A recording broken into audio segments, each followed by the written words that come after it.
What is up? What is up, my lovely buttercups? I hope you're doing well. I haven't streamed live in a hot second, so give me that little Lisa is awkward for a bit wiggle room of grace. But I hope that you are so good. Yeah, we're gonna do an all signs. And we're doing it on the topic that you guys voted on in the most recent poll, which is your truth, their truth, and then the ultimate truth, or the truth more from Spirit's perspective, from the higher vantage point, if you will. So you could take that as being your higher self talking to you. You could take it as your guides or source itself coming through. But that's what we're going to do. So we're going to look at the three truths and then a challenge or some resistance that you might be facing in regards to the situation and some advice. All right. Starting with Aries, going through to Pisces as per usual. And timestamps. Oh, there's a random card in here. I don't even have this deck up here. Random card of excitement. Are we stoked about this, guys? So, pump it up. Apparently, Spirit's like, whoo, we're in the house. Let's get this party started. All right, where can I put this random card? But timestamps. So for those of you who are watching during this live, up in this right-hand corner of your screen, there will be gifs that say what sign we're on. So you can just check that out and you'll know where we're at, because I can't add timestamps until after the live stream is through. And give me like 5-10 minutes before or after I finish the stream to do that. Just it takes a second for me to put them in. But when they are in, you can find the timestamps in the pinned comment down below and the info box. So you guys will be able to just click on the timestamp next to whatever zodiac sign you want to check out, and it will just skip you right there. There's other information in the info box. I'm running a 33% off sale on my 15-minute readings through Etsy right now, with no personalization, just what you need to know most from Spirit. So you can check that out. What's up, I am? How are you? So yeah, all the info that you might need, socials, donating, Etsy, all that info box where one would suspect such things to be. And I don't read for a particular placement or energy in your chart, which means you can watch for whatever, you can go wild, okay? You can watch for literally any energy that you feel called to. So if you feel called to watch your sun, moon, your rising, your Venus, if you have a stellium, or maybe your chart ruler, and you can also cross watch, obviously, especially in this reading or readings, any reading really that has to do with you and another person, you can always cross watch to get even more perspective on things. And if at any point it sounds like the roles are reversed, or I'm talking about you and you are like, this is not me, this is the person I'm dealing with, then just use your third eye and your common sense. I have faith that you will figure it out, but just take the message how it resonates for you, okay? For any general reading, it is totally normal for there to sometimes be reversals. So just take the message as it resonates for you. And I'm excited to hang out with you. So, is there anything else that I need to say, want to say? At some point, I will need to take a very short hiatus to feed my puppers some dinner and let him outside to go to the washroom. I'm just going to put him in his kennel for a couple minutes after he eats, so it won't be long. It'll just be me running outside to put him in there. But then I'll have to let him back in after not long because it's freezing here, and he will not want to be outside longer than like 5 minutes, I guarantee. The last couple of days, it was a high of like minus 15 degrees Celsius here. So taking my Rottweiler for walks, I was like, 20 layers of clothing. All right, let's go. But yeah, it was very cold. So we're gonna there will be a brief moment where I let him out or give him some food. But other than that, I am here with you. Okay. So let's see.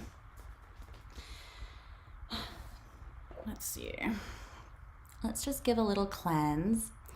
What's up, Happy Twins 1111? Oh, I watch your channel. I'm assuming that is the same person. I totally watch your channel and I love your content. So if that is, wait, is your name Charlotte? I feel like you haven't posted in a while, or I haven't seen you in a while, but I think your name is your name Charlotte? If not, then forgive me. But thanks for being here. And if you guys haven't checked out her channel, you definitely should. Happy Twins 1111. And an OG who's been around for a while. It is. Okay, good. My memory serves me correctly. Nice.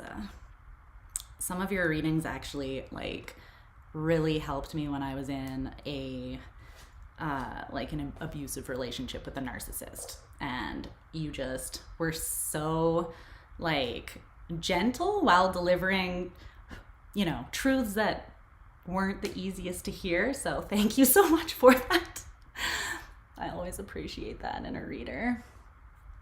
Okay. I'm just gonna smoke you out here for a moment, my loves.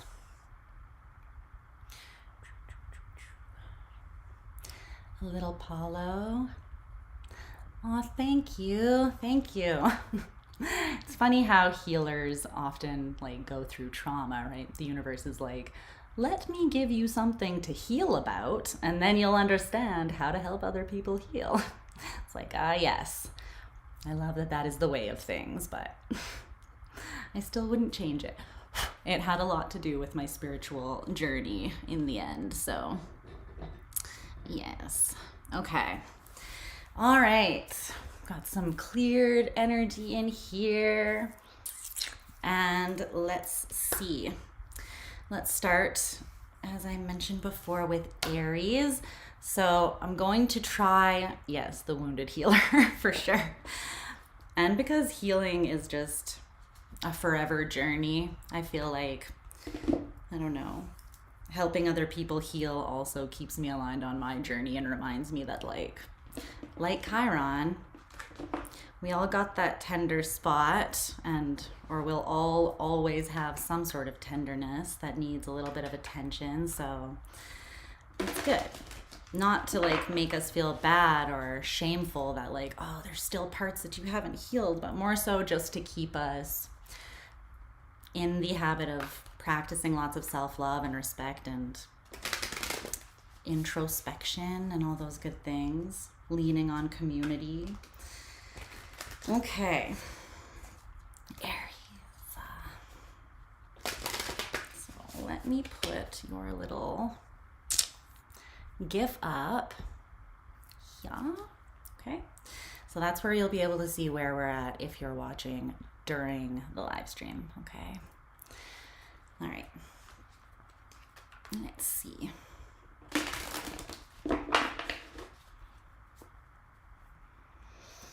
I hope you guys are dealing with the current energetic landscape with some semblance of sanity and peace and groundedness. It has been a little bit of a lot. And yeah, there's a lot going on with Mars and Pluto. And whenever those two are alone doing stuff, let alone when they get together, it's big bang energy. Big bang in the deepest parts of you, the shadowy parts of you sometimes, the parts where you might be a little bit at war with yourself, especially this Mars retrograde that we've been going through. Aries, you'll probably be feeling it one of the most of everyone. But Mars normally is about that, the warrior, the assertion, the divine masculine, pushing our energy outwards and what we fight for in that sense. But when it is retrograde, it's about fighting the internal battles that need to be addressed and looked at. But But Mars energy has been rather uncomfortable, as if it wasn't already a little bit uncomfortable, facing itself inwards. Being in Cancer with all that wateryness, that watery goodness that we love, has been a little bit like fire in the hole of Mariana's Trench. So it's like our waves are on fire within, and it's definitely stirring up those transformative vibes. So giddy up, space cowboy. Buckle up, you guys. All right. Let's see. I'm going to mix some oracle cards in as usual as well to just dig deeper into the vibes for you. Okay. Give me a second here.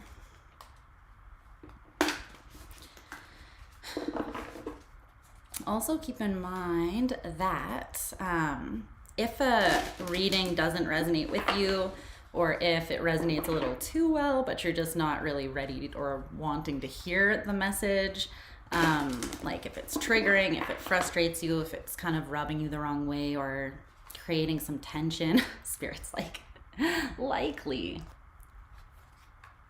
Thanks for the heads up.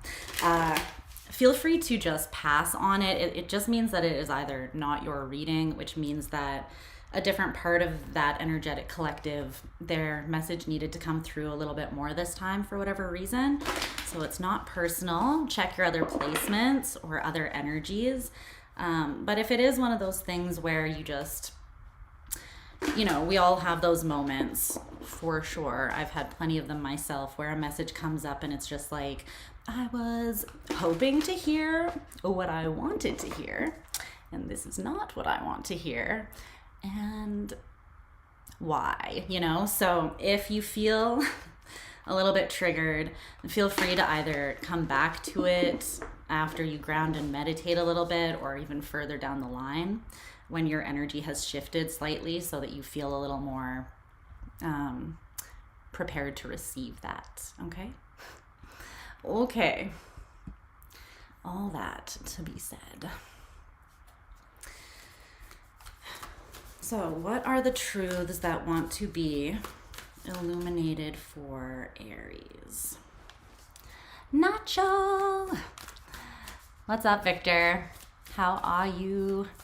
Sending you love back. I heard that it was a little bit chilly in Texas as well, or more chilly than it normally is for you guys.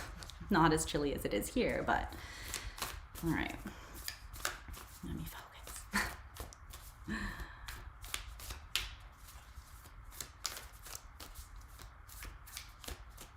You're fabulous. Good. That's what we like to hear.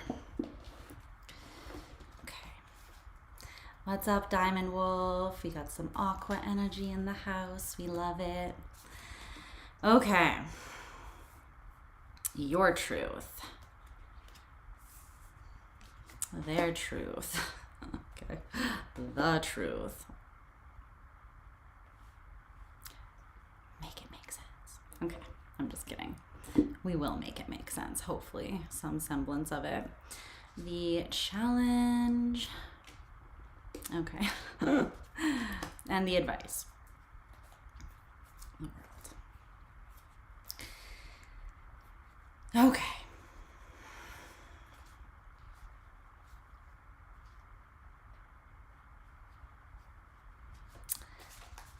All right, let's see. What's up, Kazam? Preparing for our evening. Yes, everybody settle in. Yes, we're on Aries. I haven't started yet. I'm just pulling the cards. We are just getting down to business here.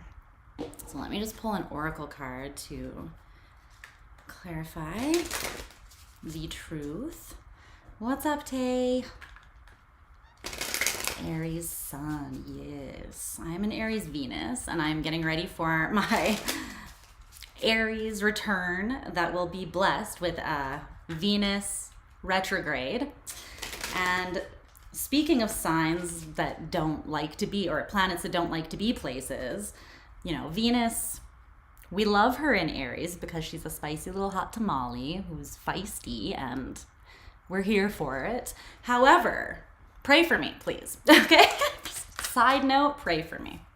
All right. So when that hits, it's just going to be such fun times. All right. Clarify this ultimate truth. Yes, get cozy. We all know that I like to take my time.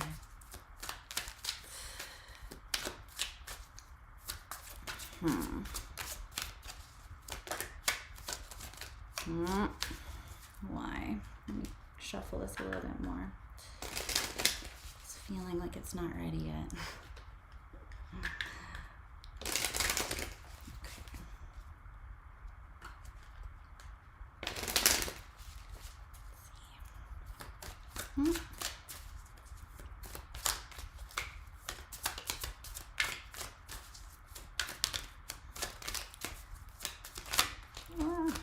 I've missed you guys. Oh. Every time I start a live, your energy kind of just comes flooding in like a little tidal wave, and I'm just like, aw, I love it. Someone commented on my last All Signs, and they were like, as soon as you start talking, I'm just like, oh, I feel your energy through the screen, and I feel like it's the same for me when I start a reading with you. Okay, come on. I wanted the chart to fall out by itself. There we go. There we go. Well, yes, I understand what's happening here. Okay. So let me timestamp. ARIES. Hello, Aries. What's up, bestie? How are you? All right. What is up, Aries? It's almost your birthday, plus the beginning of a new astrological year. Are you excited?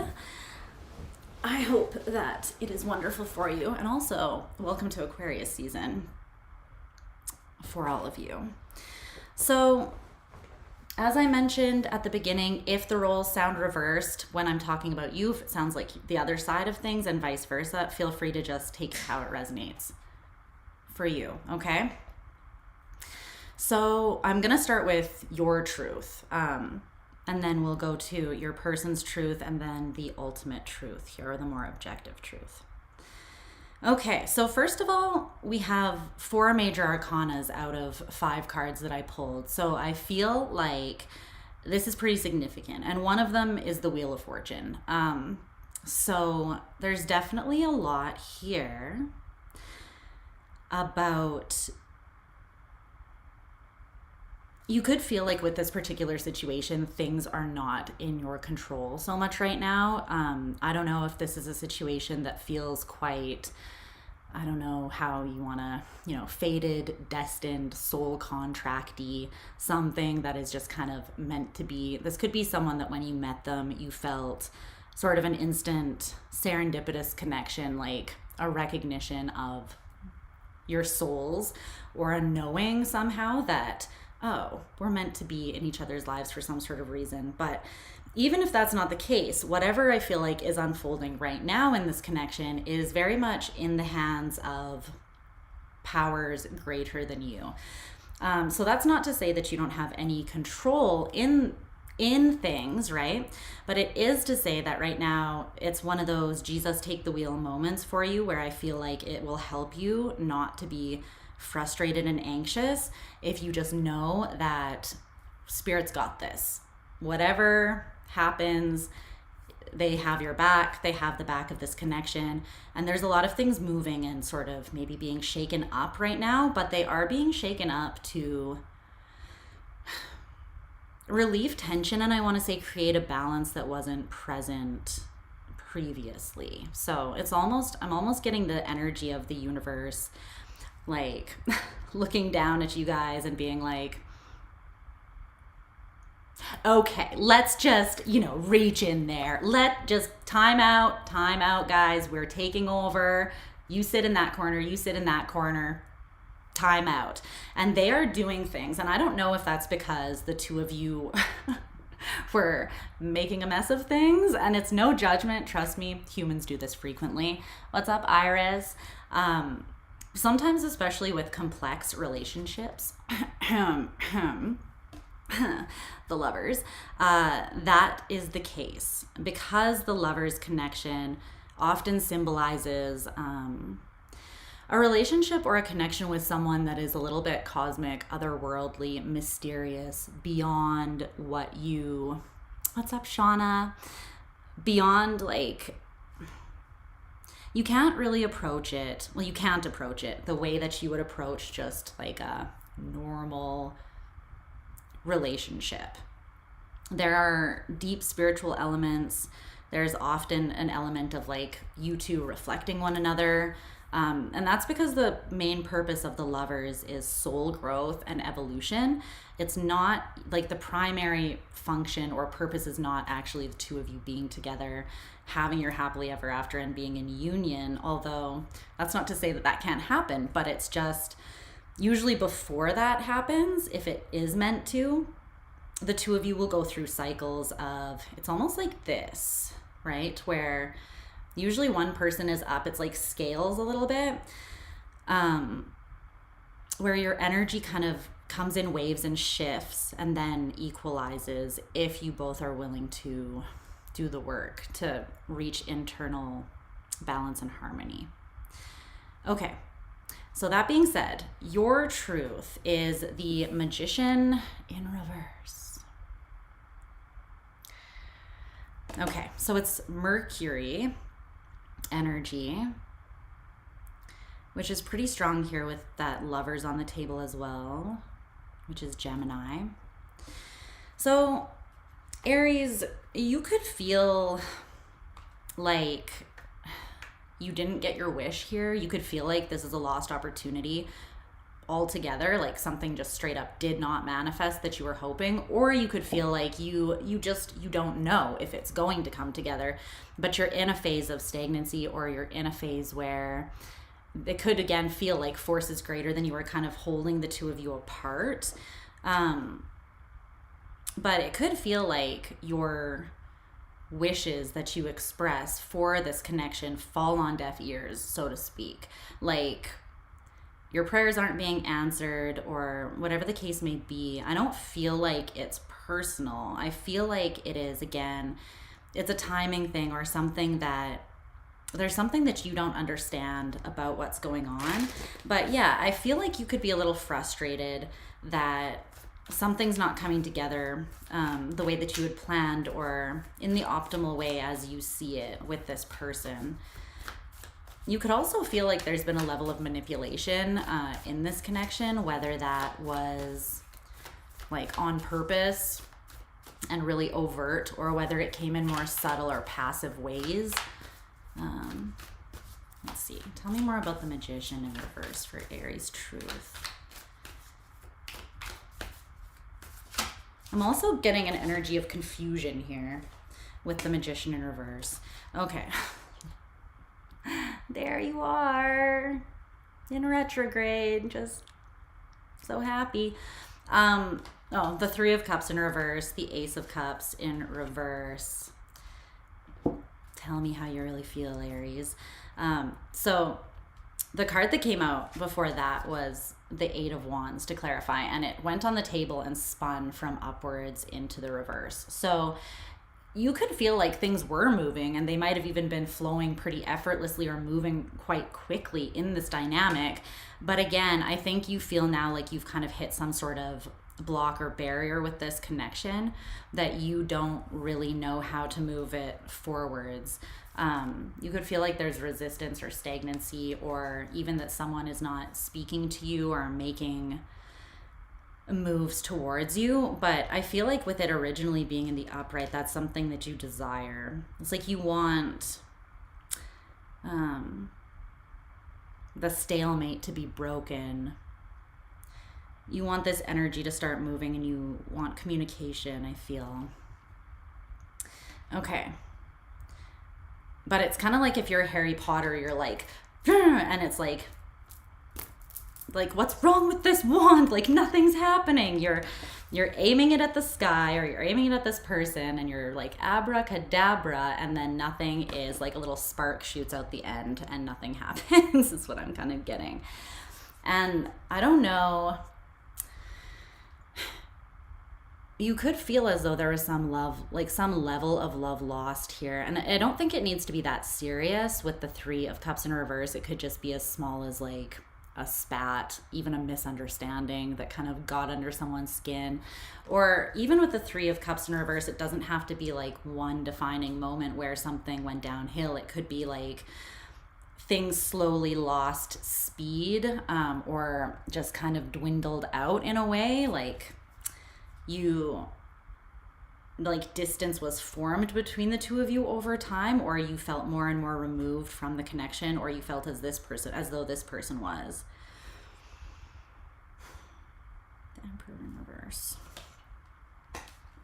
If this side is resonating as you might be facing some, I'm almost getting like you're blaming yourself in some way for this. And I don't think that, I mean, it's never just solely one person's like fault. It takes 2 to tango, right? There's that song, I'm channeling this song, it's called I Had Some Help. And it's by Post Malone, and I forget who he sings it with, but it's a country song. And he says, I had some help. It ain't like I can make this kind of mess all by myself. I blame, like, you blame me and I blame you. Ain't that the truth? So he's basically saying like, hey, things are a little bit of a mess, but we both had our part to play. Let's be real. But I am kind of feeling like you might be being a little bit hard on yourself right now. So be careful with that, or be aware of that, Aries, because you're coming out here feeling a little bit disempowered, or yeah, with the Ace of Cups in reverse, I'm not feeling like there's no love left between the 2 of you here. I'm just feeling like there is a disconnection, and you're feeling that disconnect pretty strongly. So you could have those moments where you look at yourself in kind of a critical way with blame, shame, guilt, or whatever. And while it is important to be accountable, because only you can change your behavior if you want a different outcome, the way to becoming better is not through hating yourself into a version of you that you can love, right? It's through being real with yourself with eyes of grace, so that you can then foster a healthy path to something more conducive, right? More productive. Okay. This person's side of things is coming through as the 5 of Wands in reverse. Yeah. Something went down here. I'm kind of getting this energy of just being tired, first and foremost, from this person, but also specifically why they're tired. They just kind of have this feeling like, I don't have it in me. I don't have energy to engage in conflict with you. And now, whether that is like the dynamic between the 2 of you got a little frustrating or toxic in general, and this person found themselves in an internal state of conflict and tension because of that, and it was wearing them out, or whether there was actually like the butting of heads. This could be ego tripping, power struggles, control dynamics, and games and that kind of thing. It can manifest outwardly as that. Or pettiness even over things that don't really matter, honestly, with the 5 of Wands. This person is just like, I don't want to fight. I will not engage in fighting. I want peace. I feel like they're protecting their peace right now. It could also be that they don't want to cause conflict for you too. I'm not saying that they're looking at you like you are the whole problem. The Chariot in reverse. Yeah, the Tower. Okay.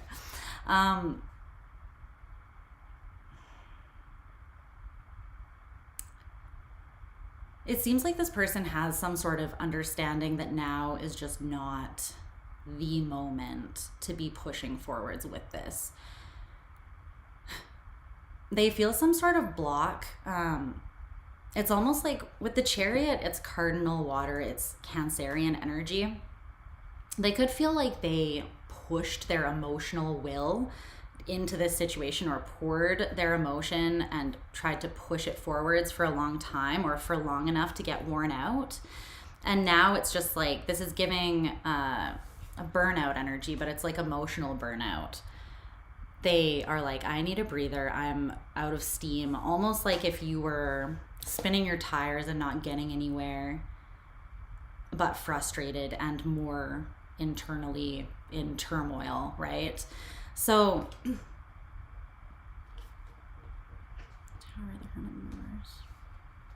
I think ultimately this person does hope for things, like a reunion between the two of you, or some sort of reconciliation. But it feels like the moment that they decided to not fight or push, it's almost like they saw that there was some level of internal, like, self-awareness that was not there, that needed to be there. And I feel like it hit this person hard. It wasn't something that was easy for them to see necessarily. And this could be about themselves or you, or both. Most likely it's both. They could have just seen that there's internal work that needs to take place before the two of you are energetically aligned and able to actually come together in a healthy way. But I feel like they're taking space, or giving everything space for that to happen. But underneath that is the Three of Cups in the upright, and you in the upright. So it's almost, they're like, I hope that once we are both in dominion over ourselves a little bit more, there can be a coming together, because this person, yeah, I feel like this person has not lost love for you. You know, there's the Four of Wands and the Ace of Cups. They feel a lot of joy from you. You bring them joy, but I just feel as though there's almost this sense like they got so tired that, like, you know, when you get emotionally exhausted and then you kind of forget the good feelings that you have for someone or a situation, and it's not because they're not there, it's just because you're exhausted. And there may have been more of a focus on the negative or the conflict between you, which kind of amplified that and led to something needing to kind of be pushed apart for the time being. Okay, so the truth, the ultimate truth that Spirit wants to highlight between the two of you is Temperance. And it came out with this card, which says, everything you need too soon. Yes. So Spirit is basically saying, like, it's interesting because the challenge or the resistance is the Wheel of Fortune in reverse. So these two cards really validate each other. Everything you need too soon with the Wheel of Fortune in reverse. It's about divine timing. And the thing is, everything is always in perfect divine timing, whether we feel that it is or not. But, can I say this? It's always tricky with timing things, because there's always the wild card that is human free will, which no other force can trump, right? So that is the ultimate deciding factor. Spirit can offer you opportunities. Spirit can bring things in at a certain time when they know that you're ready. But if you decide, for instance, to, you still have the choice when that opportunity is given to you to see yourself or perceive yourself as either ready and willing to jump into that or not, right? And you will, it's kind of like pick your own adventure. You will pick a path. All Spirit can really do is give you an opportunity. They can't choose what you do with it. So it feels kind of like the two of you, something about this connection was intimidating to you, or something felt like it moved really quickly, or maybe some of you or both of you felt in this connection as though there was balancing that needed to take place internally, some healing, some wrapping up of loose ends. There's almost a feeling like both of you had this sense that I'm not ready, or I'm not good enough, I'm not worthy maybe of this kind of connection. And it's not always a realization that we have that is like super in our face and direct. Sometimes that can manifest through us more unconsciously self-destructing or self-sabotaging or sabotaging the connection just because we want it, but we don't feel worthy or ready. So we kind of subconsciously push it away. But essentially what Spirit is saying, the objective truth here is that things are being tempered out, things are being balanced. Whatever happened between the two of you, the scales or your alignment with one another got thrown off a little bit here. And there needed to be some time and space so that things could harmonize. And with the Temperance card, it's very much about kind of balancing all of your internal polarities, the yin, the yang, all of these opposing, seemingly contradictory energies that are really just part of the whole that need to kind of find their place so that everything can function smoothly within you. So I think that this time, although it could seem kind of counterproductive or counterintuitive because it's almost like, it feels like a lot of chaos happened, it's actually happening to push you guys both into states of personal, internal harmony and peace. Because then when you're both in alignment with your own peace, I feel like you'll be able to come back together in more of a harmonized way if you want to. So anything else about that truth, the ultimate truth about this connection, Spirit? Anything else?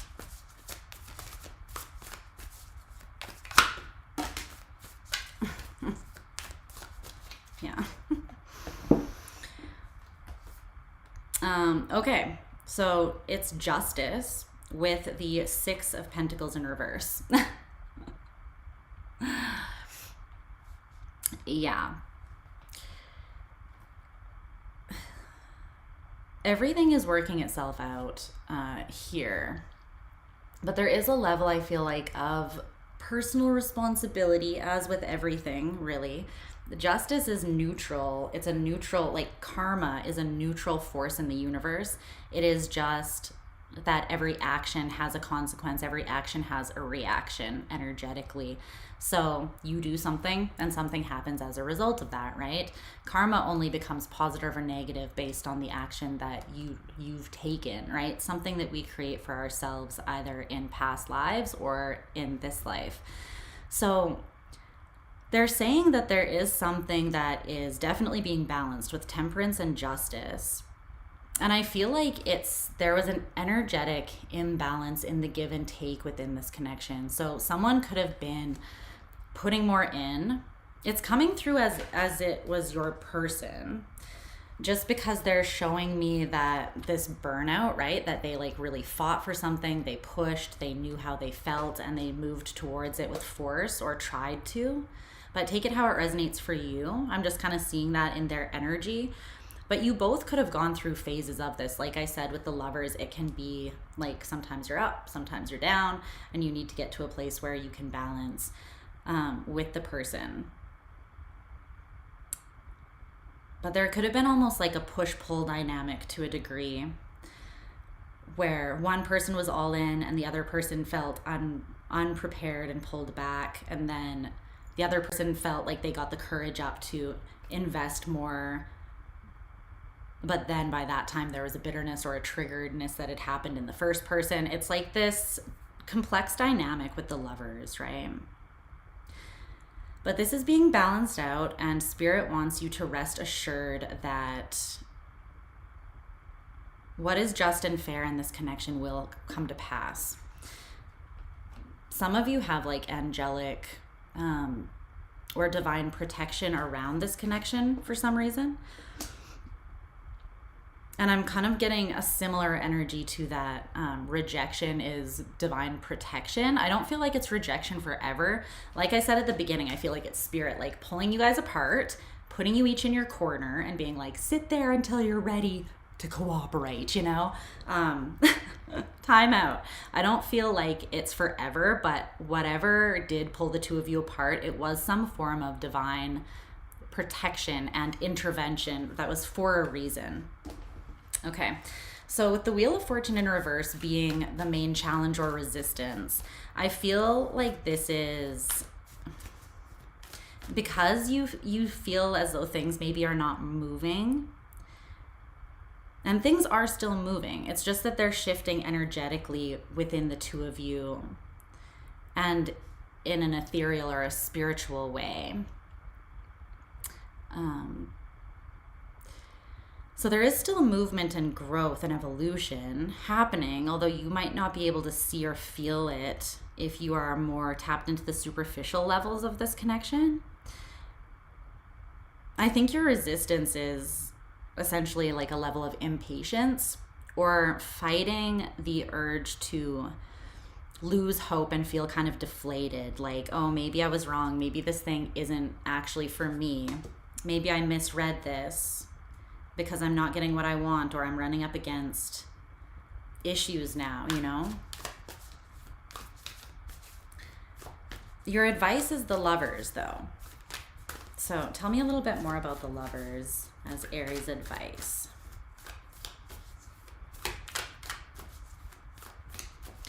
Feel into that energy of love, though. There's no better way to cast out confusion and illusion, just blurriness, because that comes from a space of like fear, doubt, you know, and love casts all of those things out. So you'll find more clarity if you focus maybe on forgiving yourself and this other person, and kind of finding a way to be at peace with what's transpired and the overall energy, I feel. What else does Aries need to know for advice?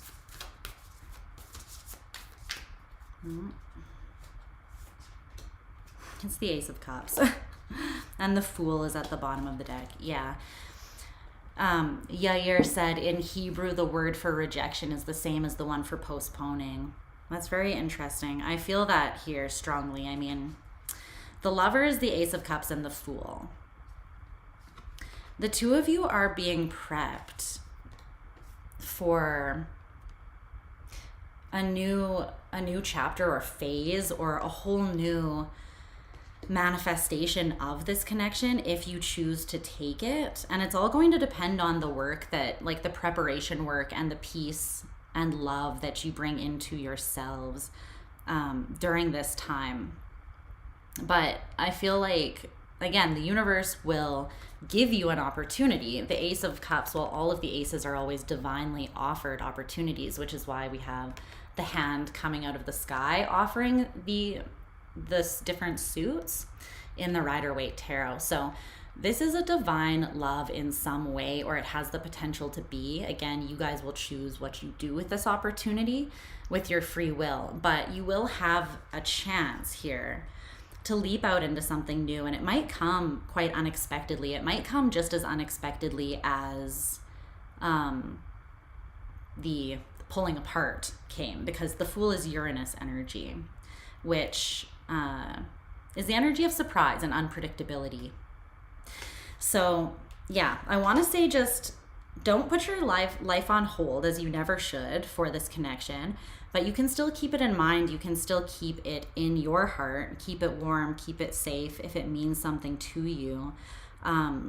Focus on bettering yourself, not just as a means of getting to this person, but for yourself first and foremost, because the more that you nurture yourself, the more you will be able to authentically show up for this person as well, and for the connection, even if there are some like bumpy parts in the road for you. Okay, that's what I see for the energies right now between the two of you and the truths that wanted to be highlighted, Aries.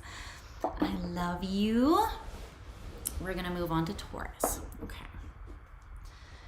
let's see here.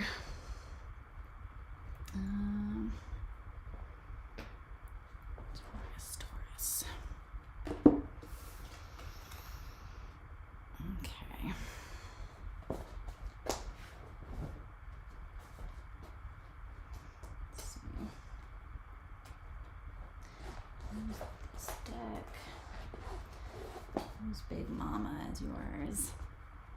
No, we resonated. That's good. I hope it was helpful. Okay. Let's see. Let's see. The Taurus. What does Taurus need to know to give them deeper perspective on this connection that they're inquiring about? The truth from their side of things, the truth from this other person's perspective, and a more transcended, objective truth. What do they need to know? Taurus. Let's see.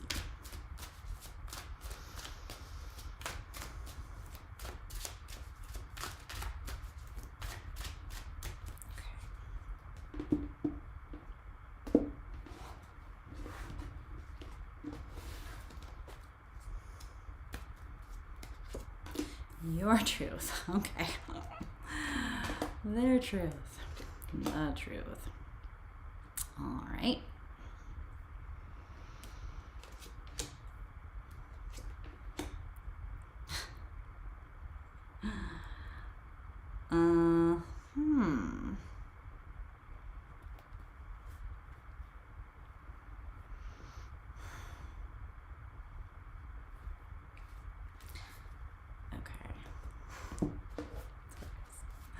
Clarify that ultimate truth here for Taurus and this person, please.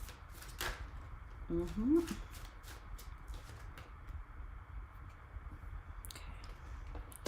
Love that.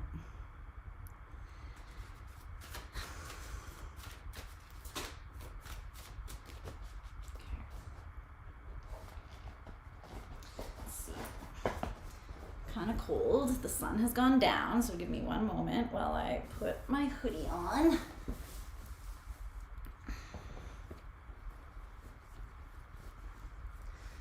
Frigid as fuck. It's frigid. Canadian weather. I swear Canada just wants to be uninhabited. Uninhibited? Uninhabited.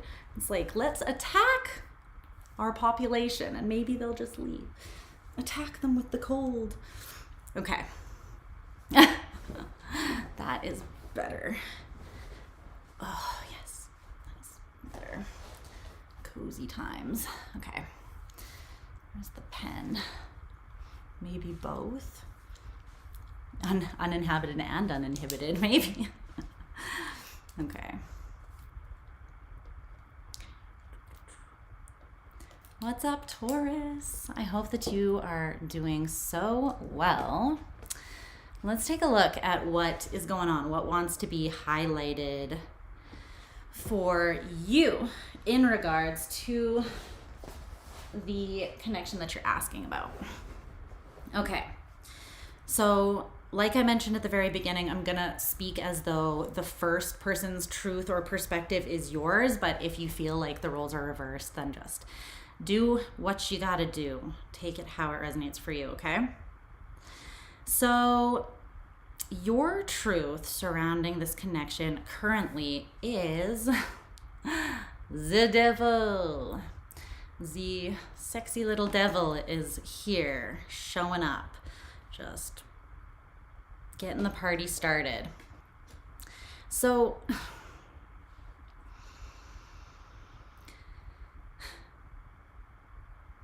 it's interesting. The first thing that's coming through is almost, and only take this if it resonates for you, because it could be a couple different things. So I'll look at it from different angles. But the first message that I got from this is not that you're necessarily seeing the whole connection and dynamic as being toxic, but that some level of toxicity within yourself has been brought to your attention or highlighted. So this doesn't have to be anything huge or, like life altering, soul destroying, but there could be something where you didn't realize maybe that, like, let's say you're in a dynamic and you have an insecure attachment style, which most of us do, right? At least to like some degree. So that means that you're either a little bit anxious or a little bit avoidant in connections. So maybe a lot of the time those things, because they're things that form in childhood, they can happen subconsciously. Like we don't realize that we are acting in a way that is coming from a place of insecurity, right? Or that maybe we're projecting something onto the situation that can throw things off a little bit. So for some of you, you are having a realization that there's something that had been kind of pulling the strings a little bit behind the scenes for you within this connection that you need to look at or address before things can come together for you and this person. Or else you could be looking at this person as if they are toxic.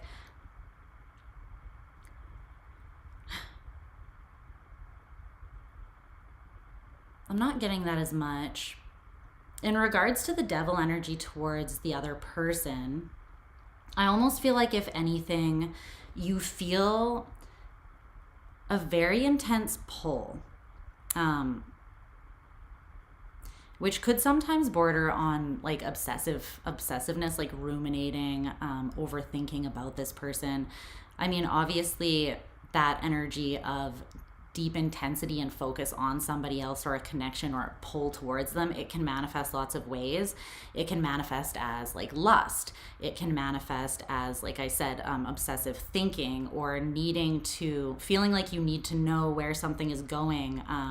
So this could even be you like feeling like you need to watch 1 billion tarot readings on the same situation, because even though most times they're saying similar things, you're like, there's this almost addictive element to it that you're feeling.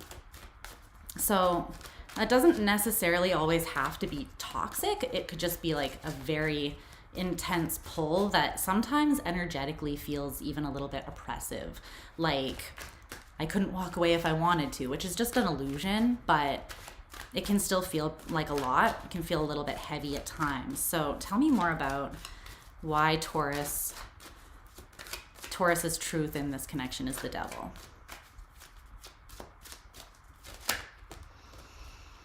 All right, you got a lot to say, hey? Okay. The 2 of Pentacles in reverse, 7 of Cups in reverse, the Page of Cups in reverse, the Page of Pentacles in reverse, and the 8 of Pentacles in reverse. Okay.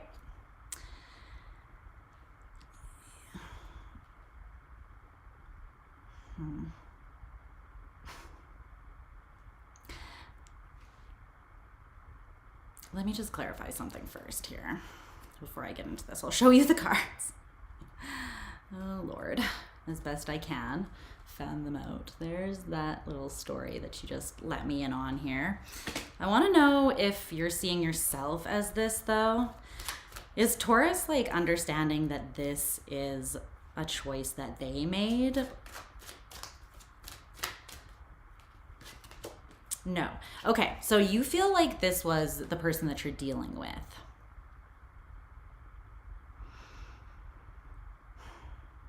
All right, so there's elements of toxicity that you're recognizing on both sides of things here, I feel like. However, your truth surrounding like the way that this person that you're dealing with conducted things, you feel as though they were a little bit manipulative, but I think you feel like they ultimately lied to themselves, like manipulated themselves to see what they wanted to see so that they could take the more comfortable action. I feel like, so that they could essentially justify acting a specific way in this connection. And what you are sharing with me is that you feel like the person you're dealing with made a choice, like a conscious, decisive choice to see something a specific way, to see this connection a specific way. You might feel like they oversimplified something that has a lot more nuance to it, you know. But they were just like, nope, this is what it is, black and white thinking. This is how I feel, and this is how I'm acting. But it's coming through as a bit rash and not taking everything actually into consideration, almost like someone who, again, they're justifying seeing what they want to see so that they can just remove themselves, which I think is what kind of happened here. They may have removed themselves emotionally, like they could have pulled back and been a little bit emotionally detached, or they could have pulled out of this opportunity altogether. But I feel like one thing is that at one point you feel as though they were offering their heart, they were offering their time and energy, but they stopped putting whatever work that was that they were offering in. And you're almost seeing this as happening quite abruptly. So this could have just been someone that got triggered, and then they were just like, oh, this is what it is, blip, and then they just kind of justified running away or pulling back and leaving.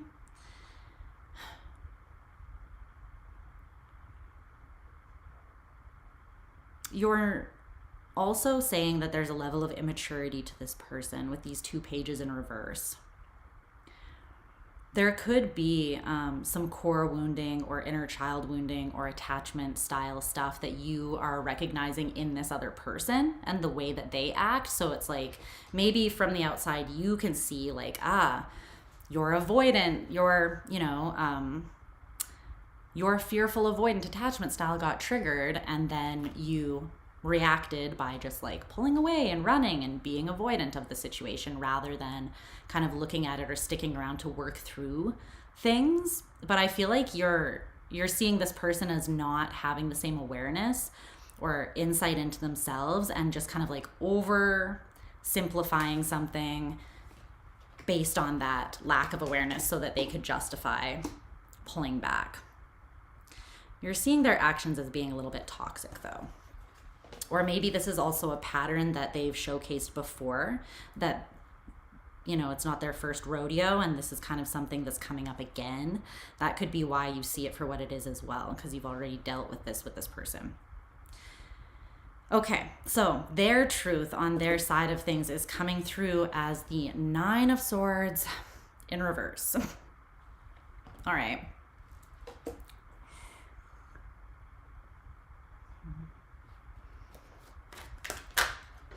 Tell me more about that. Temperance. Okay.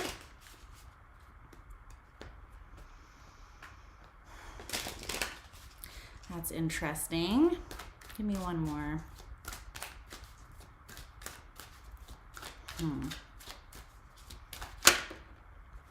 The Hermit in reverse.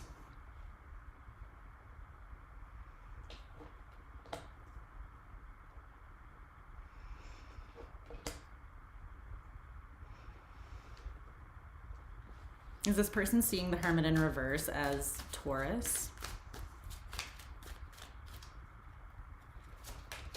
Yeah, okay. All right, Taurus. So keep in mind this is just this person's truth, right? We'll figure out what the ultimate truth of the situation is when we get there. But this is how this person's perceiving things, whether or not this is actually reality or not. They are seeing themselves as being quite balanced. And, you know, temperance versus the devil is kind of like night and day here, right? It's like overindulgence, not being self-aware, not being balanced, being controlled by your instincts, your desire, your lust, your, you know, kind of being driven by the shadow or by traits or cycles or patterns that don't ultimately serve you, that pull you more out of balance with yourself. Temperance is reaching a state of internal peace and balance from which you can remain in a state of harmony no matter what is thrown at you, and you can kind of roll with the punches and deal with things as they come, because you realize that peace is an internal state that doesn't have to be influenced by things that you go through on the outside ultimately. You choose whether you give something your attention or whether you give something your reaction, right? So from this person's perspective, they are seeing themselves as not being overly stressed or anxious not because they don't care, but because they have some level of internal balance and peace that allows them to, handle it. Handle whatever it is that they are feeling. The thing is, you're looking at them like they took action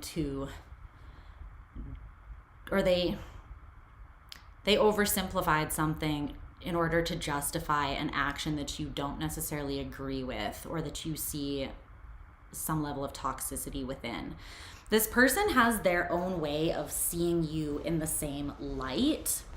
So I don't know exactly where that's coming from, but with the Hermit in reverse, this talks about a lack of self-awareness, not having that insight into yourself because you haven't done the work to really look at the part that you played in things, right?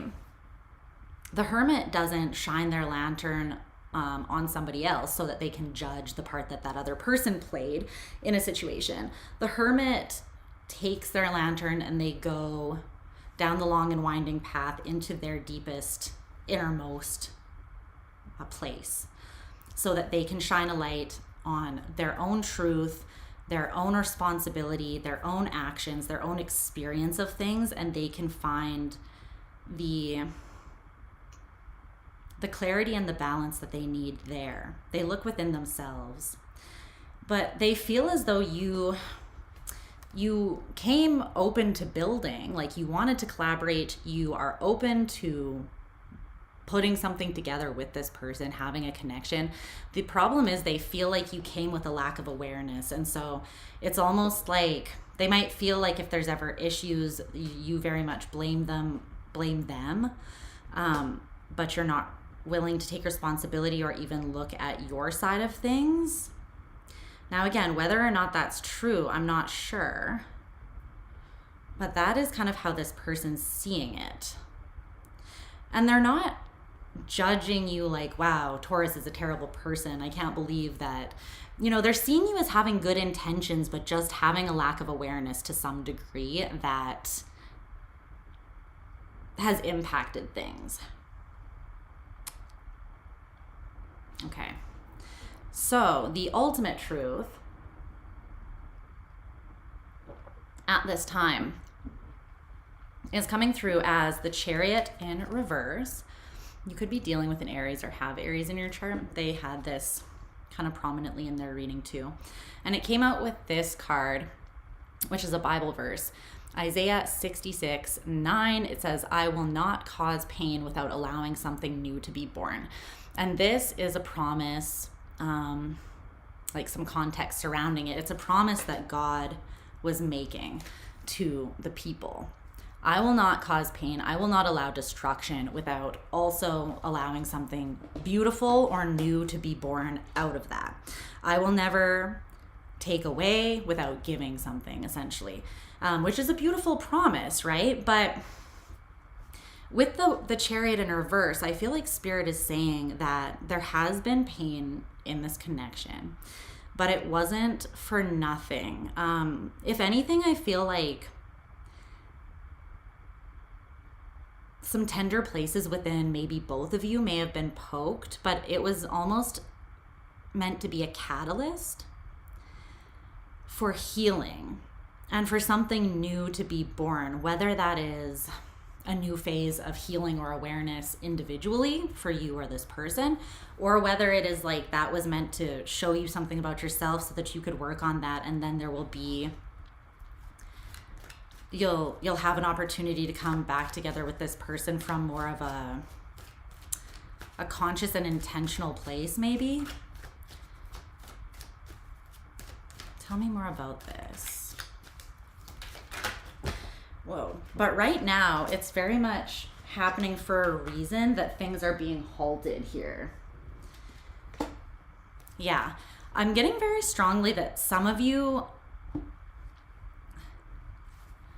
there's a fear that you have that needs to be, you need to liberate yourself from. And this could be a time where you feel prompted to do some shadow work. And I feel like this could be both you and this person, because these are the cards that came out to clarify. Right? These cards came out. It's like where your time, energy, and investment needs to be currently, and the reason why there's stagnation within the connection right now is because there's some sort of fear. And I feel like this was on both sides because this is the ultimate truth, but let me just double check that. And it's kind of giving the energy of like tough love, being forced to see something that is not easy to look at, but you're looking at it for the ultimate, so that there can be evolution, right? It's better, knowledge is power. It's better to see something than not see it, even if looking at things can be uncomfortable. Especially if it's like you are sort of in this space of being like, I didn't do anything wrong, or I've always shown up as a perfect angel in this connection. But then there's something that you were not consciously aware of within yourself that comes to light. It can be kind of like a hard pill to swallow, to realize like, oh, I played more of a part in things than I was giving myself credit for. And that doesn't mean you have to guilt yourself. It just means that that's coming up so that you can ultimately be more in dominion over your energy and more empowered, because you can then address that thing. Is this work that needs to be done on both sides of things within this connection? Yes. Yeah. So that's what I thought. So Spirit is saying there's a halt, and it's so that the two of you can kind of look at yourselves, because there is a part that you each played in how things have unfolded here and in the pain that has come as a result. So I feel like you've both felt some level of pain and resistance here. But again, it wasn't without purpose. They want you to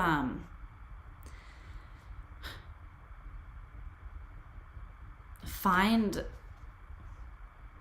peace within your own internal truth. There could be something that is going to kind of reveal itself to you during this time. I feel like it would be helpful for you to rest. Don't constantly be doing something. Don't try to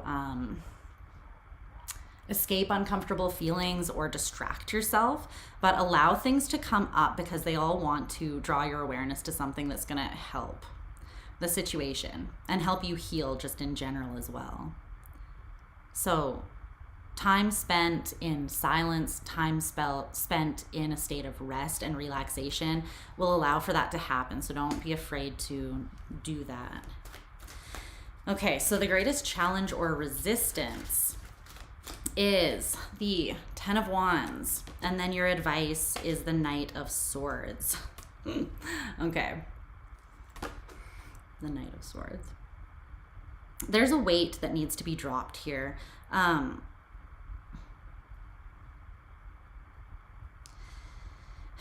your side of things, I feel like it is a little bit of bitterness maybe, or projecting, with the Devil being your truth, right? Because that's telling me that you're still perceiving the situation as something. It's like you're not seeing that everything has unfolded for a reason and that everything has a greater purpose. Ultimately, if we are seeing things from a higher perspective, we come around to the understanding that nothing is really good or bad. Everything is neutral. And that's just because everything has something to teach us. Every single opportunity or engagement that we come through in life, we can see it as an opportunity to learn. And if you're viewing it as from the perspective of like, what did this want to show me? First and foremost about myself, then that helps neutralize those feelings, right? Of when we start taking things personally, we get really emotionally triggered or invested. And I feel like most of the weight is coming from that. Something has been triggered in you. And whether it is, you know, that there needs to be a level of accountability within yourself and the part that you played, whatever that was, or whether there's a level of forgiveness that needs to happen and just kind of diffusing those inner fires surrounding the situation. I feel like that's the greatest source of resistance. There's a heaviness, a sort of burdensome energy that is still floating around here. And it won't do any good for there to be movement or for the two of you to come together while that's there, because it will mostly just drain the energy, damper the energy. And if anything, it will pull you into the past, into a state of tension or disruption that you've already been in with this person, when really you want to face forwards and kind of have like a fresh slate, right? What's this Knight of Swords for Taurian's advice surrounding this?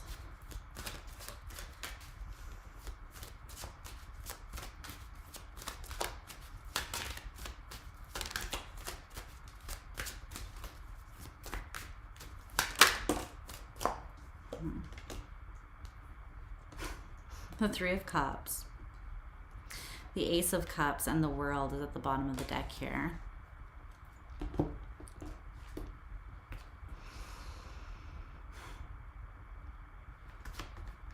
There is some sort of action that you are being prompted to take here with this advice.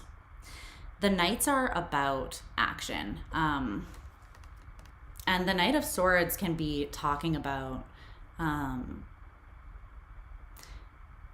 it can be talking about speaking a truth that would resolve or bring reconciliation or the possibility of that into the spotlight. So this could be kind of courageously looking at your,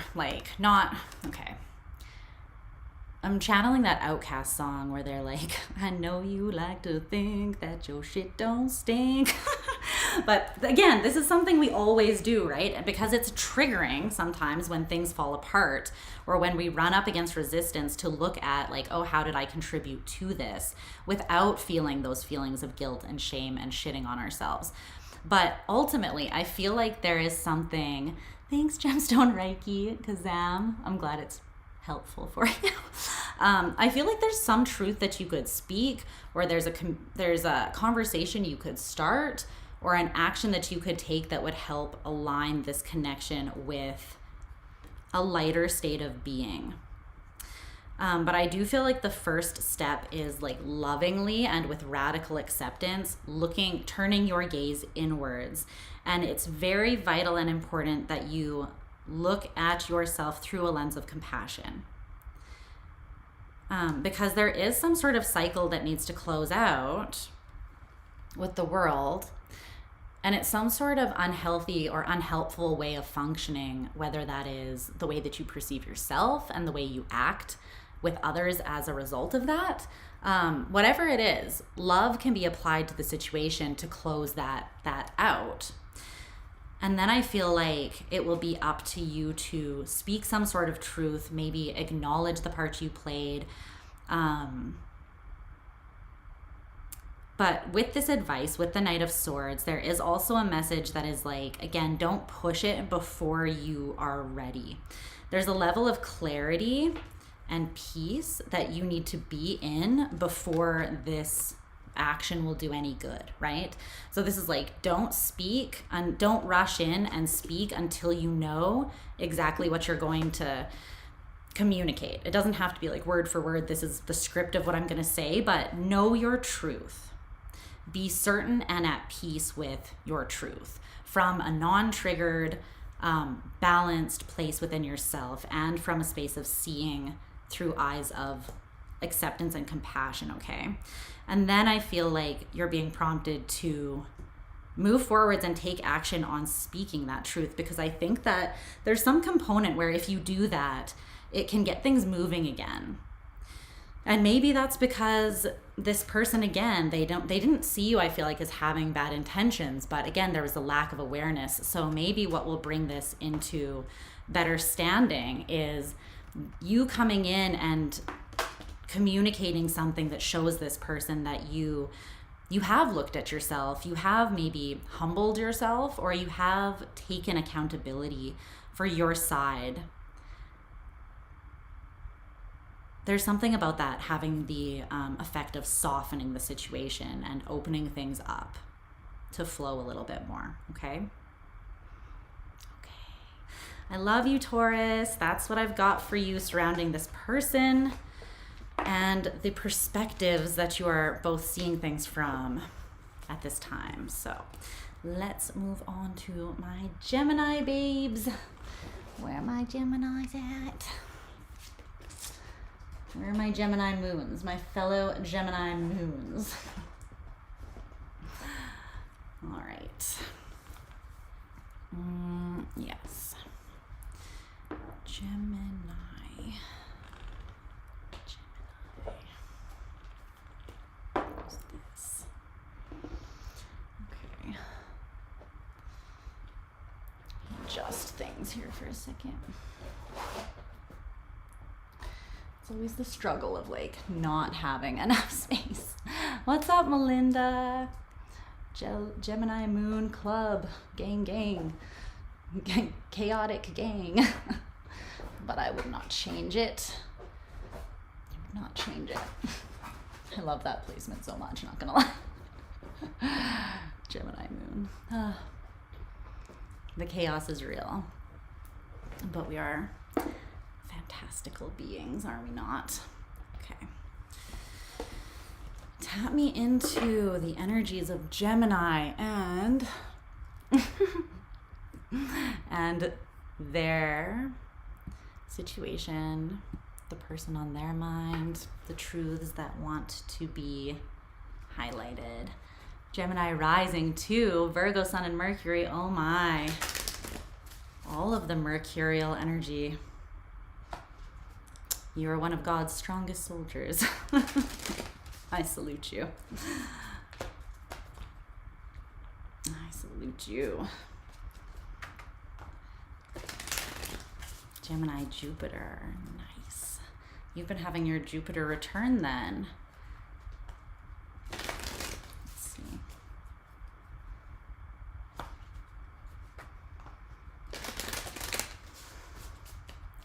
Let's see what's going on. What's going on? It's shaken for my Geminis. All right.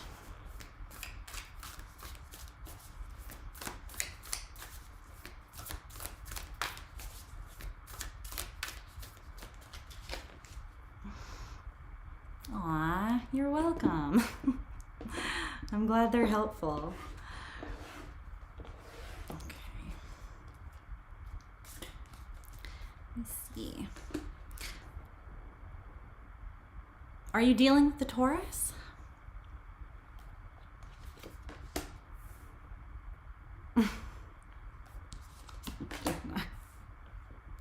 You really might be dealing with either a Taurus or an Aries. It's very interesting. I'm using whole, like, completely different decks, but similar cards and energies are coming through.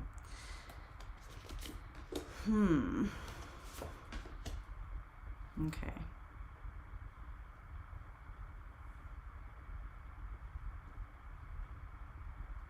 Let's see. Yeah, seriously. So the Chariot in reverse is at the bottom of the deck. It's not part of the main spread, but yeah, that is showing up here repetitiously. Let's get an oracle card. Get a little more, and then we'll get into this.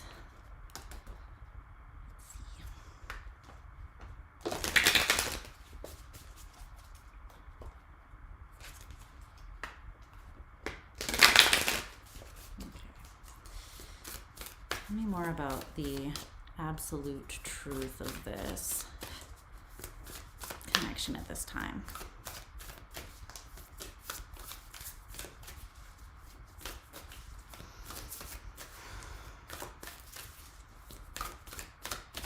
This has that Mars retrograde in Cancer energy all over it. I posted in my community tab something about those energies. I think I reposted an astrological post by Molly McCord where she's talking about it and how she talks about how it's going to trigger the worst of everyone's, like the worst or most shadowy expression of everyone's attachment style. That's the vibes I'm getting.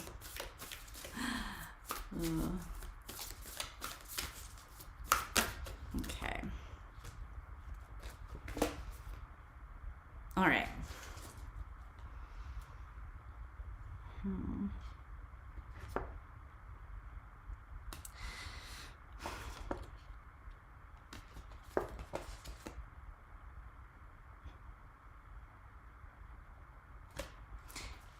Interesting.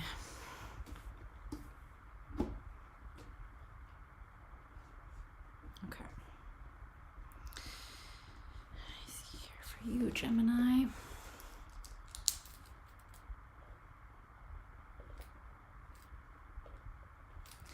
Hello, Gemini gang.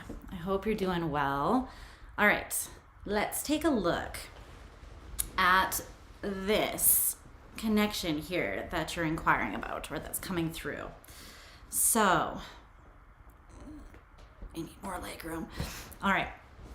So you could be dealing with a Taurus, or you could have Taurus somewhere prominently in your chart as well. You don't have to, but you did get the same card for your truth as Taurus did, okay? And that is, drum roll, the Devil. He's a little bit more intense in this deck.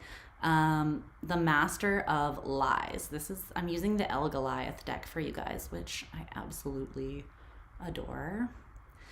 It does have some shadowy themes and elements to it though. So, the Devil. The Devil. The Master of Lies. All right. You could be seeing this person as someone who is 100% full of shit and someone who will do or say basically anything to get what they want. Like someone who has a silver tongue a little bit.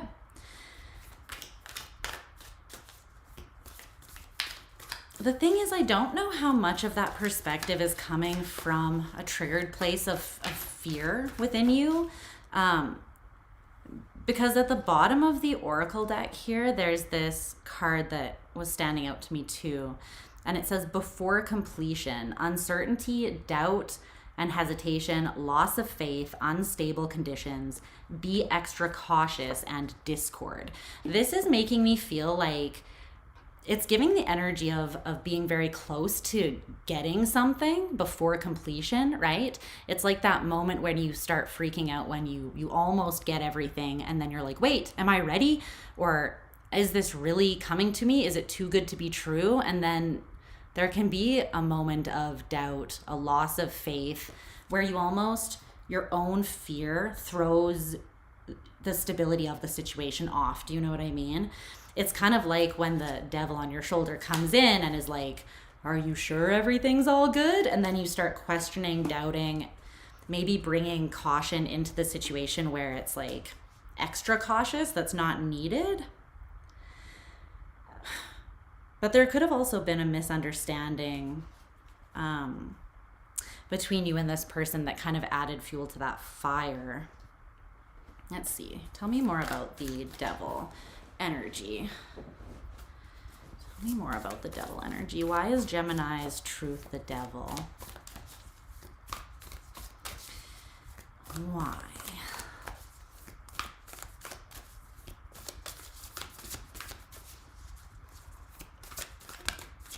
What time is it?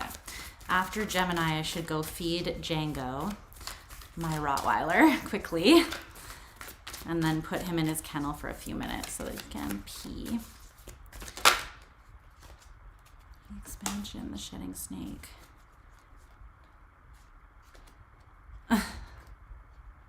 What?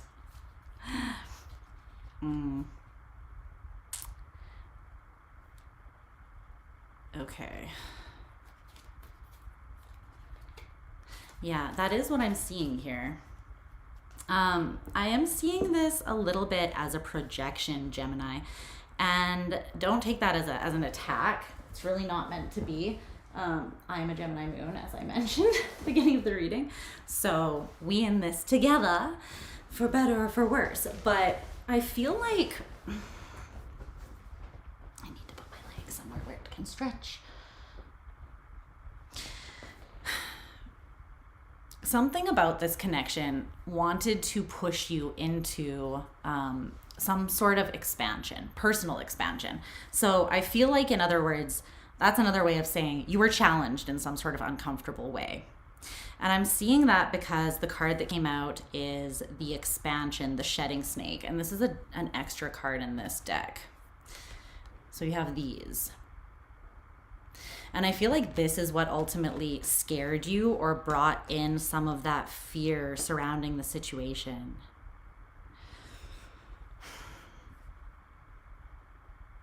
Because at the bottom of the deck is also,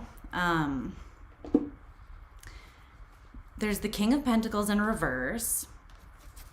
I feel like this is what wanted to be balanced or expanded or strengthened, the King of Pentacles element. So it could have been you seeing your own self-worth, you seeing your value clearly and acting accordingly. You maybe, there's something here where there's somewhere where you weren't taking care of yourself well. So whether that is you're just not giving yourself the basics that you need, like healthy food, good sleep, consistent schedule, and then balance in like the spiritual, the physical, the mental, the emotional, that kind of thing. There's a lot of things that can throw off the King of Pentacles, but this is overall is an energy of instability. And then it also usually creates doubt of self or not seeing yourself as worthy or as valuable as you really are. So I feel like you were pushed in some way by this connection to expand this energy, to be more empowered in that way. And this could even be not over giving your time and energy to a connection, but still maintaining healthy boundaries so that you are keeping yourself as the number one priority.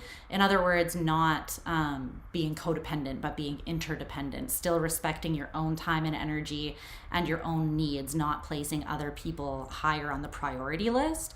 But this is interesting, right? Because under that, there are these cards, which basically clarify what I was saying before. So I feel like you were prompted to expand here in this area, right? But then behind that is no, which is also an extra card in this deck. And behind that is the yes card. So I feel like your initial response was no. I'm not comfortable with shedding this skin, taking off this part of my identity, or releasing this mask, or seeing myself, perceiving myself in a different way, or maybe taking a leap of faith to grow and evolve in a certain area. But Spirit is like, yes, or a part of you knows that actually this is something that maybe would benefit you, or that there's some level of awareness that you're like, yeah, I could work on that thing and it would have positive impact in my life overall. The thing is, then there's the shadow self, the dark inner swamp. And this came out, and I feel like it took you back to a place of the past. You revisited an old watering hole here, and you may have gone back into like a past experience where something occurred that was painful or traumatic, and then projected through fear or your ego trying to protect you from that happening again, or even your ego trying to protect your sense of safety by being like, by being like, you don't have to change, you're good, right? Like sometimes the ego will try to protect us by telling us that we don't need to work on ourselves. We can just stay where we are in a state of comfort or contentment, when really maybe there are things that we could look at within ourselves to improve, right? But I feel like there's something about the past that influenced your perception of this situation, and I feel like created a projection that was kind of from a place of fear or illusion, and that's what threw you into a state of being uncertain about something or back and forth about something. But there's definitely a back and forthness here. Yes, no. Not knowing or not being able to settle on which way. And that could even just be you back and forth in your own head about like, yes, there are some things that I could work on, but then being like, but no, fuck them, you know, like they're the toxic one in this. And that's normal, I feel like, to go back and forth especially when you're in an emotionally charged or painful situation. So this person's side of things is the Ace of Cups. Slight contrast between the Devil and the Ace of Cups. Okay, well, this person knows that they have genuine love for you. They're not denying or hiding from that. I think that they feel as though there's mutual love between the two of you.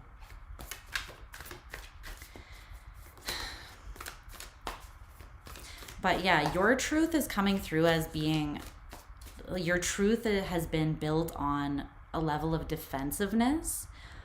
And I don't know if that is against yourself and something you don't want to face internally, against this person, and actions that they took that may have triggered you, or maybe a level of both. But this person's truth is, in contrast, it's kind of seems to be built from a place of love, or a little bit of more compassion maybe. And again, feel free to reverse the roles if this side sounds more like you. Tell me more about this Ace of Cups. Why is this person's truth about Gemini, the Ace of Cups? The Ace of Wands and the Two of Swords.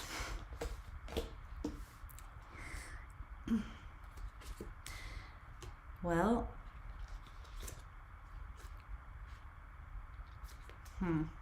there's a similar energy here to Taurus, where it's like, and Aries.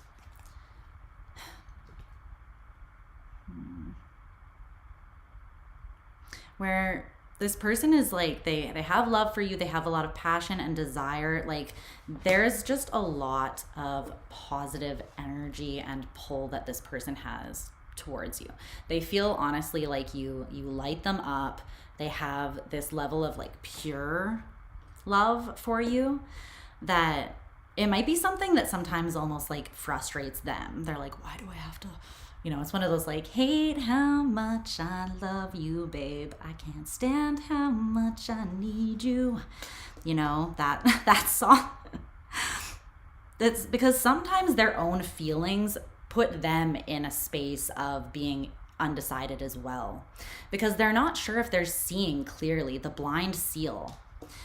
Sometimes this person, I feel like their own feelings and what you create as a response within them, it's hard for them to handle, or they're not sure if they're seeing things clearly. They're not sure if they're being blinded by their love and passion and desire for you. And so that is what throws them into a space of questioning things or being undecided.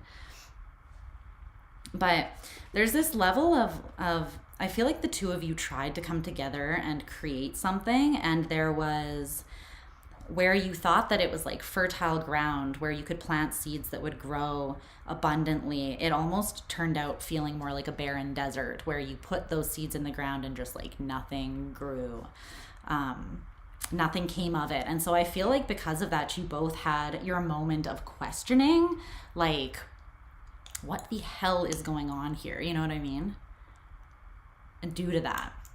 because it wasn't just like easy, or because it didn't grow or unfold the way that you had anticipated.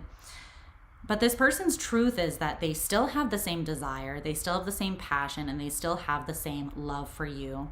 And ultimately, they see that pull and that care within them as being something that has a level of divine purpose to it. I think that they just aren't sure whether you are a lesson or whether you are someone that they could actually build something with that would go somewhere. But how they feel about you is not really in question, and it's positive. Okay, so the ultimate truth that Spirit wants to highlight in this situation is Temperance, the Pond of Balance. And then there's this oracle card here that, I'll just put the boobs up there. It says the Receptive. The yielding yin principle, devoted, patient, supportive, obedient, responsive, intuitive, earthy, and mother.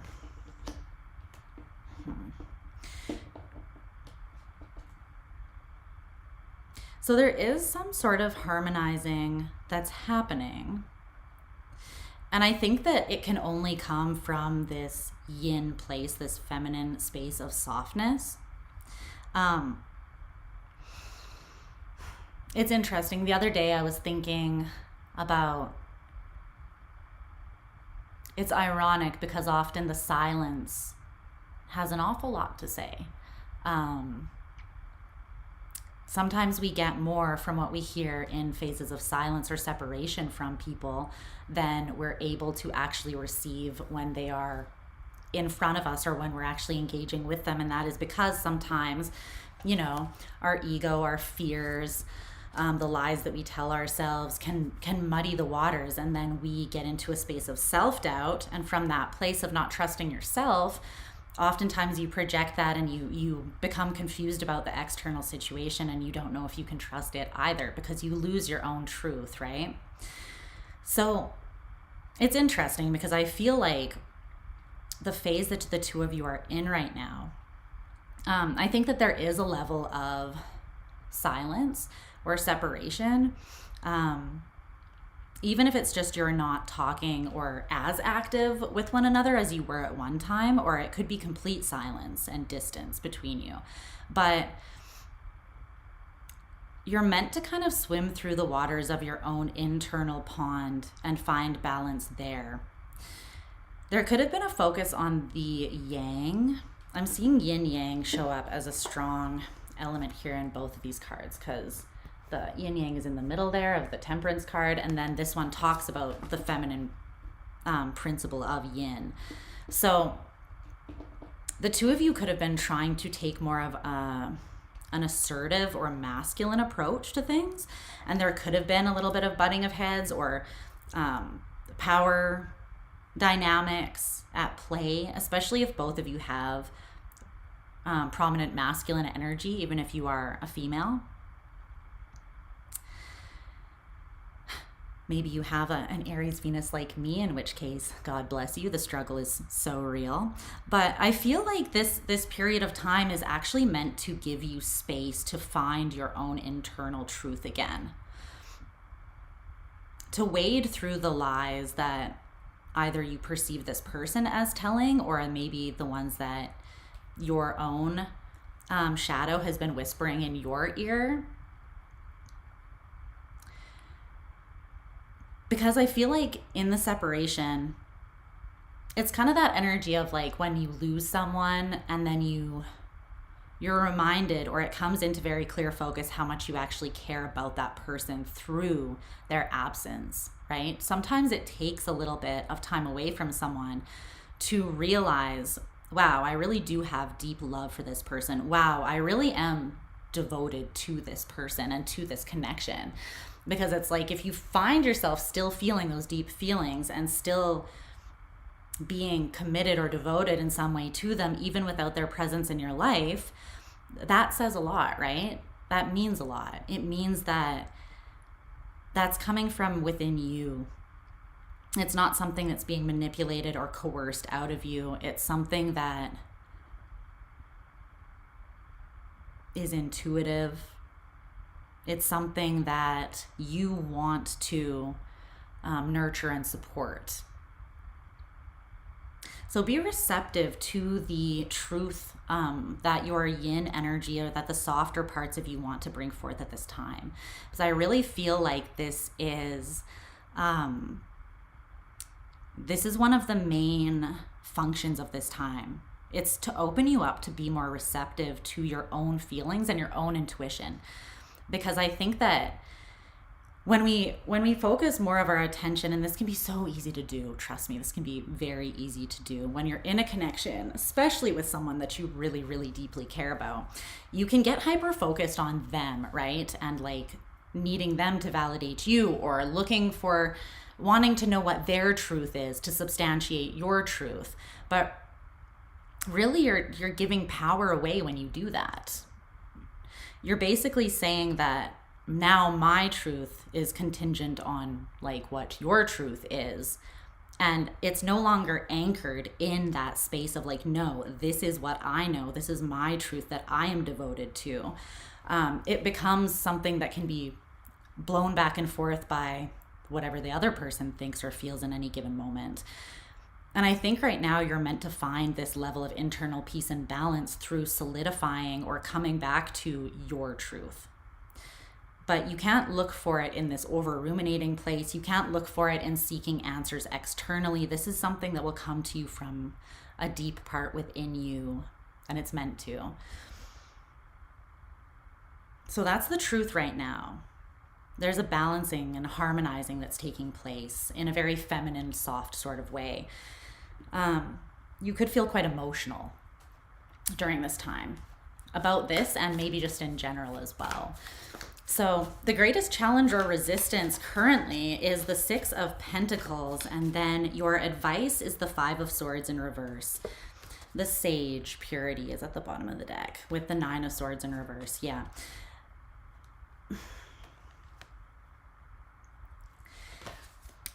There's definitely an up-leveling of knowing.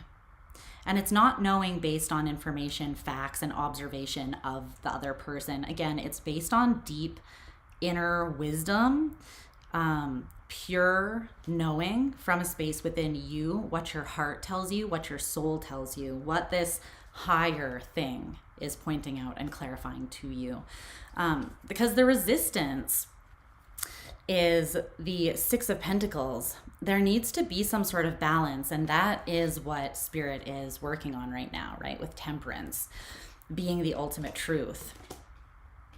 Or they're highlighting that that's what is needing to be looked at right now, so that there can be an equal give and take, a fairness between the two of you, essentially so that you guys can complement one another. Again, it kind of comes back to that yin-yang energy where there needs to be a level of balance for you to align, and then that balance needs to stay in place for the two of you to keep on flowing with ease and complementing one another and strengthening each other and building each other up, rather than becoming destructive within the connection to yourself and to each other. There's some sort of balancing of the scales, and it's the energetic give and take of time, energy, effort, resources. But the 5 of Swords in reverse. So this is a situation or an energy, the 5 of Swords, where you're very in your own head and you're not seeing things clearly. There's a competitive energy, sort of a win at all costs energy. And it's usually a situation where that energy is present, that people leave the situation feeling like nobody really won or nobody really got anything helpful out of that. Maybe it's like you both walk away feeling as though you've been burned in some sort of way, or things were said and done that were not actually in alignment with your character or who you want to be. In other words, your shadow kind of maybe got the best of you in a situation. So there's some sort of ego or like the monkey mind that is just not helpful.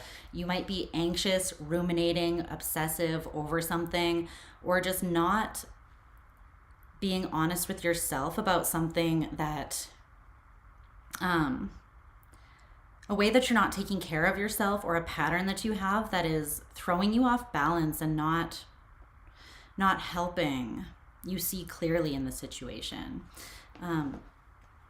There needs to be no game playing either with yourself or one another.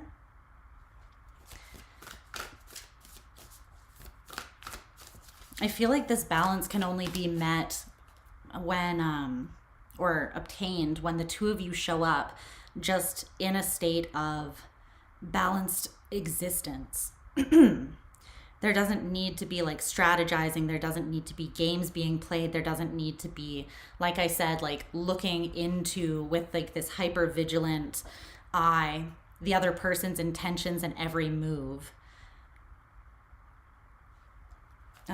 I feel like when you just kind of come back to basics and you just bring yourself, your most honest, authentic self to the table, and this person does the same, that's when you guys can match energies and you can find some balance here. Is there anything else you want to tell Gemini about this before I let them go?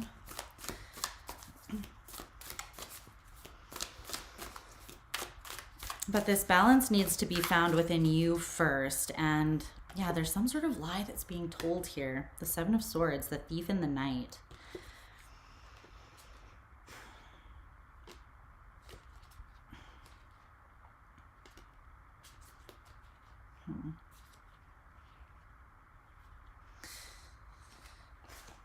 There's an element of wanting to move forwards without seeing the truth, or feeling like you're running out of time. So you need to just, you don't have time to do the work. You just need to like create a reconciliation, or I don't know.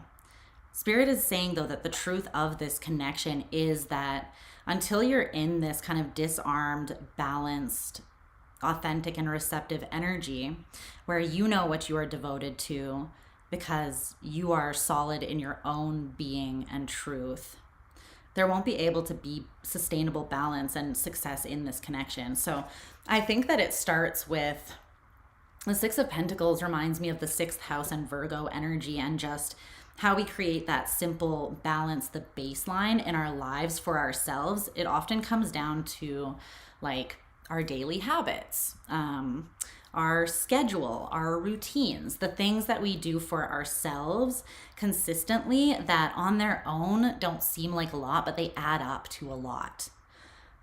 Those things, because those things become second nature, and then we fall back on that when we feel thrown off balance, and that is very supportive, and it keeps us in more of a state of harmony when we have those things in place, right?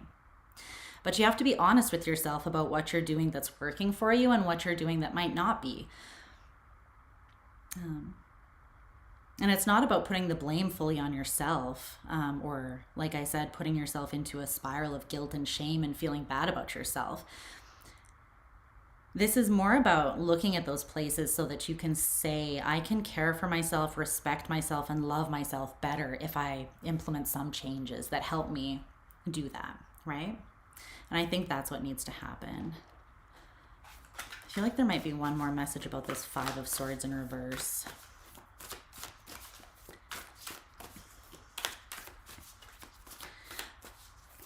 There was an element, though, of you looking at this person, or you guys looking at each other. Yeah, it's exactly what I said.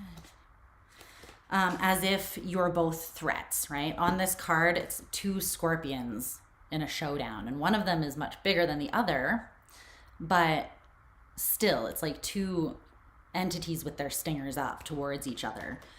Not sure if the other is a threat, but I feel like that was more a perception, again, with the 5 of Swords and Swords energy, that was based off of like internal doubt or conflict, or games that you were playing with yourself mentally. The card that came out to clarify is another extra card in this deck, and it's Nature, the seed of life. So it's exactly what I was saying about how balance can be created is only when you're in kind of your natural state of just being, of just existing, of just showing up authentically with your truth and who you are, and giving this person space to do the same. Because it's only from that place, really, showing up honestly and authentically with another person, that you can actually clearly see what is possible between the two of you, right? If you're showing up with masks and ego and defenses, you're not getting a clear read and then on what is like alchemically possible or relationally possible between you. So I feel like just get back to basics, get back to your most authentic self and loving and caring for that person so you can bring that to the table here. Okay? I love you, Gemini. I hope that you guys are doing well. And yes, we're going to move on to Cancer. Noe. Words have so much substance. Wise and deep thinker. Thank you. I have Gemini in my 8th house. Much of the wisdom has come through trauma, but thank you so much. I'm glad if it's helpful to others, then yeah, then it has been worth it. But yeah, a lot of the things that I have learned came through learning the hard way, for sure. The strongest energies in my chart are Mars, Saturn, and Pluto. Yeah, so it's been a fun life, guys. But no, I'm just kidding. But it has been the school of hard knocks and violent lesson learning, and me being stubborn and being like, I have to learn my lessons the hard way and I have to go through and experience everything myself.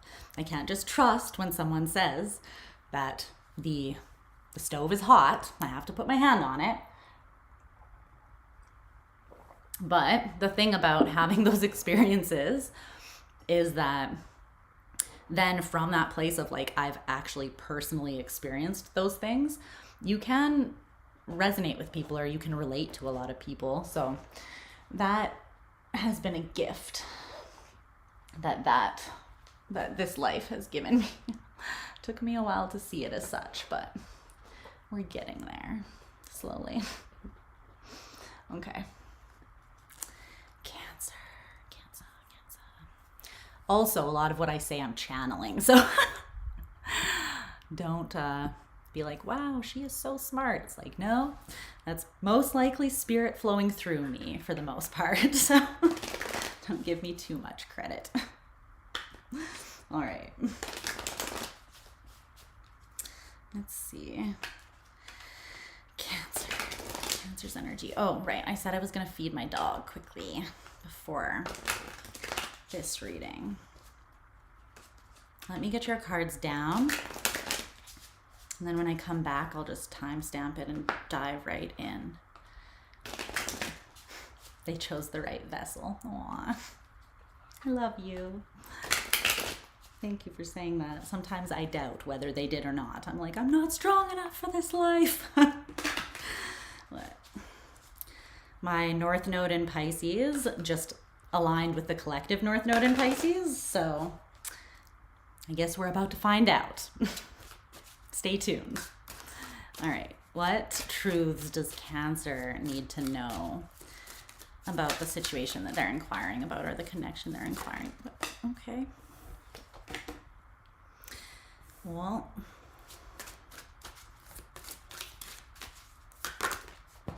I guess your cards are flying out instead of being put out. They want to do it their way.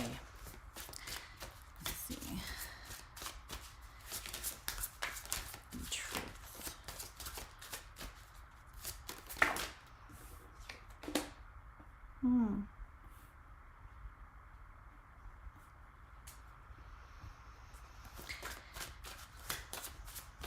Challenge or resistance.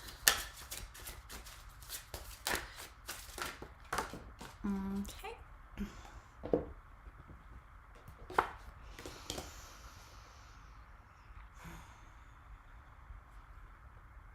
These is which?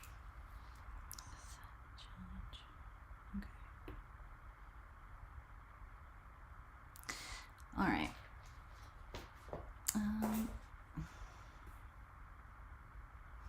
Let's just get an oracle card. Cancer has been patiently waiting. Thank you for being patient. I know I take my time. Everything you've said has resonated. That's good. I'm glad. If you can take messages, I always take messages from every sign I read for, personally.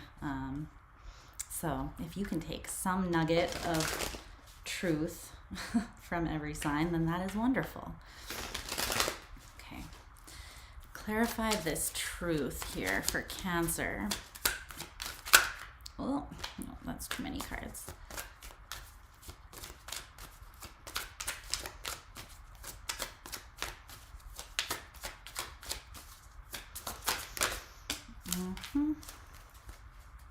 Okay. Well,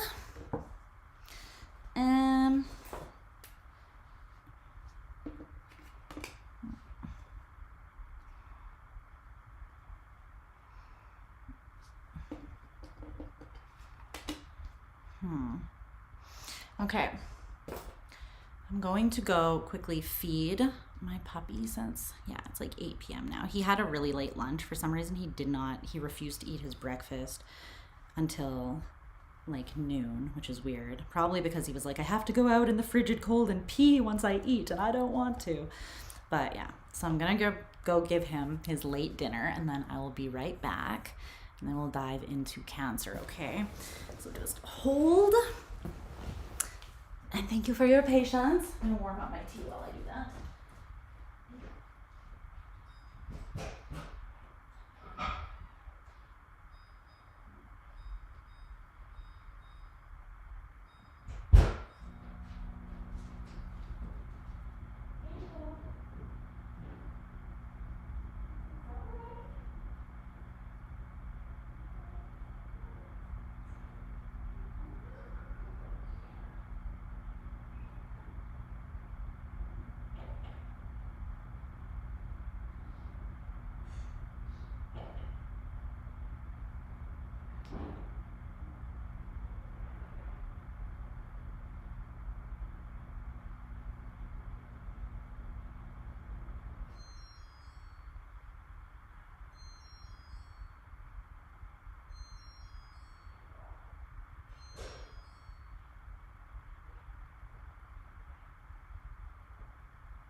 What is the current temperature?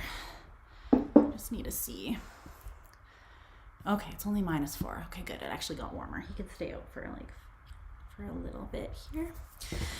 Before it was like the high of -15 degrees was not good for him staying outside.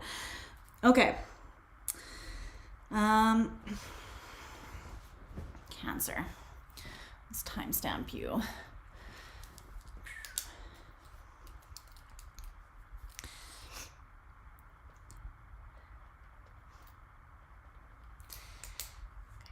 Hi, Cancer. How are my sweet little crabby cakes doing? I'm sorry, there's something in my eyeball. Okay, got it. So, I hope you guys are doing well, and we're going to take a look at your truth, their truth, and the truth that Spirit wants to highlight from a more transcended place. Keep in mind, as I said, the roles can be reversed, so if you feel like I'm talking about you when I'm saying their truth, and vice versa, then yeah, just take it how you feel it is true for your story, okay? All right.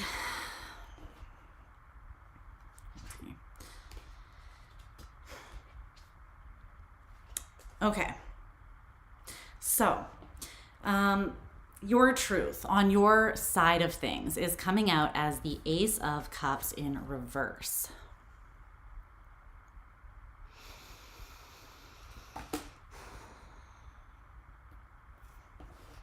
Let's see a little bit more about that.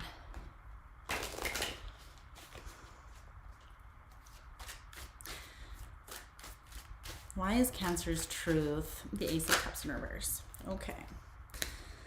Okay. The Nine of Cups, happiness in reverse.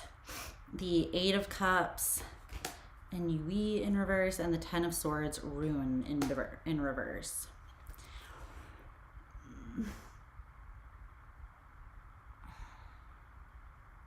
Okay. So for some of you, this will be reversed. I'm feeling that energy already, so don't hesitate to switch the roles around if that is more true for you. But I'm going to speak as though this is you. So your truth being the Ace of Cups in reverse, there is a feeling of the disconnect or coldness, almost like love lost, that you feel. And I don't know if it's like a forever thing, like you feel as though there's no coming back from this, or if it's just one of those things where, in contrast to how things had been up to this point, you feel as though something has shifted, and it's almost like someone's love and warmth was pointed or directed at you. And then it's kind of like, where did the warmth of the sun go? You know, it's like those days when it's really, really warm outside when you're in the sun, but then like fall days when you're between seasons, right? At least this is how it is here. It can be like during the day, you can be sweating when the sun is on you. And then the second that the sun goes down or goes behind a cloud, it's cold outside, and you really notice the difference or the absence of the sun. That's almost how it's coming through. But you feel as though you didn't get what you wanted. At one point in time, I think you got a lot of hope from this situation and a lot of happiness.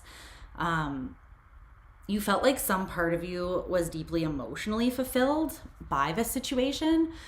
And I feel like whatever the current state of the situation is, you don't feel as though you can walk away from it now or easily disconnect from it, even though you feel like the sun is gone, so to speak. But I do feel like there's something kind of dramatic that happened with this Ten of Swords ruin card that you're trying to let go of, because it did come out in the reverse. I think that's because you have an awareness that you can't release yourself emotionally from this until you kind of, you face the disappointment and you forgive, or you find a way to purge that and release it. Because it's almost like as long as you are carrying that with you at the forefront of your mind, you're either re-triggering yourself or reliving that experience, and it's making it hard for you to disconnect and move yourself into like another frame of mind or even another reality, like just to move forwards. It's kind of an energy of being stuck in a state of grief, or maybe bitterness, anger. And I feel like all of this is surrounding not understanding why something had to happen the way that it did, or why something did happen the way that it did.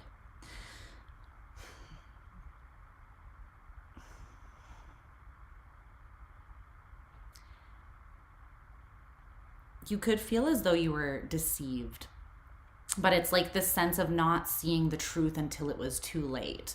So you'd already invested a lot, you'd already gotten your hopes up, and then when the rug was ripped out from under you, or when maybe you saw someone's true colors, or when some sort of action was taken that really did some serious damage to the connection, it was almost like a double whammy, because number one, it was something that you really weren't expecting, and couldn't make sense of.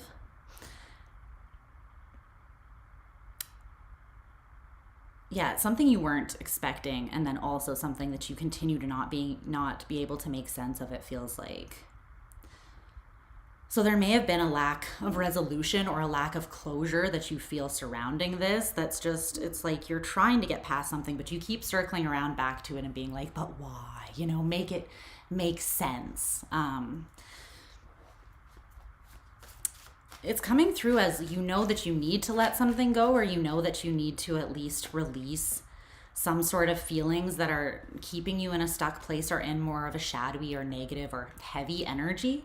But it's like you don't know how to transform. Yeah, death in reverse. You're not knowing how to adjust the energy or transform it or transmute it into something else so that you can evolve your current state of being. So you could feel a little stagnant. All of these cards are in the reverse, which I feel like is just frustration surrounding being able to balance something out or make a decision from a place of clarity that it allows you to take your attention off of this and your emotional investment off of this, so that you can move forwards into some sort of energy where you're taking better care of yourself, or where you're feeding more into inner harmony rather than revisiting something pretty painful. Okay. This person's truth is coming through as the hanged one, the hanged man. This is Neptunian energy.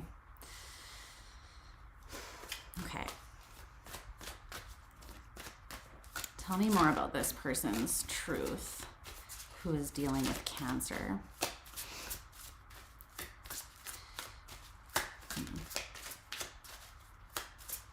I feel like it's coming through as there's something that this person sees from a higher perspective that they can't unsee now. And to unsee it, or to numb it out, push it down, repress it, distract themselves from it, escape from it, would bring them a lot of strife and worry, and it would bring them into a state of lack. So there's something that they see that it's like, even if they wish to some degree that they could unsee it or go back in time to before they had this perspective or realization, they don't feel like it is escapable. Like, see how on this hanged man, there's all of these cords that are holding her head.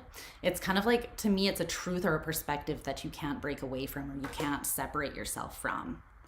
And while it might be the truth, and while it might be in service of the ultimate greater good for you to see it, this is something that this person, at least on some level, is like, wish I didn't have to know this thing.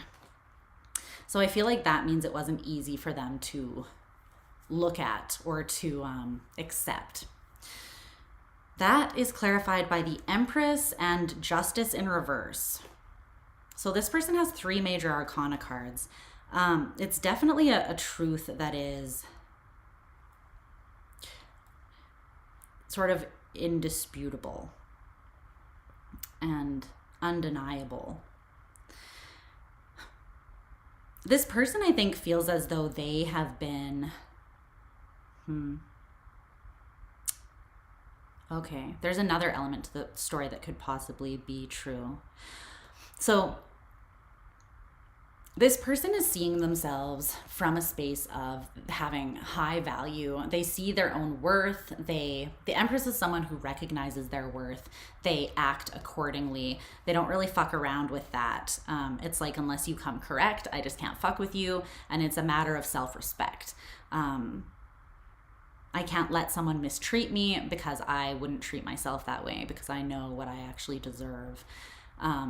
With Justice in reverse, this is someone that sees themselves in that way and loves themselves and respects themselves, seeing some sort of injustice. And I feel like this could be the higher perspective that this person is seeing, that they do feel like maybe there was a level of mistreatment or something was unfair or imbalanced. And I feel like maybe while that was happening, they were not seeing themselves clearly. But now it's one of those energies where they're like, I have had a moment and I remember who the hell I am now again, and I can't let people treat me this way. My dog is barking. I'm gonna have to let him back in a second. Jinx. But it's like understanding your worth, and then through seeing yourself clearly again, through snapping back into that, oh, right, this is who I am, this is what I deserve perspective, then recognizing that someone has been crossing a boundary, someone has been treating you unfairly, or there's been some sort of injustice that from the place of knowing your worth, you cannot stand for without there being cognitive dissonance and inner turmoil. Okay, he's just barking, so just give me a second to let him back inside.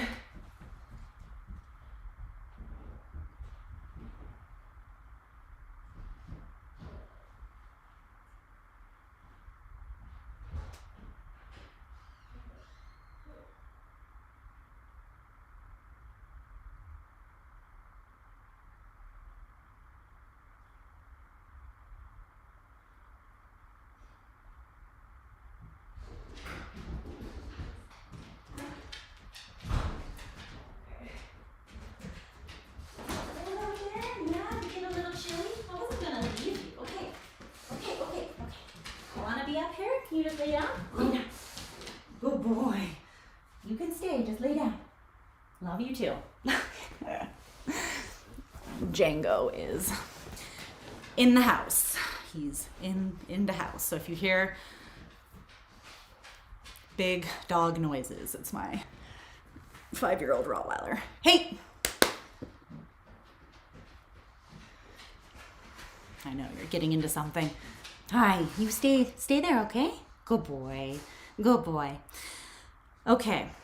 So that's what I see from this person's perspective. And the other element that came through from the first side, which I'm reading as your truth, is that another reason why you may not be able to, or an alternate reason why you may not feel like you can move past something or let go emotionally, is because a feeling of guilt or shame. It's like if you, or the first person that I spoke about, maybe they know that they messed up. Maybe they know that they did something that hurt the other person or that hurt the connection, right? Maybe they recognize that they had a part to play, or they were more so the source of this.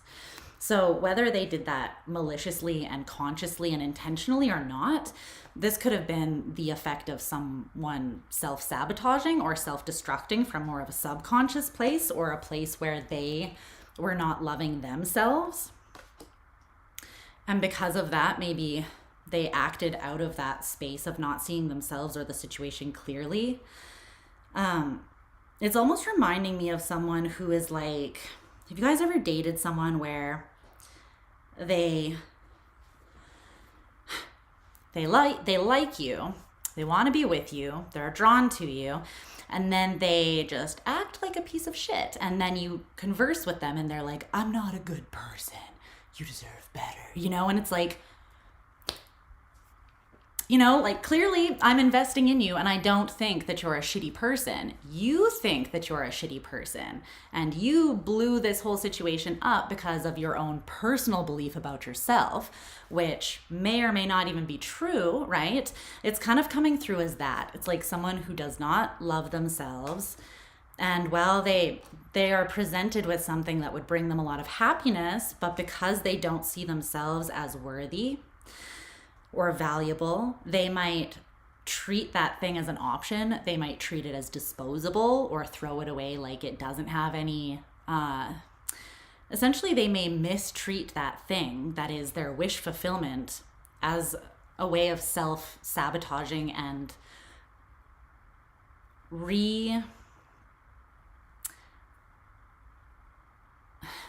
it's like cementing that belief about themselves within them.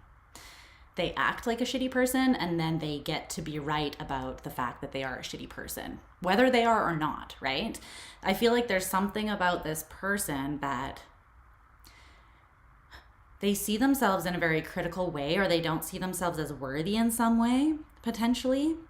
And so when they act in accordance with that belief, it's like a masochistic thing. Humans like being right. Even if they're right about something shitty, it still gives us this sense of like false security, right? It's like, I knew it. I knew I was a bad person.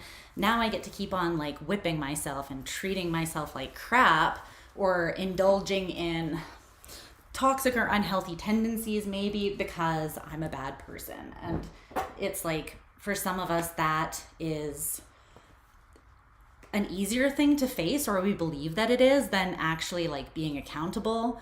Like, no, you're not a bad person. You just self-destruct because you have these beliefs about yourself, or you need to do some healing of your core wounds or your attachment style so that you can be accountable for when you get triggered, and then you won't act like someone that you're not, right?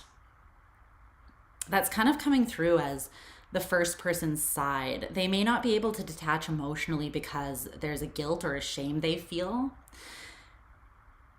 because they know that they played some part or they hurt someone that they do really care about. But then on this other side of things, this person, they're seeing their worth and they can't disagree, right? They're like, no, there was some form of injustice that I cannot stand for as the Empress energy. So it kind of puts this person between a rock and a hard place, because even if they do have deep feelings for the person I spoke about as being you, it's now in conflict with like, okay, but I can't love you at the expense of myself, right? So the ultimate truth that Spirit wants to highlight in this connection is the Three of Swords, sorrow. There is definitely pain here in this connection. It came out with this card, the sheep who wandered and found a different shepherd, and it came out in reverse. I feel like a lot of the pain on both sides right now is stemming from the fact that neither of you feel like you have fully disconnected.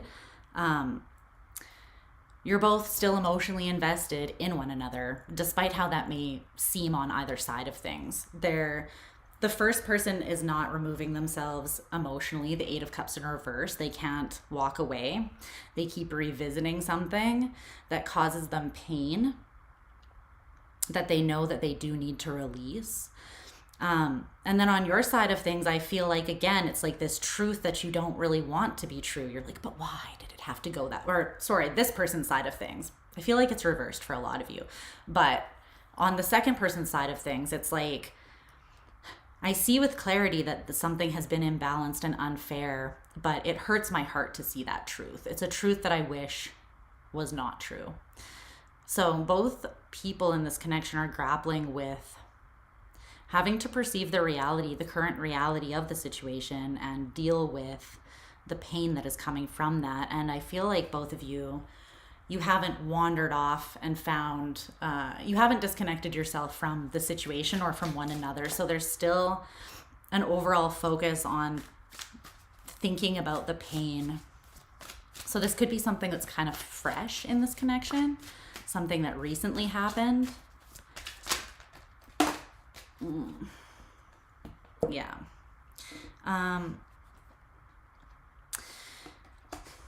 It's the Death card in reverse again with Adjustment in reverse. This is one of the Justice cards in this deck. Justice, Adjustment. Death and Adjustment, both in reverse. And then also this, the Eight of Swords, Indecision in reverse came out too. So this state of indecision is kind of holding you both hostage. See how this person is like bound? And in a way, it's a fear of looking directly at the truth, because the truth hurts in this situation, because what has unfolded is painful to some degree. So naturally, looking directly at it is also going to be a little bit painful. But I feel like that needs to happen. And maybe both of you in your own way are trying to approach that now, so that you can make a decision to release yourself or move yourself, or at least evolve the energy or adjust things into something that's going to be a little more supportive, or a little like that paves the way to move forwards, at least, so that you're not feeling so stuck in the current state of things.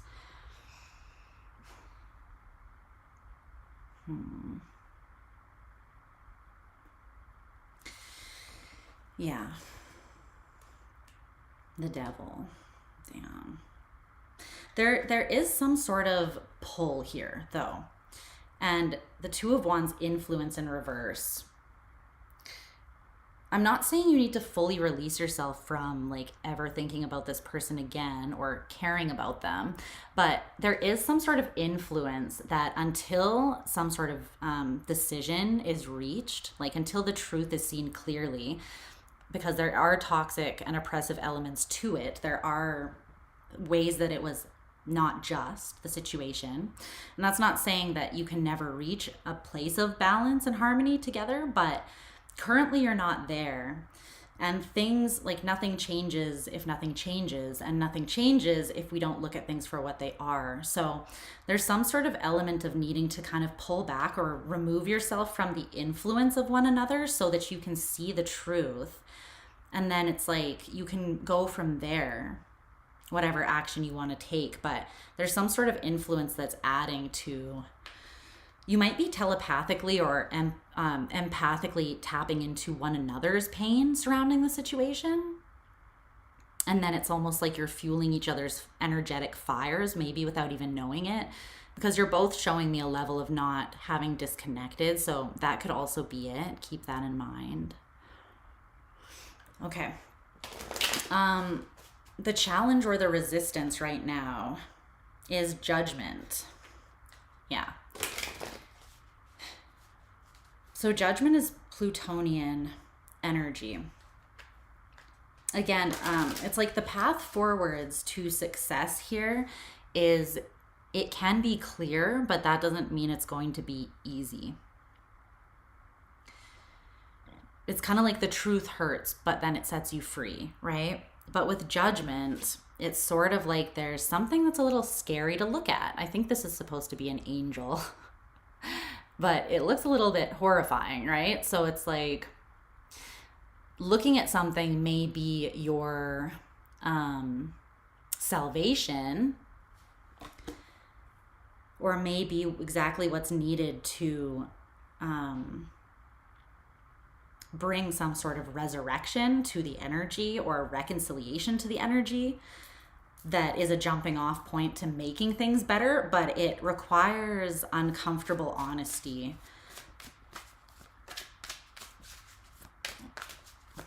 And then making a decision from that space of seeing the truth.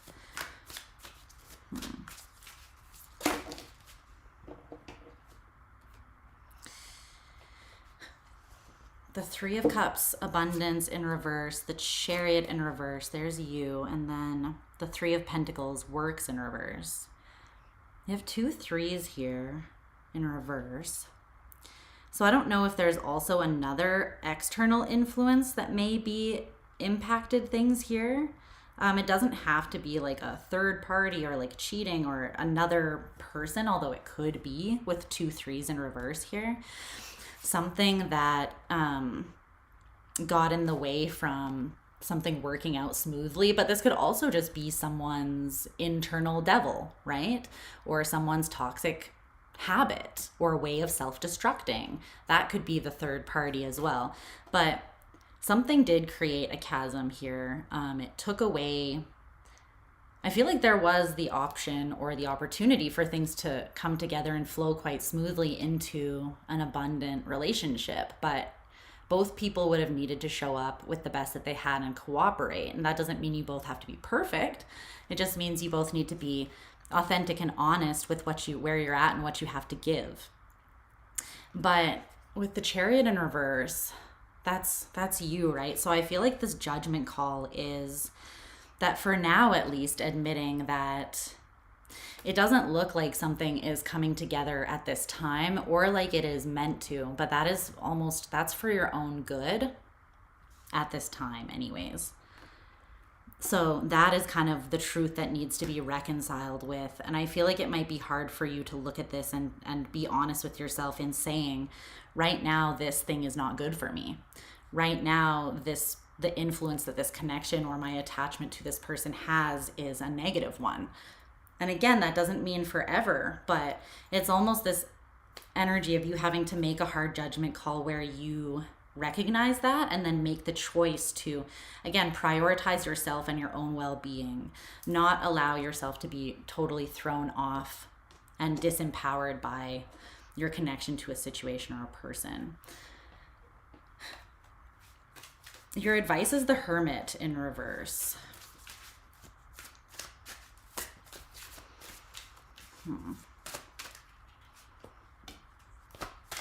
The Three of Wands, virtue. Okay.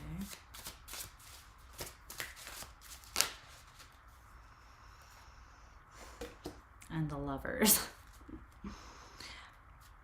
With the Ace of Pentacles and the Queen of Pentacles.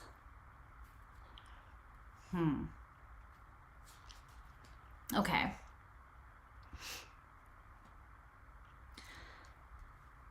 There needs to be fresh energy here infused, and not through directly dealing with one another or with this situation, I feel like, but through nurturing and honoring yourself and what you know you're worth, what you know the value that you know you have. This Empress, Queen of Pentacles energy is very strong.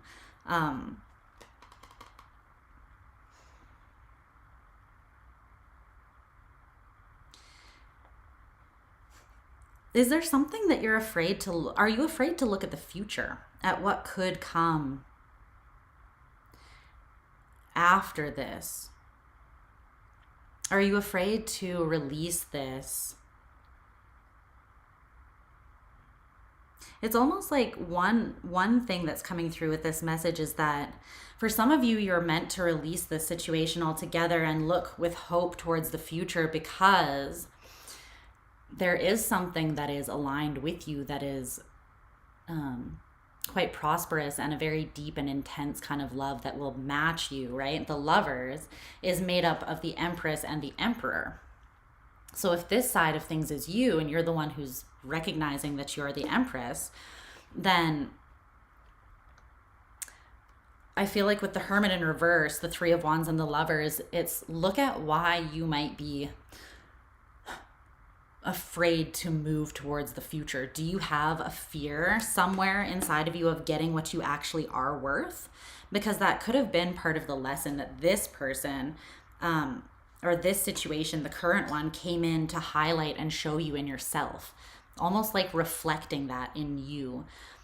If the first person here, whether that was you or not, acted from a space of not loving themselves, not seeing their own worth, and then sabotaging themselves as a result, Is there a way that you're doing that by holding on to a situation that is not on your level or not good for you? Is there a deeper reason why you're doing that? Do you still need to solidify your knowledge of your own worth in your mind so that you can move forwards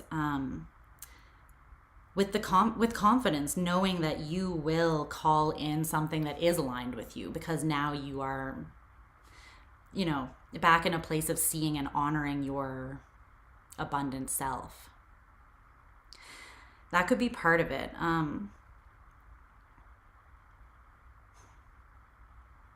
But regardless, I do feel like the advice is to look within yourself. Because even if it's that you're meant to, that this person or this situation is meant to come back around at some point in the future, there's something that you can uncover through a little bit of introspection that will help you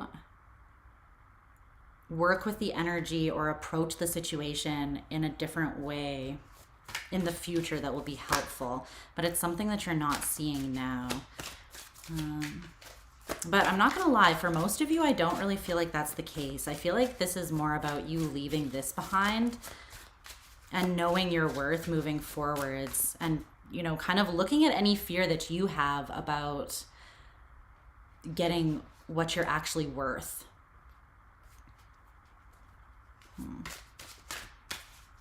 Anything else for Cancer's advice?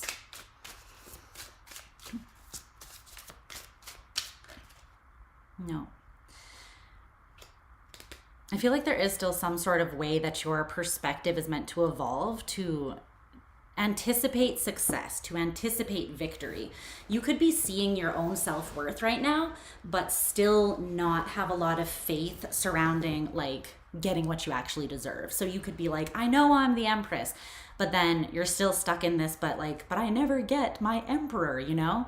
You need to have faith in yourself, the energy that you are radiating, because that is what you'll be magnetizing to you, and faith in the universe, the laws of the universe, right? That want to support you and give you what you truly deserve. Okay, that's what I'm seeing for you, Cancer. I hope that was helpful. This seems like a little bit of a messy, and seems like you're kind of in the thick of it right now, so I'm sending you lots of love if you're going through it a bit. Django, what are you doing? Hi, okay, you're there. I thought you were in the pantry getting into shenanigans. Hi, love you. He's so cute. Oh my gosh. Okay, good boy. Can you lay down and just chill with me? Yes, good boy. Okay. When he's quiet for too long, I'm like, what are you getting into? I'm suspicious. All right. We're moving on to Leo. Leo. Hi, lay down. Lay down. Good boy. Good boy. He's so cute. Oh my gosh. I love you, you stinker. Okay. Let's see. Leo. What's going on?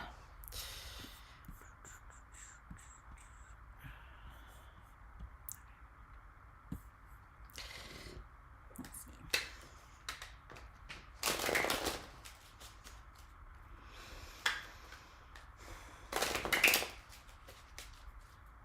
So, let's clear out all previous energies. So we have a clear stream. Happy New Year, Geminis. I'm glad you caught us too. Us being me and Django, my Rottweiler, is representing today. Luna's downstairs, most likely sleeping on the bed. She doesn't venture far, especially on these cold days. She's like, I'll be right here all day. I don't blame her. Okay. What energy wants to come through for Leo? What truth needs to be recognized by Leo here about this current situation? I need more lumbar support. I did not take into consideration how the couch like leans backwards so much.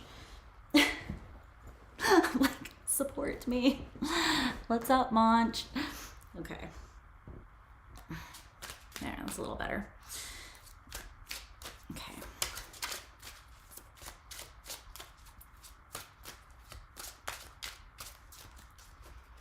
Let's see what's happening.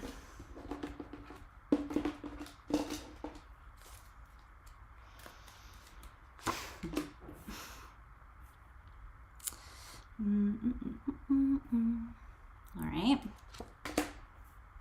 I'm doing good too. Thanks for asking.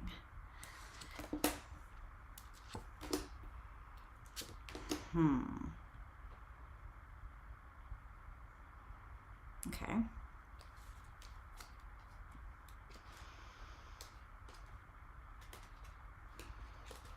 All right. Get an oracle card to clarify.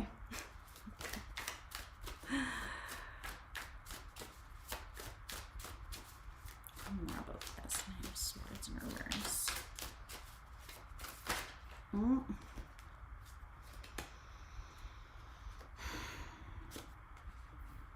Okay.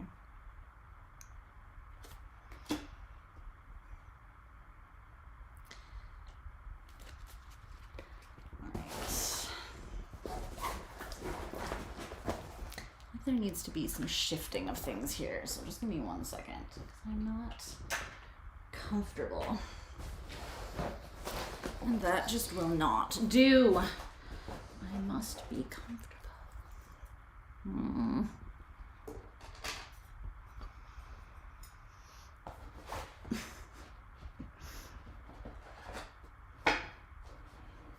Django's like, you're moving. Are we moving? We're moving. Their Rottweilers are herding dogs. And so they like, wherever the human goes, where my human goes, I go. It's like the slightest shift in movement. He's like, what's happening? Where are we going? What are we doing? Like, just chill, bro. Just chill. We're good. We all good. All right. Let me just quickly move this back a slight amount so I can sit more on the edge of the couch, and then I feel like that will be helpful.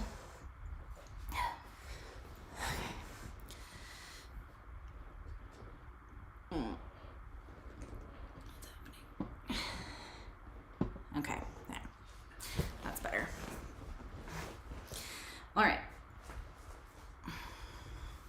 Is that better? That's better. Okay. So, let's timestamp this.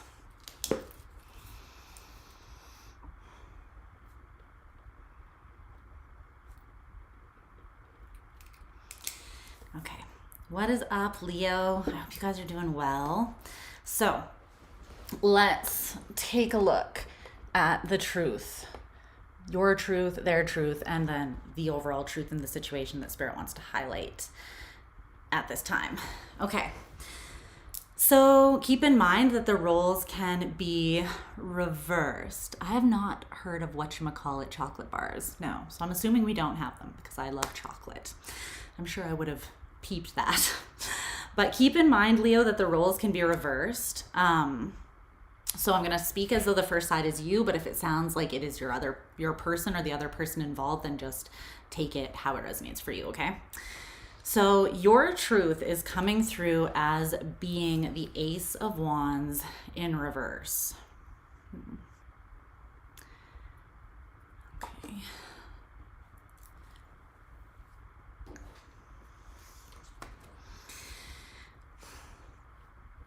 I feel like you are just, I think that this came through in the last all signs that I did for Leo.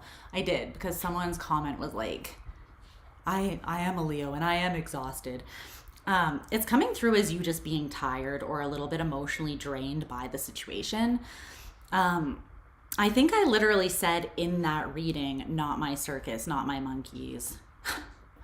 And that does come out later in your reading. So this could be connected. You might want to watch the last all signs that I did, which was just a general messages one, but it could be connected. Okay. Why is Leo's truth the Ace of Wands in reverse? Why? Turned off. That's another element of it too. Let's see.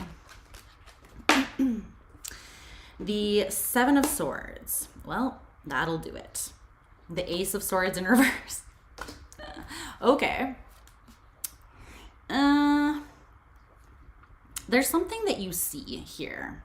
You see it, and it's interesting because I feel like this situation, or maybe this person, has done a lot to attempt to deceive you. Hey, don't lick. Because the Ace of Swords in reverse and the Seven of Swords, this is like a lack of truth or an outright lie. And then the Seven of Swords is like, can be strategic deception, illusion, speaking in such a way that you know that you're saying something that will get a specific outcome or reaction that you want, but you may also be aware that you are getting that by leaving out important parts of the truth or the story, important details, right? Sort of like selective sharing of the truth, which is still lying, right? But you have the High Priestess underneath that. So I feel like, and this trumps as a major arcana card, it's trumping all of the bullshit that this person or the situation throws your way. So there's something that is like, no, but I see it, you know? There could also be a level of this within yourself, something that you maybe weren't admitting to yourself or didn't want to admit, but intuitively there is a deeper place of you that knows or has some sort of awareness. So take that how it resonates for you. But you are just like, I don't have any energy, time, effort. Like, I'm not going to give any of my precious energy or power to a situation that literally won't even give me the bare minimum or meet me halfway by at least showing up from a place of honesty, right? Because it's like, you're giving me literally nothing to work with. If you're not showing up authentically, then where does that leave us, right? There's not a lot that you can do with an energy that is insisting on coming at you that way.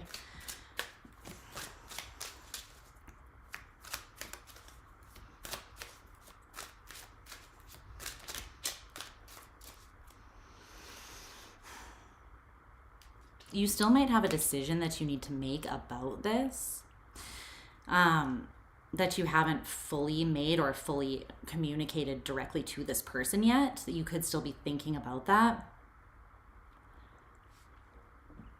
But I feel like right now you're more so in a space of being like, I'm not giving any energy to this. So I kind of doubt that you are even, with that Ace of Swords in reverse and the Ace of Wands in reverse, those are both masculine energies. So that's energy of assertion stagnated or stalled. It's like, I don't feel like you're putting any energy or taking any action towards this right now, even to like rip a strip off of someone. I feel like more likely you're in a state where you're like, I'm preserving my energy, my state of peace of mind, and I'm not even allowing myself to be drawn into the fuckery of this. I'm not letting it take anything from me. I'm not giving it the opportunity to disempower me by even opening up a conversation with this right now. You are kind of just like, I've fucking had it at this time, not gonna lie. And again, that doesn't have to be forever. Something could have just really rubbed you the wrong way. This is like getting the ick, but like amplified by Jupiter energy or something. So it's like the ick just like blown up. Someone did or said something that really was like, nah, that's not cool, bro. And for you, it could have been something as simple as even lying about something that isn't even that major. But Leo energy is, what is the strength card about? It's about having a backbone. It's about knowing your morals, your values, your beliefs, knowing where you stand, and then being brave and courageous enough to stand on it, you know, to speak your truth, even when your knees shake or your voice wavers. Leos are very much about showing up as the authentic self and showing up from the heart. And it takes a lot of courage and bravery to do that. So I feel like if anything was going to give you the amplified ick, it would be someone not having the balls to do that too, for whatever reason that might be. That's kind of what I'm getting from this. You're just kind of like, oh, I can't even be bothered. Like, come back correct with like the receipts of changed behavior, because that is the best apology, or like, don't even breathe in my general direction, you know? It's dramatic, but it's Leo energy, and it's dramatically reactive for the right reasons. I feel like you are kind of standing up for yourself here against something that you have very low tolerance towards. So this person's truth is the Two of Pentacles in reverse. Okay. Well, yeah, cowardice, yes.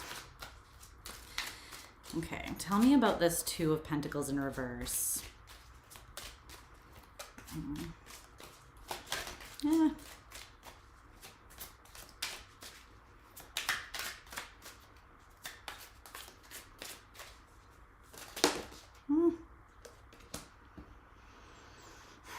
The Ten of Swords in reverse.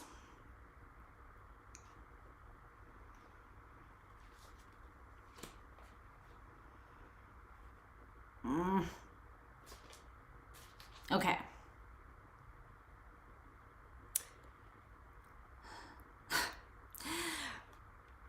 I understand why you're reacting the way that you're reacting. Because this kind of person is can be quite frustrating to deal with, or just someone who's currently in this energy. This might not be a reflection. The current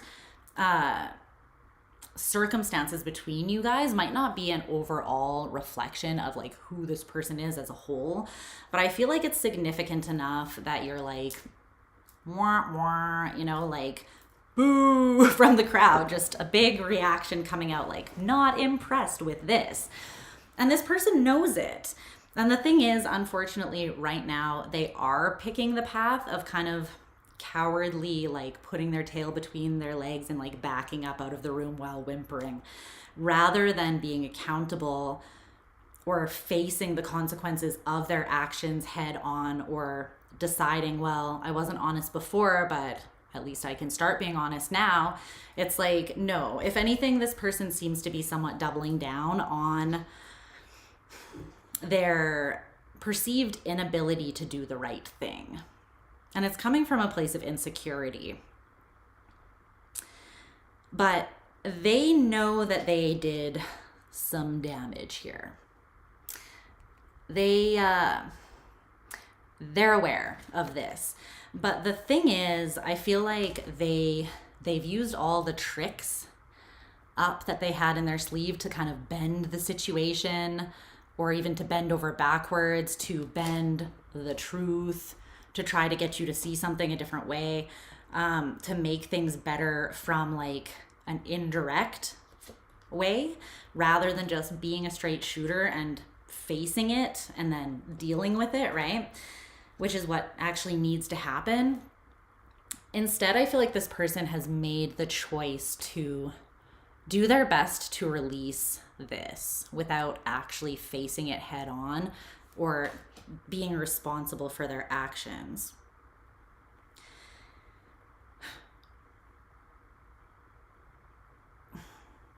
It's kind of like they're like, well, I'm just trying to wash my hands clean, wash the blood off my hands in the sink, and then just have breakfast at McDonald's like nothing ever happened, you know? And It's like a Happy Meal won't solve this, friend, you know? But the Queen of Wands in reverse, Temperance in reverse, and the Seven of Wands in reverse with the Five of Swords is just not the vibe that we're going for. So the Queen of Wands in reverse is like, it can be like manipulating because you have low self-confidence and you believe that you have to show up in a way that is not authentic to you for people to actually value you. So this could be someone that like over-sexualizes themselves, for instance, because they don't see that they have deeper worth than that. Maybe by extension, they only are comfortable with more superficial or physical relationships. That's just like one example, right?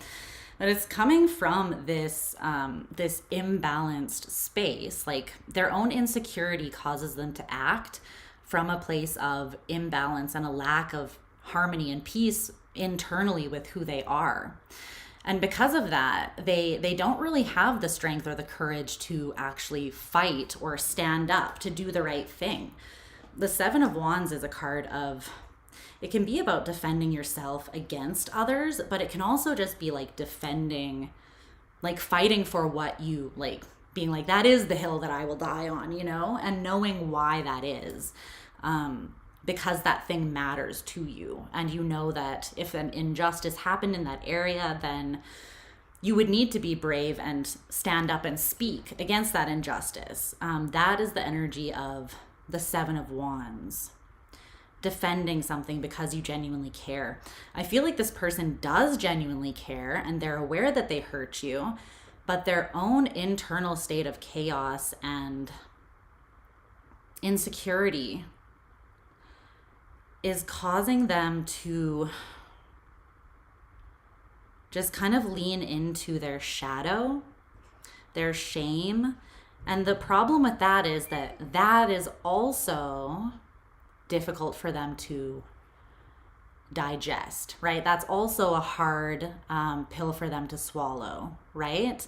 And so they're like, well, I'll just double down on, you know, the fuckery, on playing games.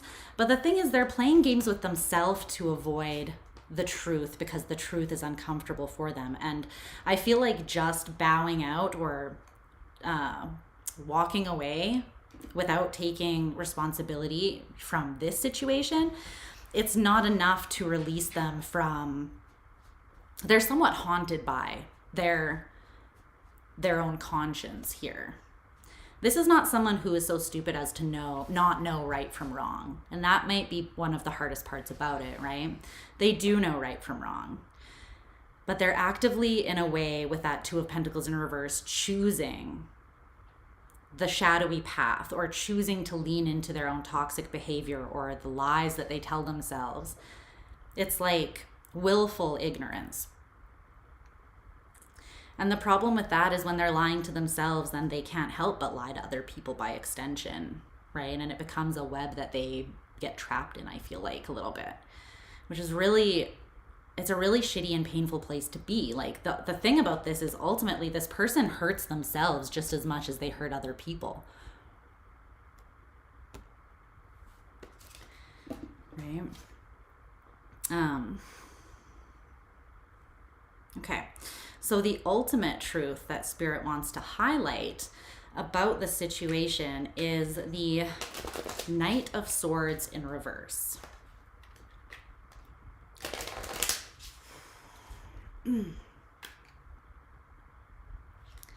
I'm feeling like it's almost like Spirit is saying there is no like answer. Like, how can I say this? There isn't a lot more to unpack and uncover and demystify about this situation and this person's behavior. It's pretty point blank, right? The Knight of Swords in reverse is like someone who doesn't have the answer. And it's almost like Spirit is like, there is no answer. There is nothing else that you need to say. I think you already know this because, again, you are you're holding back your energy. You're like, I have nothing more to give to this. And I think that this is spirit validating that that is a healthy approach for you to take at this point in time, because it's like there's a certain level of understanding that you can have, but then beyond that, there's nothing that really needs to be done. There's no more energy that needs to be invested, and there's no more engagement that really needs to happen here, because this person has chosen their path, at least very strongly for the time being, and you aren't going to fucks with that, and you shouldn't, right? Because you can't trust this kind of person. And someone who can't even honor themselves is a dangerous person to have in your company.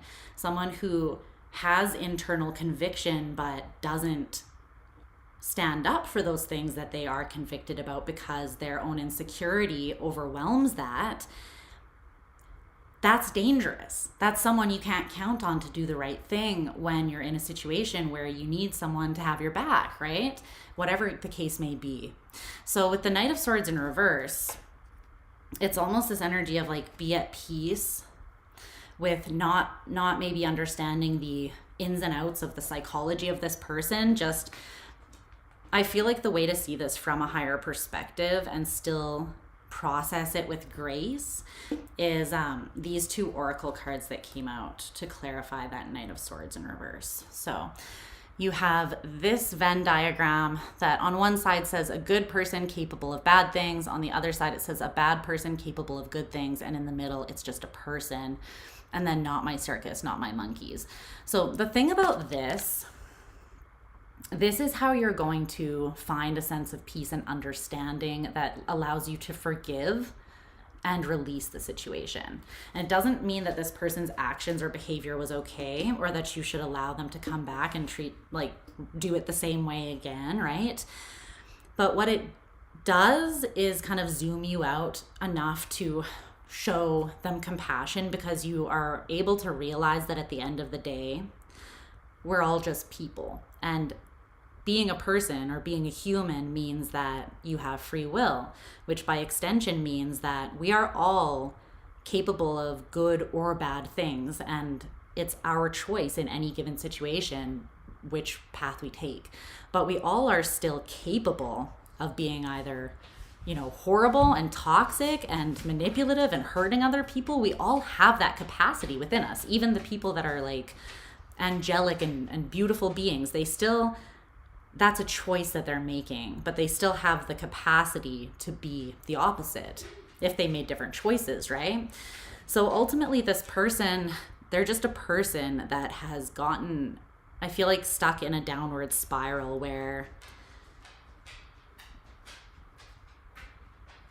they just keep choosing to lean into the bad decisions. And while you can still see them as being like, well, they're just a human that is going through their own shit, right? And that's their path.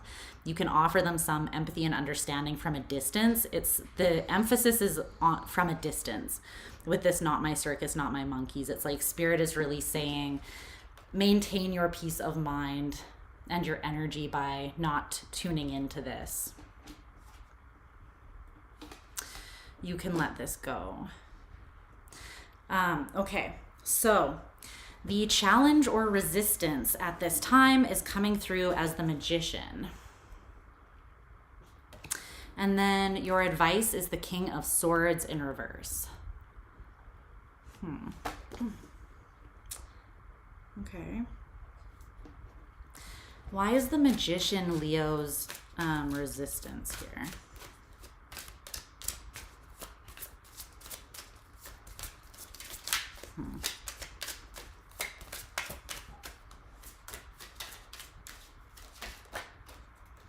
The Fool.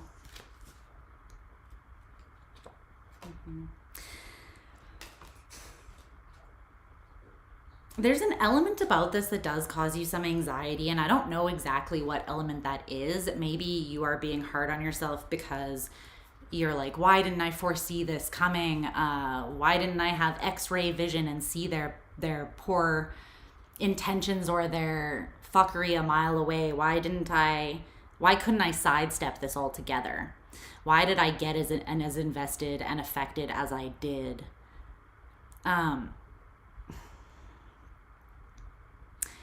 Try to let that go, because beating yourself up about it isn't going to help. And I feel like with a little bit of time and space and distance from the situation, you'll see why maybe you were attracted, or what it was within yourself that didn't allow you to discern from the very beginning that this maybe wasn't healthy for you. I feel like you can't see that right now because you're still too close to it and you're a little bit pissed off, right? And that's affecting things. But there is some sort of anxiety here, and it has to do with you like collaborating with people and opening up to them and committing to them. It's like part of you now wants to put up your defenses and be like, well, fuck them all, you know, like riding solo for the rest of my life because people won't fuck with me then. And I feel like we all have those moments, not gonna lie, where we're like, no man is an island, but I'm about to challenge that, you know? I want to be a one lion pack here because F humanity. But you are meant to manifest a new like beginning, a new leap out into something new from a place of confidence and assuredness in yourself, and ultimately in the good that does exist in the world. And to do that, I feel like you have to kind of get to a level of healthy detachment from this situation and your disappointment and anxiety surrounding it. But that's the greatest resistance, is that you might still be giving, even if you're not directly engaging with the situation, you might still be giving it some sort of mental energy is what I'm seeing here. And I think it's because something about this person's behavior triggered something in you. Because the thing is, when we do get angry, anger, when we trace the roots down, always leads us to some sort of hurt or pain. Anger is just like a side effect of hurt, right?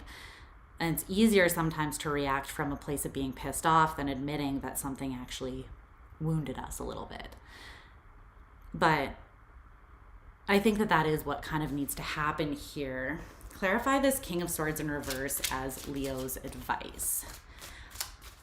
And it doesn't mean that you're weak because you were affected. It means that you're a human with a beautiful heart that you keep open, and that you, more often than not, do assume or hope for the best manifestation of a person. You hope that they will show up as the best person that they can, and that's because I feel like you strive to do that, right? You strive to show up as the most honorable person and evolved person as you can.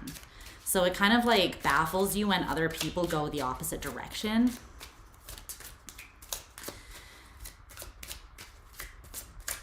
Because I feel like for Leos, like a life where you cannot stomach and honor yourself is no life at all. Like you would rather just not live if that was all that you had. So I feel like when you look at people that go to great lengths to avoid the work that they need to do, or stepping up into a place of empowerment, even if it does take some hard work and hard truths, maybe you just have a hard time connecting and understanding that. It's kind of like there's a disconnect there for you because you could not imagine approaching things that way for the most part. Yeah, what I'm getting from this advice is like reserving your judgment of the situation for the time being, kind of like out of sight, out of minding it is what I'm getting from that, while you move forwards with the Six of Swords and get some distance. Because like I said before, I feel like the distance is what's going to give you the perspective that you need to truly have something click that lets you let it go, you know? And you won't be like having to convince yourself to let it go. You won't be coming from a defensive or an angry space.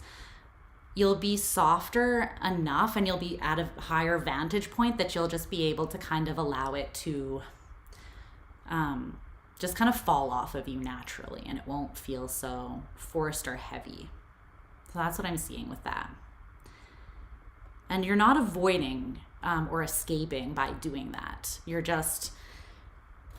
You're giving yourself space from it. physically, emotionally, mentally. Mentally is coming through the most with all the swords energy. So don't be afraid to let yourself do that, and know that the answers that you seek, that you need to kind of really more fully integrate the lesson or whatever you need to see about this, it will come to you naturally as you kind of continue moving forwards, okay?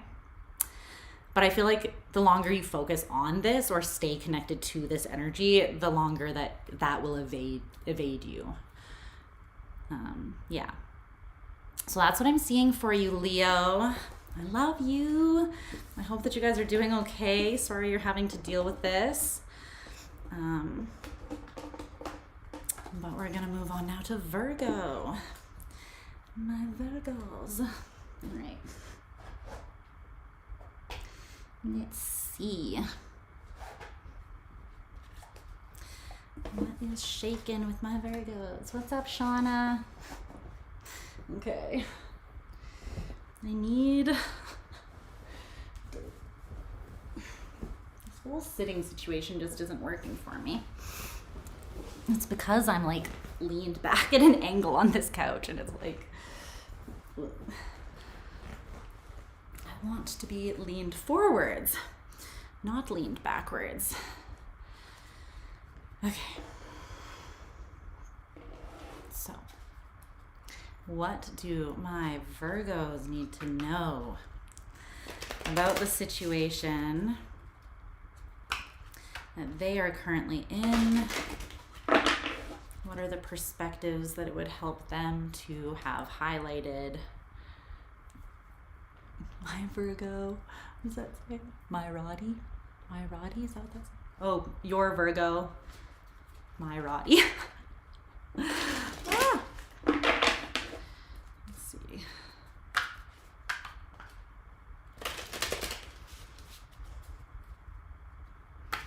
All right. What does Virgo need to know?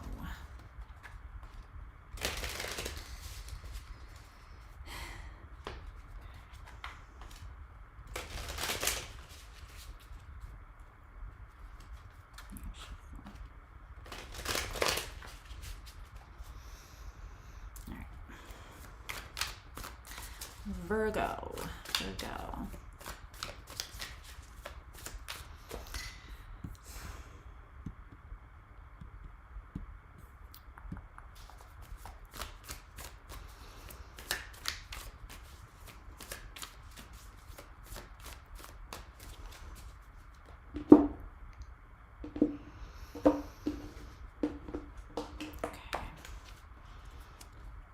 My Virgos.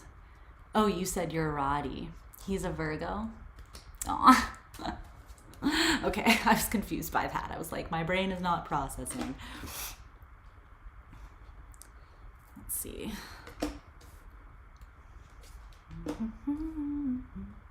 Okay.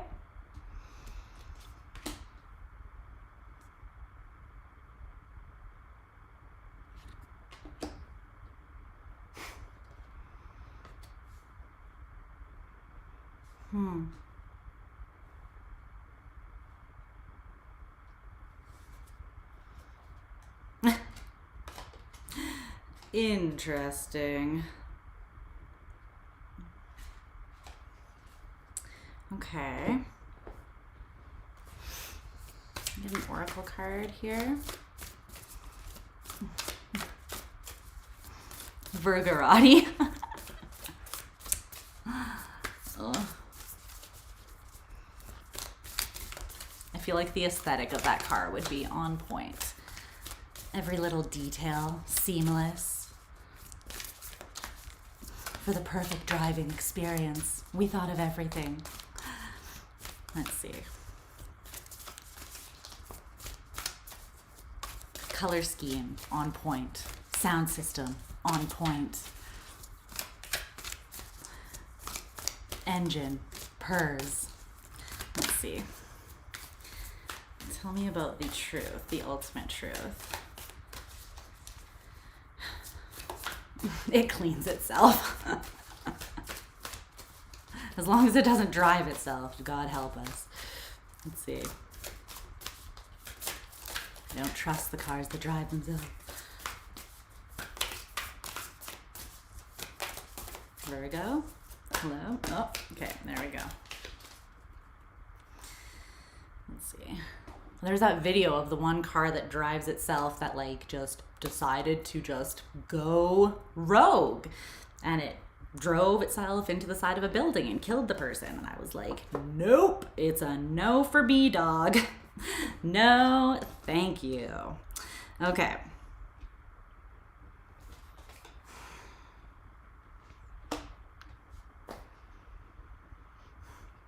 All right. Let's see this situation. Hold on a second. Never trust self-driving cars. No, it's not gonna happen. I was suspicious before that, and watching that was just like, yeah, that's what nightmares are made of. Okay, so Virgo, let's timestamp and see what's going down.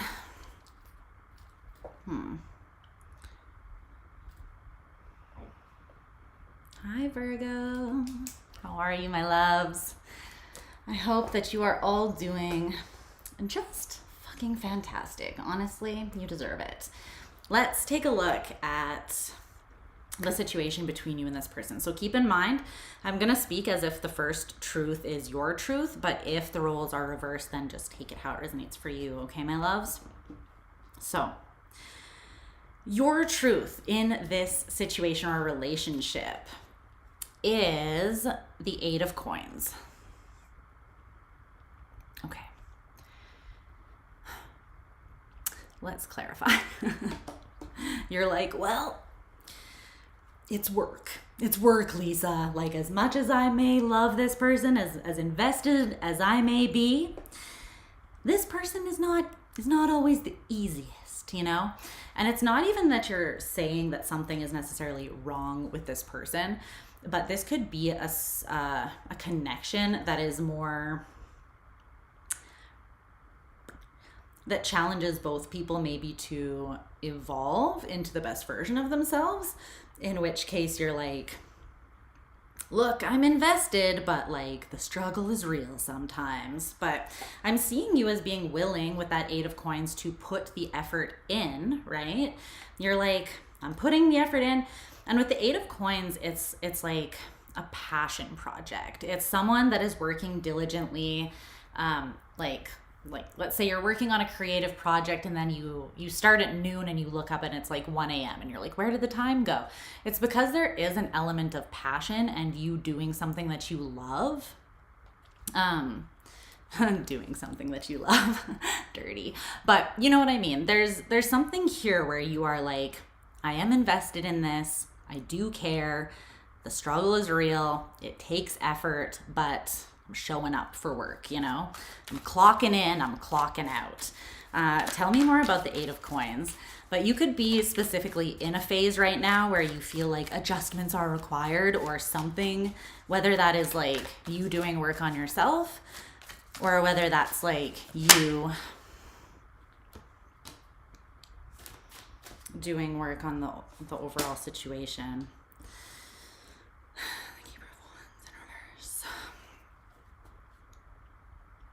You got the Queen of Wands in reverse, clarifying. You could be working through some personal insecurities, or looking at places where it's interesting. It's coming through as like there are some times I think that, what's up, Ken? I think there are times when this connection, I'm channeling a song. What song is that? There's a line where it's like, what song is that? Hold on, I have my phone here. I just listened to this song the other day, or last night, I think, which is why I'm remembering it. I just want to see. Is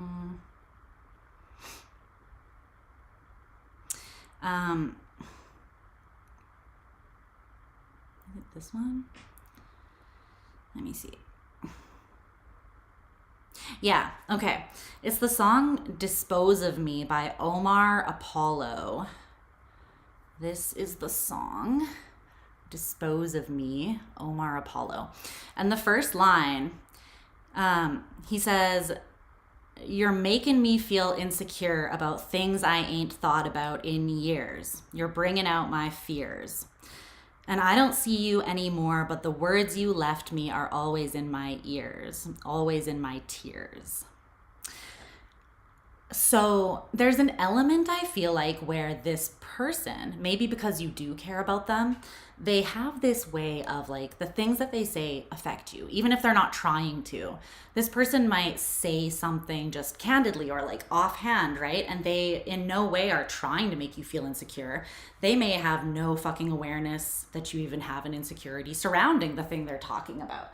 However, it's like, ooh, it's like striking you like bullseye right in that place where it affects you, or it makes you realize that, oh, there's still a little work that I need to do on that part of myself, either to have a deeper level of compassion and acceptance for myself, or that makes me feel a little bit insecure, and then maybe I react or respond in a way that isn't really, I don't feel like it's my higher self, or I don't feel like it's an accurate representation of who I am or who I want to be in a relationship. Do you know what I mean? So I see this as you doing work on yourself, because this connection has a way of highlighting or reflecting back at you places where maybe you're not seeing yourself completely clearly, you're not maybe loving and honoring yourself clearly, or you're just, there's a level of insecurity or a lack of confidence that tends to be highlighted sometimes here, or it's being highlighted now. Yeah, judgment.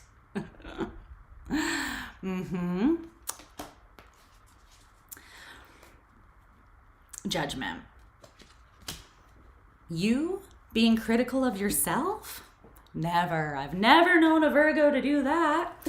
I'm kidding. I'm playing with you because I love you so much. But yeah, you almost feel like in a way this person is like God's mouthpiece sent down to earth directly to, like, with a loudspeaker, tell you things or amplify your own voice within yourself. That could also be it. Maybe this person sees you in a way that is, so the way that people highlight our insecurities sometimes are not through supporting our insecurities at all. Sometimes people highlight our insecurities through seeing us in a much more beautiful light than we see ourselves, which forces us to then reckon with why we see ourselves as less than that, right? So for instance, maybe this person, they think that the sun shines out your cute little butt, and you're over here being like, I hate myself and I suffer with existential dread 90% of every day, you know? That could be another way that your insecurity is being triggered. It's like this person sees you as an absolute angel that they would die for, and they see your potential and they see you being beautiful just by existing, you know? And it highlights that because it pokes this tender spot that makes you more aware of your own insecurities, or where you're not seeing yourself that way. In contrast. So that could be also something. But I feel like this, whatever it is, however that is being highlighted for you, it's wanting to create a transformation. Judgment is the energy of Pluto as well. So whatever this is highlighting in you, it's probably quite deep. It's probably something that's coming from a deep place. Like that song said, you're making me insecure about things that I haven't thought about in years. You know, this could be bringing up to the surface an insecurity that is from like when you were a child or something. You know, it could be something that you have not looked at or thought about in a while. And now you're like, why is this being provoked? It's being provoked because it's a place where you're meant to heal so that you can love and honor yourself more effectively in that spot, I feel like. And I think that's ultimately why you're willing, maybe sometimes begrudgingly, but you are willing ultimately to put the work in whatever way that is being required of you. Okay, so this person's truth is the King of Wands.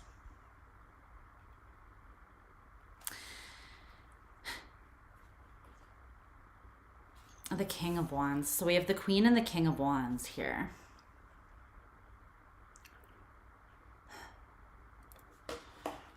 That's another thing that will do it, right? Like when we meet someone who could potentially be a counterpart, that can sometimes stimulate in us this like awareness if there's any discrepancy or energetic imbalance. Like if someone in the connection is more empowered or confident than the other person, then that discrepancy will be highlighted so that it can be brought into a state of balance, right? So maybe you're looking at this person like, wow, this person is everything I've ever dreamed of. They could be perfect for me, but I need to get my shit together so that I can show up on a level that is doing me justice and doing them justice, right? But this person's truth, the King of Wands, why is that Virgo's person's truth? Okay. Aww.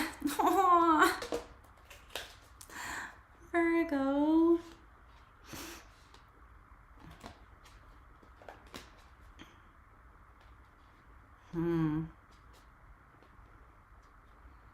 This person has a pretty clear sight, higher perspective. They could be very intuitive. They could be a water sign. It's kind of coming through that way because I do feel like they see you. Specifically, they could have strong scorpionic placements, but they don't have to. I love this though. I feel like they have a clear perspective. They're like, I see where Virgo is at. I see their potential. I see how they see themselves in comparison to their potential. And I see them doing the work or taking the necessary steps. It's like I feel like this person is aware that they are quite attuned to their own higher self, not 100% of the time, but overall they're confident and empowered. And that's why they're able to see you from that place as well, in that light, right? Because they know what it looks like. But this is beautiful because the King of Wands was clarified by the future card. So in this deck, there are extra cards, past, present, and future. They're looking at you and they're like, maybe this is where Virgo is now, but I see them being this in the future because they're doing the work. It's like they see you up leveling. They have faith in you. That's what that is. And you know where that faith comes from? The Ace of Cups. This person loves yo ass. This person loves you. They love you and they do see the best in you, whether you see it in yourself or not, all the time. And I will say, from all the Virgos that I've known, I would say that that is, of everything, your greatest pitfall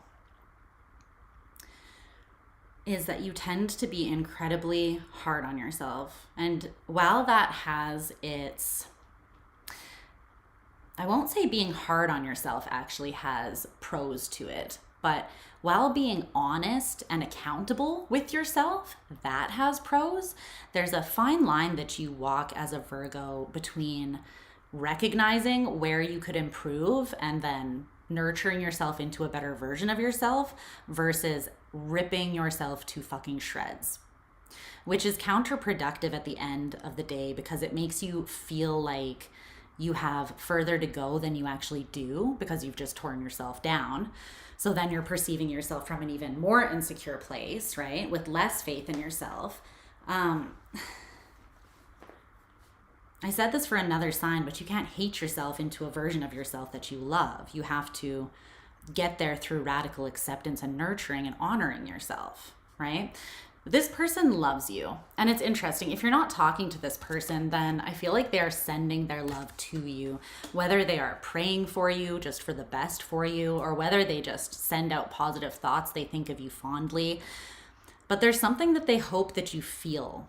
It's like a message that they send out and they hope that you receive it. And it's their love. They hope that you feel that they do have faith in you and love for you. They want you to know that.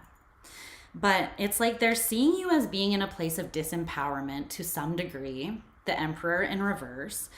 And they may feel like you rejected an opportunity or you fumbled some sort of opportunity as a result of this. There's someone walked away or disconnected, the Eight of Cups. But they see you as doing that in order to, or if they walked away, then they did it in hopes that they could give you space to do this work on yourself, because they see that there's this piece missing that needs to be integrated, and it's going to come through you slaying your own demon here and cutting yourself free from some sort of perspective or harsh judgment of yourself, I feel like, that's not true, and it erodes you. It doesn't build you up. It tears you down. And it prevents you from manifesting what you really want in your life to some degree. And this person wants better for you. So if you walked away, then they're giving you space because they know that that's what's needed right now for you to process and work through your own journey and build yourself up or release yourself from things that are not serving you in your life. And if they walked away, then it's sort of the same reason. They're giving you space because they hope that you make use of it in a positive way. And they have faith that you will. So, the ultimate truth of this connection that Spirit wants to highlight is the Five of Cups. Well, there is currently some grief or pain, something being mourned here. And with that Eight of Cups, I think that it's just a disconnect or a distance between the two of you. Because of the nature of the disconnection and what you're both aware needs to take place. Like, you know that there's work you need to do. This person also sees that. It's like the two of you may have disconnected or pulled back your emotional investment. And I feel like you can both sense that. It's not that the love is not there, but it's that you guys are not, you're giving each other energetic space here during this time, but you both feel it, and it does cause grief. In this card, there are 3 eggs outside of the basket that are broken and 2 inside of it that are still, can hatch, you know.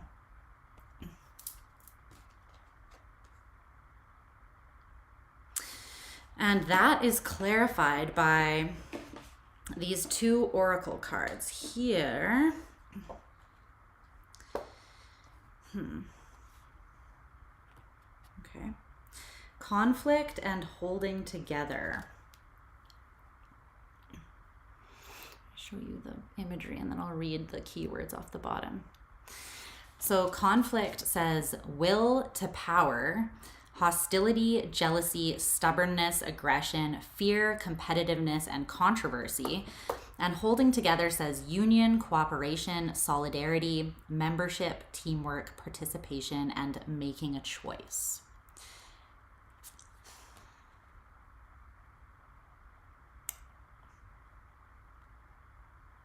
I'm almost getting like, these are kind of, one is affecting each of you more. I feel like the conflict is, these energies are impacting your side of things or the first person more. And then this is the way that the second person is being challenged to work through some energies. Because you're both strengthening yourselves and like solidifying a part of yourself during this time. It's not just you that's doing work on yourself. It's not like this person's perfect, like I said before. They are also evolving and putting work into themselves. But from their side of things, I feel like it's to hold their heart open and to not shy away from the love that they have for you despite the distance and uncertainty of the current circumstances. It's like holding together, still staying as like a member of the team here, an active participant, or still being in solidarity of what you are doing. Like they still staying in a supportive energy towards you, essentially, and towards this union.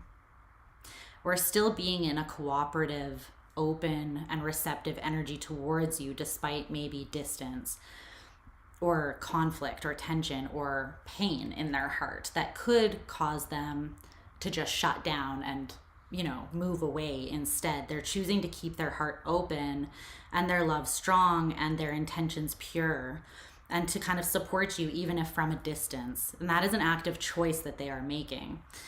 And then on your side of things, clarify this conflict energy. I want to know what element of this is kind of coming out for you, because it could be a lot of things.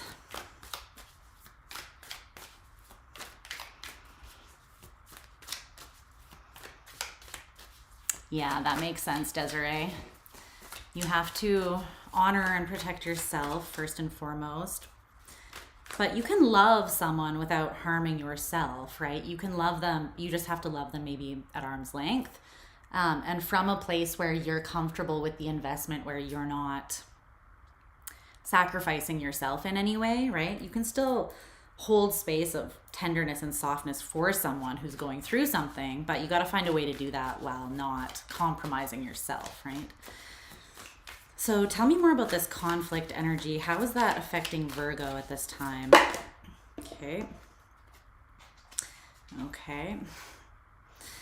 The Wheel of Fortune in reverse, the 5 of Pentacles, and the 10 of Pentacles in reverse. You're at war with yourself. This conflict is not against the other person, I don't feel like. I feel like it's against you. Internally. Yeah. I do feel like you're being slowly worn down, though.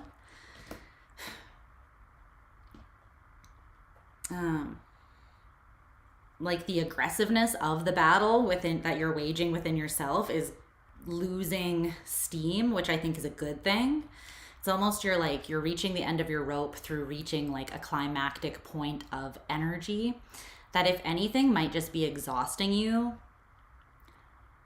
to the point that you can't like fight against it stubbornly anymore or something like that. But there's one part of you that sees very clearly what is not working for you. You know what needs work done on it to create positive change.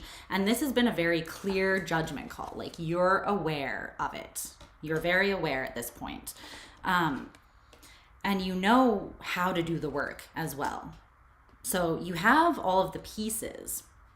But the thing is, it's like there's a fear that's coming up that's causing controversy or conflict internally for you. I feel like there's a part of you that is scared that time is running out here with the Wheel of Fortune in reverse, or that you already lost an opportunity. Something has already passed you by. Or maybe there's this voice that you're being forced to face within yourself that is like, that was actually never meant for me. I'm not good enough for that anyways. That's coming from a place of fear. The 5 of Coins, the 10 of Coins in reverse. There's also, with these two energies, there's like this sense of, I know that it's like you feel like you have a very long ways to go to get to where you want to be. It's almost this sense of like amplifying feelings of hopelessness and being like, instead of just taking one step in the direction of, in one productive step in the direction of your goal, it's almost like, what is even the point? Like, I'm in a desolate situation and I'm never going to reach where I want to be. I'm always going to be here, like, or it'll take me forever to turn things around and be where I want to be. I feel like you need to get out of that way of thinking and just, again, break it down to something very simple. Like, what can I implement today, even if it's one small thing, to take me out of that stubbornness and hostility within myself and just make me feel accomplished in putting some sort of energy towards a positive shift that I'm trying to make. Because when you get stuck in this energy, you start convincing yourself that it's not even worth trying, and then you can sink into a place where it's kind of like self-loathing, fear and self-loathing fear and loathing in Las Vegas over here. And then from that place, you might just make bad choices. Fear and loathing in Las Vegas. You might just lean into that and be like, well, fuck it. Like, it's not worth making the positive change. And not only is it not worth making the positive change, but I might as well just blow everything up and self-destruct. That's not beneficial, right? But I feel like ultimately it's like you're having a power struggle with two different parts of yourself that are competing within you right now, is what that feels like.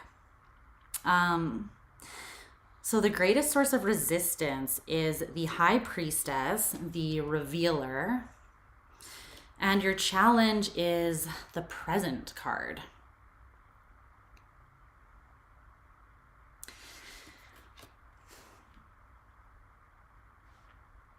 I feel like you need to get out of your lower mind. The logical, egoic mind that tries to rationalize and strategize and use like analytics and information to seek the answers. There's something here that if you tap into it from a place of internal knowing and higher understanding, like wisdom and intuitive consciousness, that will be really beneficial to you. And I think it has to do with you staying present. There's something very important about you not getting sucked out into this energy of not even being in your body because you're just at war within yourself. You're at war within your mind. And then, nothing sucks up time in an unproductive and unhelpful way than getting stuck in a loop in your mind. And then before you know it, hours have passed, days have passed, months have passed, and you're still in the exact same fucking spot and you haven't moved anywhere. That's because you're on a hamster wheel in your mind and you're not actually doing anything, right? You're not actually taking an action that will get you somewhere.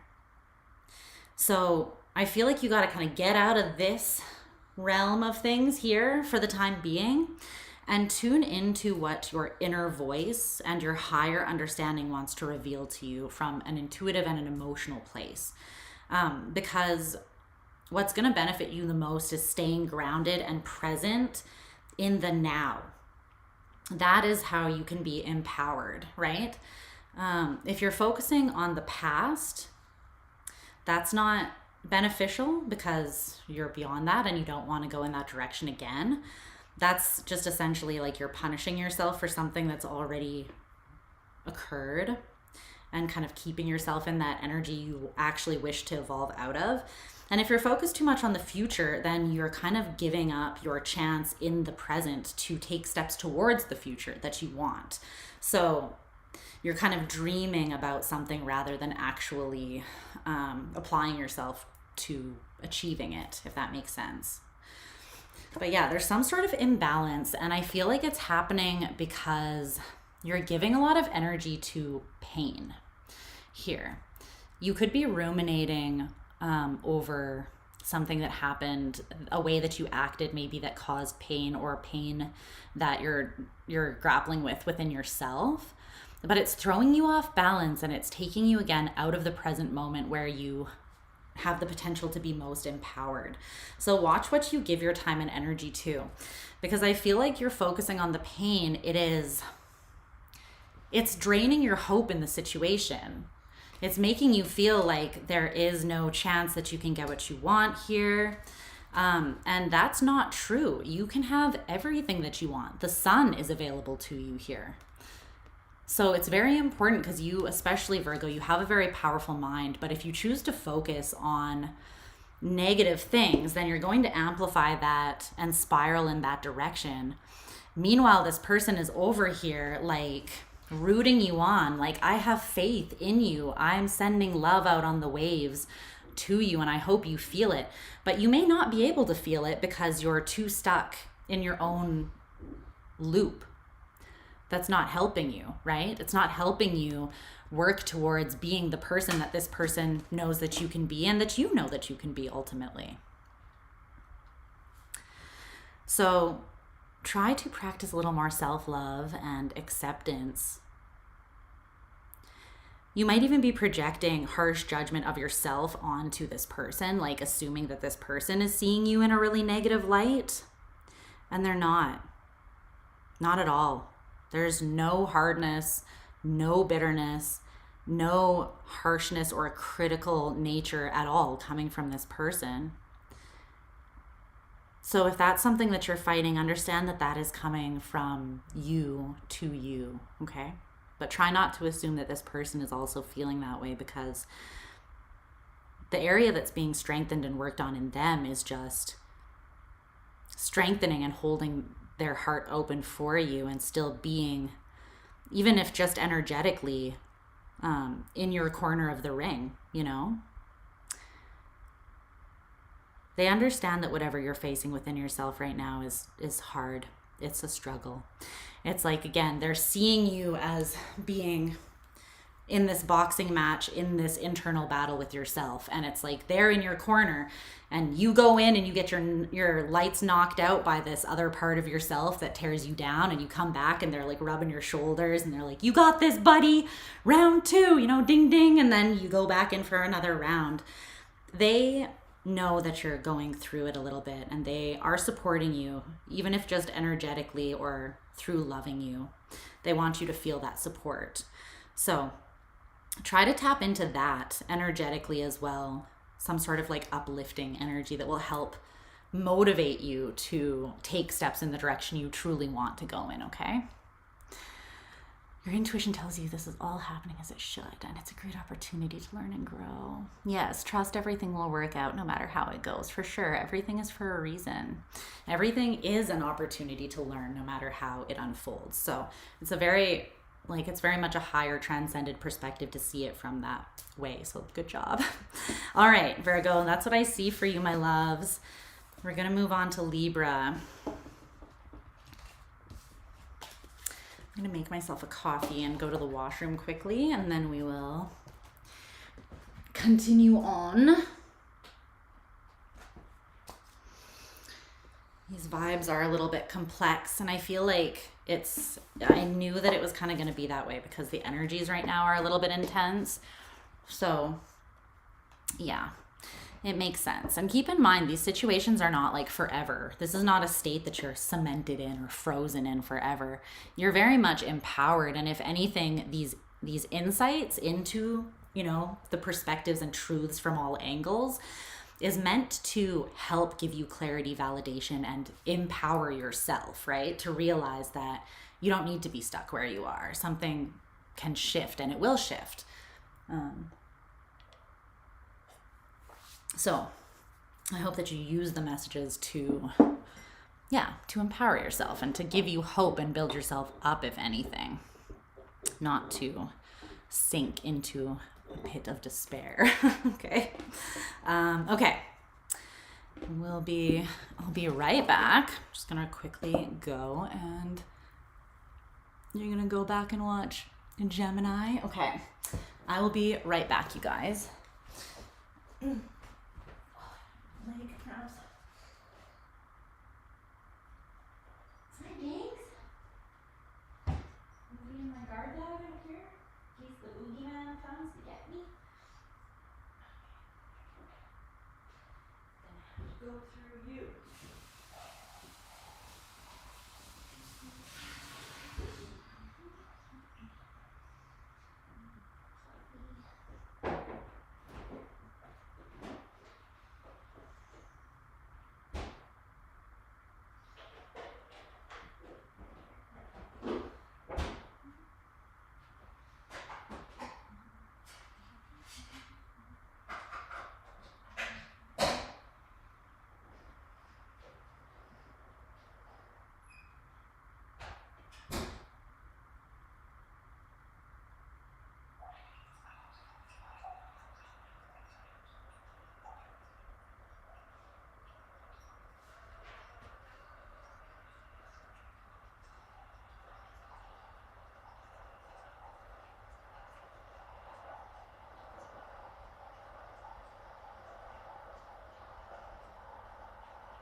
cutie.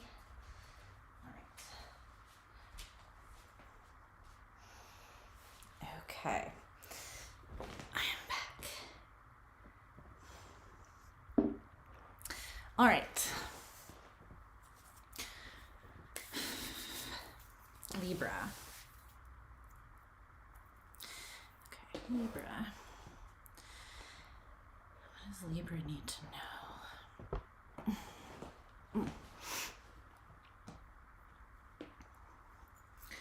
What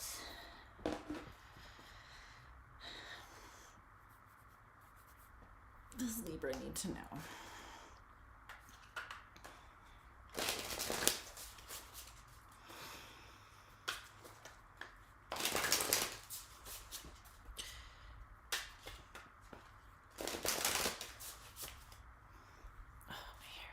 When it gets really cold here, it gets really dry here. And then my hair, which is super fine, like a baby, gets very freaking staticky and it's driving me insane.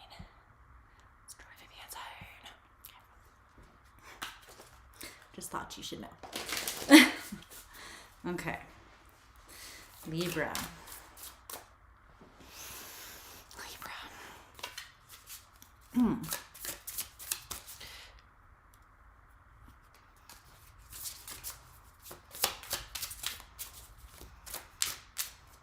A little more shuffling.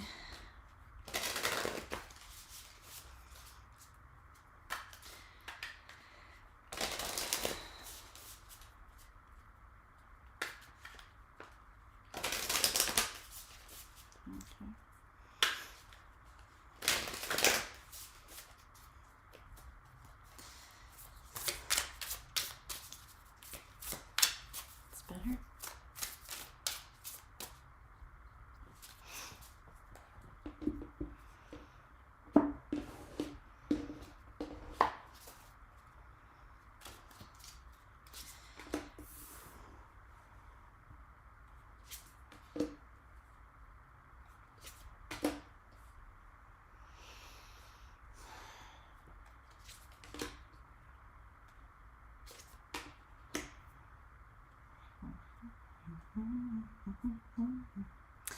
Okay.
Oh, there's two here.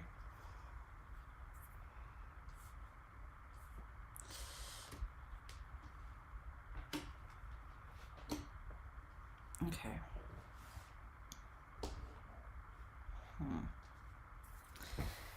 Interesting. Where did I put that?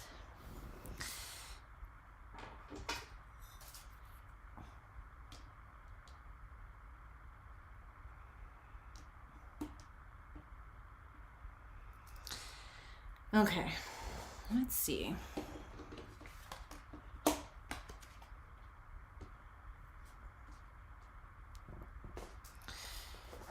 Timestamp.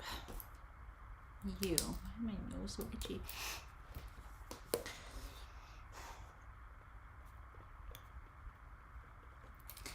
Hi Libra. I hope you're doing well, my loves.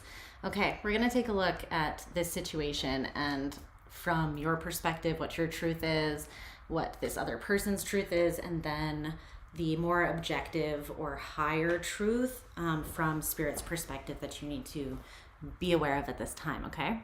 I'm going to talk about your truth first, but keep in mind that if it sounds like the roles are reversed, or if that's how you feel it intuitively, that's totally normal. So just take the side that resonates with you, okay? Okay, so your truth in this situation is coming through as the High Priestess in reverse. I don't know what it is about this deck. It's not a shiny deck, but it always has an issue with glare. The High Priestess in reverse. I heard disclosure. Disclosure. It's interesting because the High Priestess card is actually connected to the planet, the moon. So there's the moon card in the tarot, which is connected to Pisces, or it's Pisces card. And then the High Priestess is the card of the moon, actually. So it's interesting because in reverse, the moon energy in reverse talks about something, you being made aware of something, or something is illuminated or becomes clear that was maybe previously only partially illuminated, or you were missing it altogether. It was hidden altogether. It could have been something that was deep in your subconscious, or something that you did not want to look at, that your subconscious or your ego was hiding from you because it was a fear, a trigger, an insecurity, something like that. The High Priestess in reverse.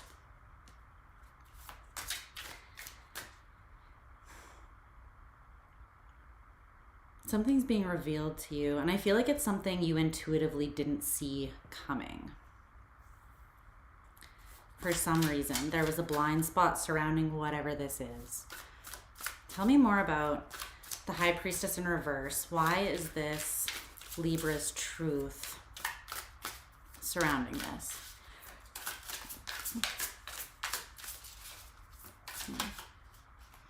Judgment in reverse. The moon in reverse. That's what I said. Wow.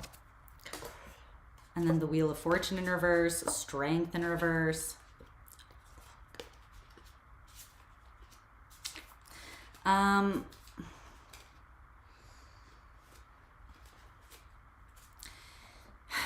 Okay.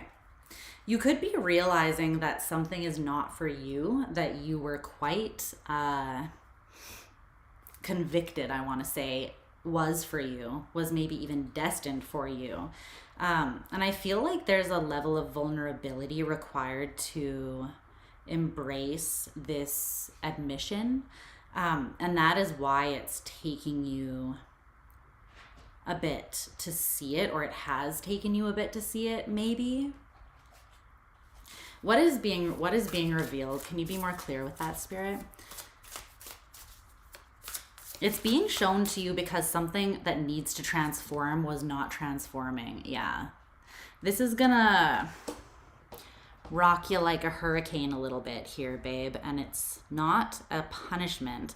It's just that Spirit wants you to see something clearly so that you can approach the situation from, actually knowing what the reality of it is. I feel like you may have been pouring energy and passion into renewing or bringing something to life that has actually closed out, or is meant to close out, maybe. If so, then it could be that the situation is evolving or is about to evolve in a way that makes it crystal clear that it's not in alignment with you, either right now or just overall. But it's something that you're not expecting. The moon in reverse and the High Priestess in reverse, someone could be disclosing this directly to you. Someone could be telling you directly something that makes it clear that something wasn't exactly what you thought that it was, or that maybe reconciliation is not possible or desired, because Judgment can also talk about reconciling something. 4 major arcanas, though. This is something that has quite a big impact on you.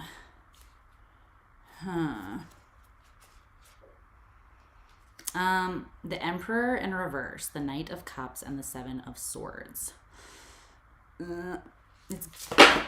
It's giving toxic masculinity. Okay, so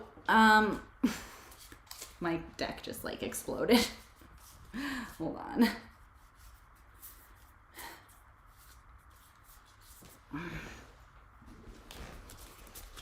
Okay. Someone who is actually not super empowered or in dominion over their life or the masculine energy in their life. So this is someone who doesn't really believe in themselves. They don't assert themselves in their own life to be like the master of, like the captain of their own ship, the person who understands like, hey, we weave the threads of our own destiny. You know, we create our own fate. This person may have come in acting or acting as if they had their heart on their sleeve and they were in a healthy space, and that they were coming from a place of internal empowerment and knowing what they wanted. But I feel like there was some sort of an illusion or lie here that was covering up a lack of... It could have been a control tactic or just straight up manipulation, because the Emperor in reverse can be someone who tries to dominate situations because they are insecure themselves. So they feel like the only way to enter into situations is like act like there's something they're not so that they can get the upper hand, or resort to power struggles and control tactics and games and all sorts of like, you know, not great stuff. So that could be something.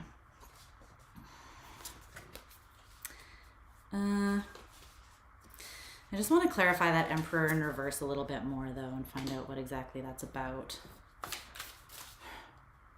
First, let's just clarify that this is for sure not Libra, this Emperor in reverse.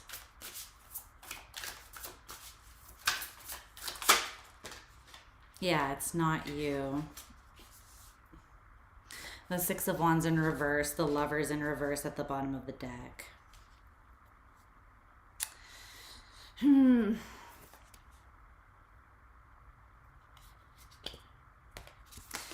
I feel like this could be someone that passionately gives to like the beginning of something, but they have no follow through, you know, because again, they have no healthy grasp on that yang energy that allows them to actually like push for something and stand up for themselves.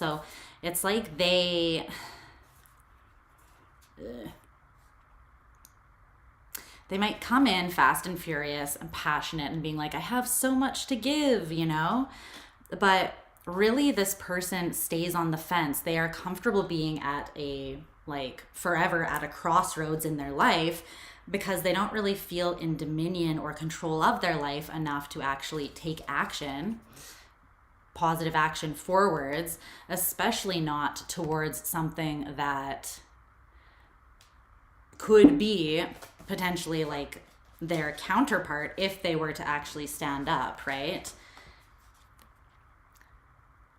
So this is the kind of person that unfortunately they may know from the get-go that they have no actual intention of going all the way somewhere like stable and secure with you or creating something long-lasting, but they may show up and present themselves as being all that in a bag of chips to get what they want in the moment, because they are not so stupid as to not see your worth, right? Anybody with a set of eyes who looks at the Empress is going to know, hey, that's the Empress, and this is very much your Venusian energy.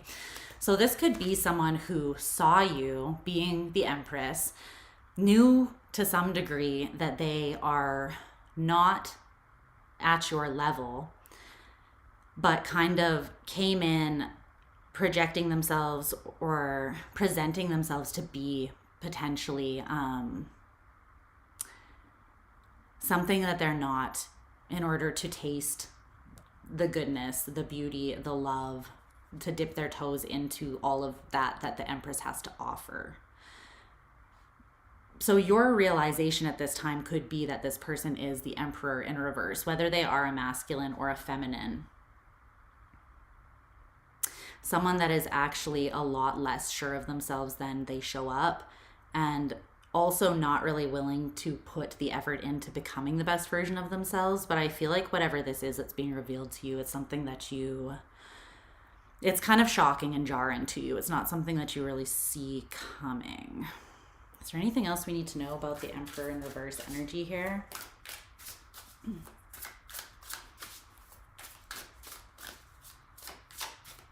No. The Lovers in reverse is at the bottom of the deck again, though.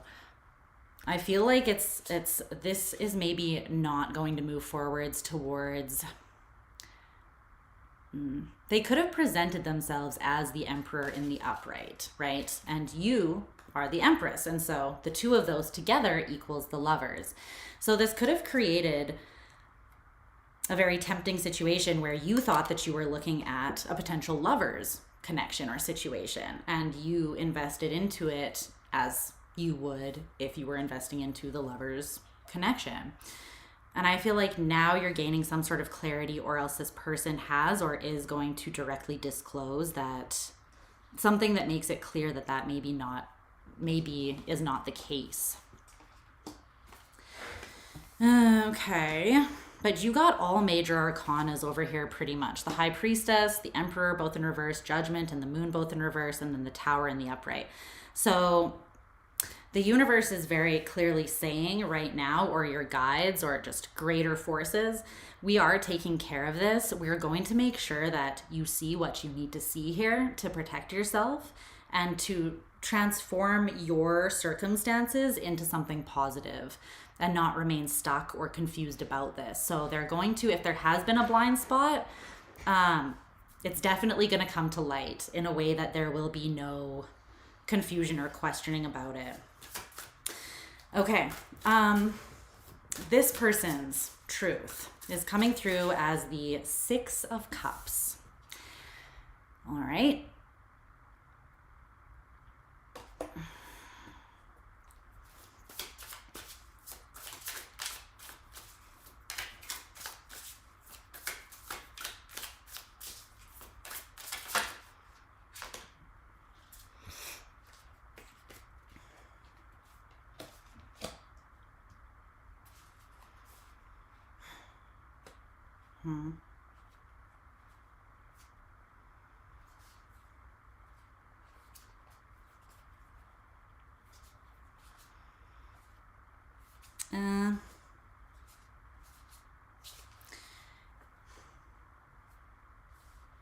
This person lives in the past in a lot of ways. And I don't know why they would choose to, because it looks like their past was not the happiest place. This is kind of coming through as like toxic or shadow Scorpio energy. It doesn't have to be, but this person, there were some sort of circumstances in the past where they felt small. They felt insignificant. They felt unworthy. But it's interesting because there's a level of comfort that this person experiences being in that energetic space. It's a little bit masochistic, which again, shadow Scorpio. They don't have to have strong Scorpio in their chart, but it's that, it's shadow Scorpio coded, okay? This person gives to a sense of defeatism, and it becomes a self-fulfilling prophecy. The Six of Wands is like, I'm giving to the idea that nothing will ever go my way again, nothing ever works out for me. It's a very woe is me kind of energy, and they reflect on the past to fuel this. They like look at the past and they're like, there's all my proof, that everything sucks and everything will always suck.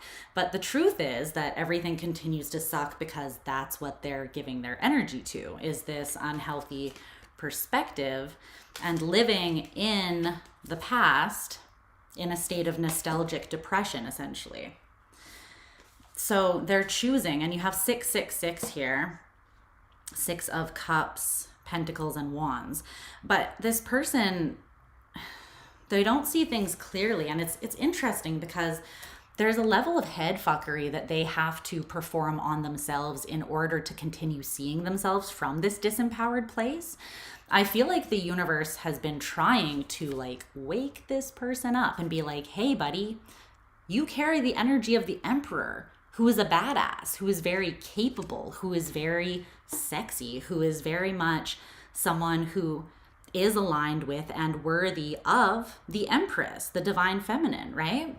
But this person, because they keep putting coins into this particular slot machine, all that they are getting out of it is more of the same. And then they double down on, see, I knew that nothing ever goes my way. And they could also run back to things from the past that were not good for them to kind of like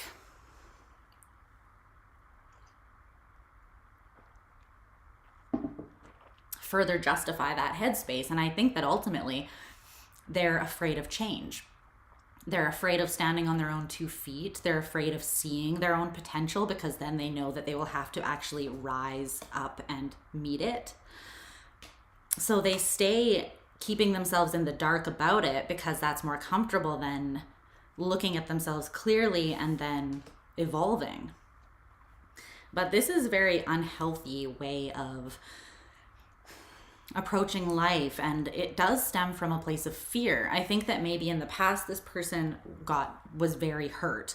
There's something that they really wanted to work out and they invested heavily in it, and when it did not work out, or they felt like wronged, or like this victory that they thought was within their reach was smashed in front of them for whatever reason, they let it have a very deep impact on their self-worth, their sense of self.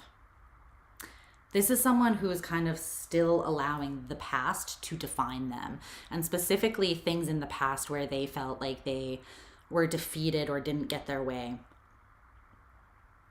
They use that, they keep on delving into that, the remembrance of that, or directly into the energies of that, to justify not trying and essentially being in a place of playing the victim, is what I'm seeing. But the problem with this person is they still see things that they want, that they know are suited for the Emperor energy in the upright. And instead of being responsible and being like, I know that I'm not there, and so I'm not going to reach out and take advantage of that thing because I'm not in alignment with it currently, it's almost like they have a very strong, they have a very weak willpower here. They have a very weak will. And so this could be someone that it's like they almost just can't help themselves. They reach out and they present themselves in a manipulative way. They almost present themselves as who they wish they could be. And the sad thing is that they actually could be that person very easily if they started actually giving to that reality. But essentially this is someone selfish. They're selfish. They act selfishly. This is someone that in a way they feel entitled to take what they want without doing the work to be the person that they should be in order to align with those things. So that's unfortunate. Okay.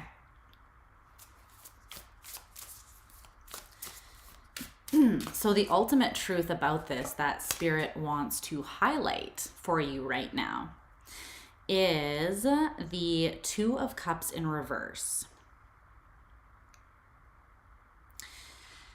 Okay.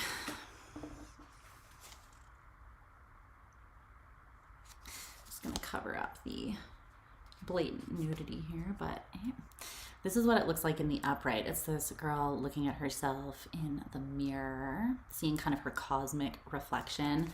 But it came out in reverse as the reality of the situation or the ultimate truth. And then 2 oracle cards came out to clarify. Everything will be okay. This one came out on towards your side of the spread, and then dependency in reverse came out towards the other person's side.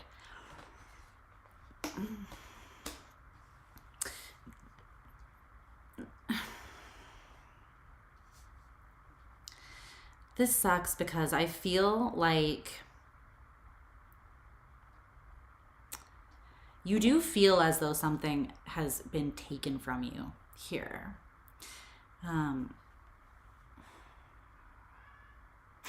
Do you hear Luna meowing from downstairs? Loons, come up here.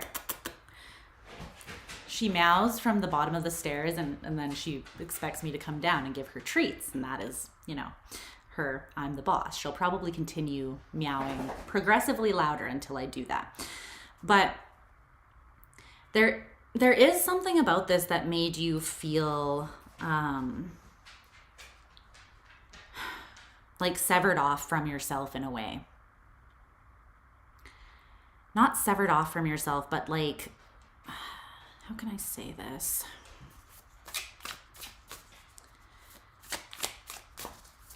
In a very deep sense, you feel as though this situation has kind of stolen something from you, and that's not true. Ultimately, Spirit is saying like everything is okay, everything will be okay, you're gonna get through this. You just have to keep putting one foot in front of the other. You're going to reach a space where you learn a very valuable lesson and you feel more secure and stable and balanced and certain of your own value than you ever have before.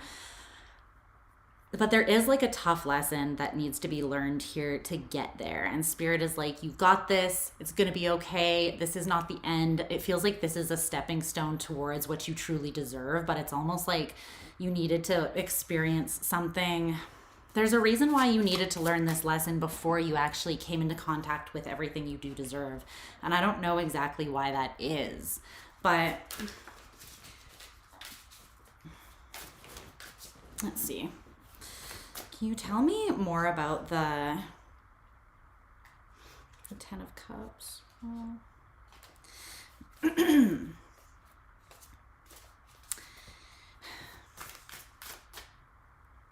Let's see. Tell me more about the Two of Cups in reverse, and everything will be okay, more towards Libra's side of things here. The Knight of Pentacles again, and the Five of Pentacles in reverse at the bottom of the deck. Luna, come here.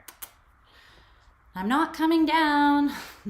Okay, so again, it's just, you will come out of the cold here, but you do feel like you're in a space again of lack, like there has been loss, like something has been taken, like you were thrown out in the cold. And again, this feels harsher than maybe it even actually was because you didn't see it coming. There's a part of you that was invested in this, and there's a reason why the truth striking or being disclosed to you feels genuinely jarring. I don't know exactly where that blind spot came from, but you can keep on taking steps and putting one foot in front of the other to walk out of this, and you'll be okay. Okay, it might be harsh because it's highlighting something deep within you. It could have to do with your inner child or a very deep wound of rejection or abandonment, perhaps. The Page of Cups in reverse, to me, usually speaks to a core wound, an inner child wound that broke our heart when we were very young and shaped the way that we maybe see ourselves in the world. And then we have the Queen of Wands and the Queen of Pentacles both in reverse, which to me is very much energies of self-worth lacking or not being able to see yourself clearly from a place of confidence, not fully anyways. You having a blind spot surrounding yourself, and then that gets reflected into your connections in some way. It's like what you don't see in yourself comes to you as a mirror through sometimes your engagements with other people. And it's not to hurt you, but it's to reflect that back at yourself so that you can see where that blind spot is surrounding how you perceive yourself. And once you reconcile that, that blind spot surrounding other people will also disappear. I think that that's the lesson here. It's a part of you and the way that you see yourself that wants to be integrated back in, that you lost. And it wasn't a true loss, but it's something that in your innocence or when you were very young and you didn't have the tools to fully deal with it or heal it or even comprehend what was happening, you may have internalized something, right? Like, for instance, if like your parents got divorced and one of them left, right? You could have seen that as a very personal abandonment or rejection towards you because you weren't good enough. You could have blamed yourself for some reason when obviously it doesn't have to do with the children, right? It was probably between the parents more so. But there's something here where there's something that deeply affected the way that you view yourself. And now that is reflected back to you in relationships. And it's wanting to be healed. It's wanting to be seen so that you can fully integrate that and be more of a holistic version of yourself here. What is this dependency in reverse for this person?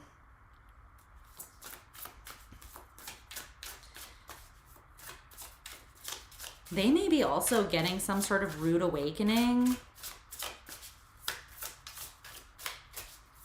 in their own way.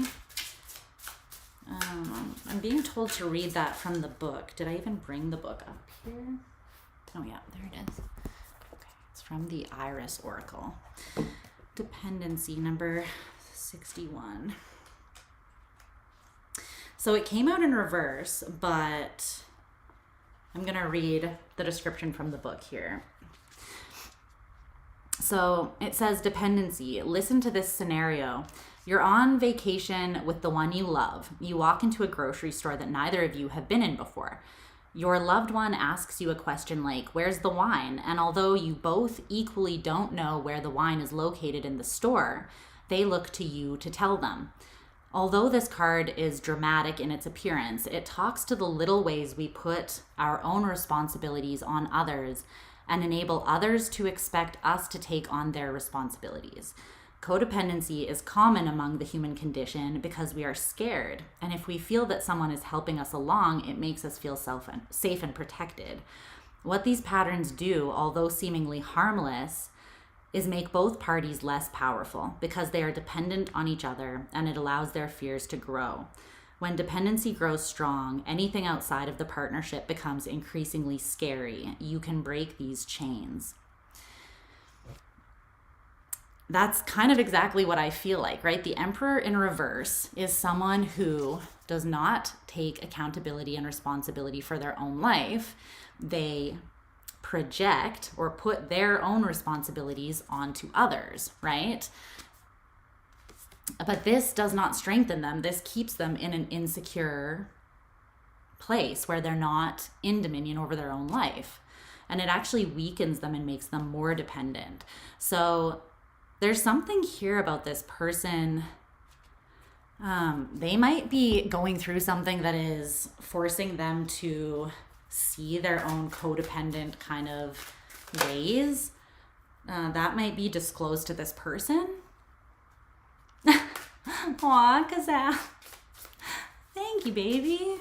You're so sweet. Is there anything else you want to say about dependency in reverse for this person? I feel like they're being prompted very heavily to break some sort of chain that has kept them. The thing is, I have a lot of compassion for this kind of person, but I've dealt with enough people in this energy in my life that it breaks my heart to see. It breaks my heart to see when someone is in this energy, because no one can save you from yourself, or no one can save you but yourself, right? Both. And as long as they keep on pouring energy into deceiving and betraying themselves, they are just in a loop of giving their power away. And there's nothing worse than being in a loop of disempowerment, of knowing or seeing something that you are worthy of. Your innate value, you are worthy of this. But then you're on the fence, or you fumble it because of these deep-seated insecurities, or you not believing in yourself. And it hurts to see other people do that to themselves, right? Especially if you care about that person, but even if you don't even know the person, if you care about humanity, it sucks to watch people live from a fearful and disempowered place where they're not able to be authentic, they're not able to shine, they're not able or willing to offer the unique gift that they came here to offer. And it's sad. But I feel like there's something that is quite jarring happening for both of you right now. This person might be being forced in a way to look at their own bullshit. Is there anything else you want to say about that, or why that might be? No, I feel like the focus isn't really meant to be on them at this time. So the source of greatest resistance within this connection is the Magician in reverse. And then your advice is the Page of Pentacles in reverse. Yeah.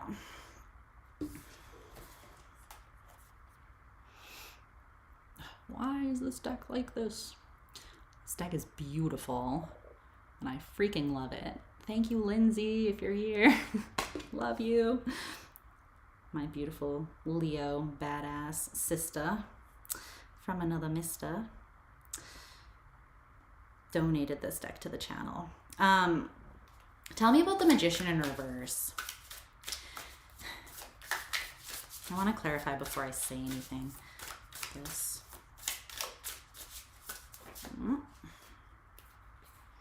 The Hierophant, the Queen of Swords, and the Seven of Wands in reverse.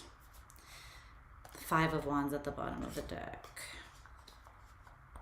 There's a part of you that is conflicted about shifting your trajectory and not moving towards this person.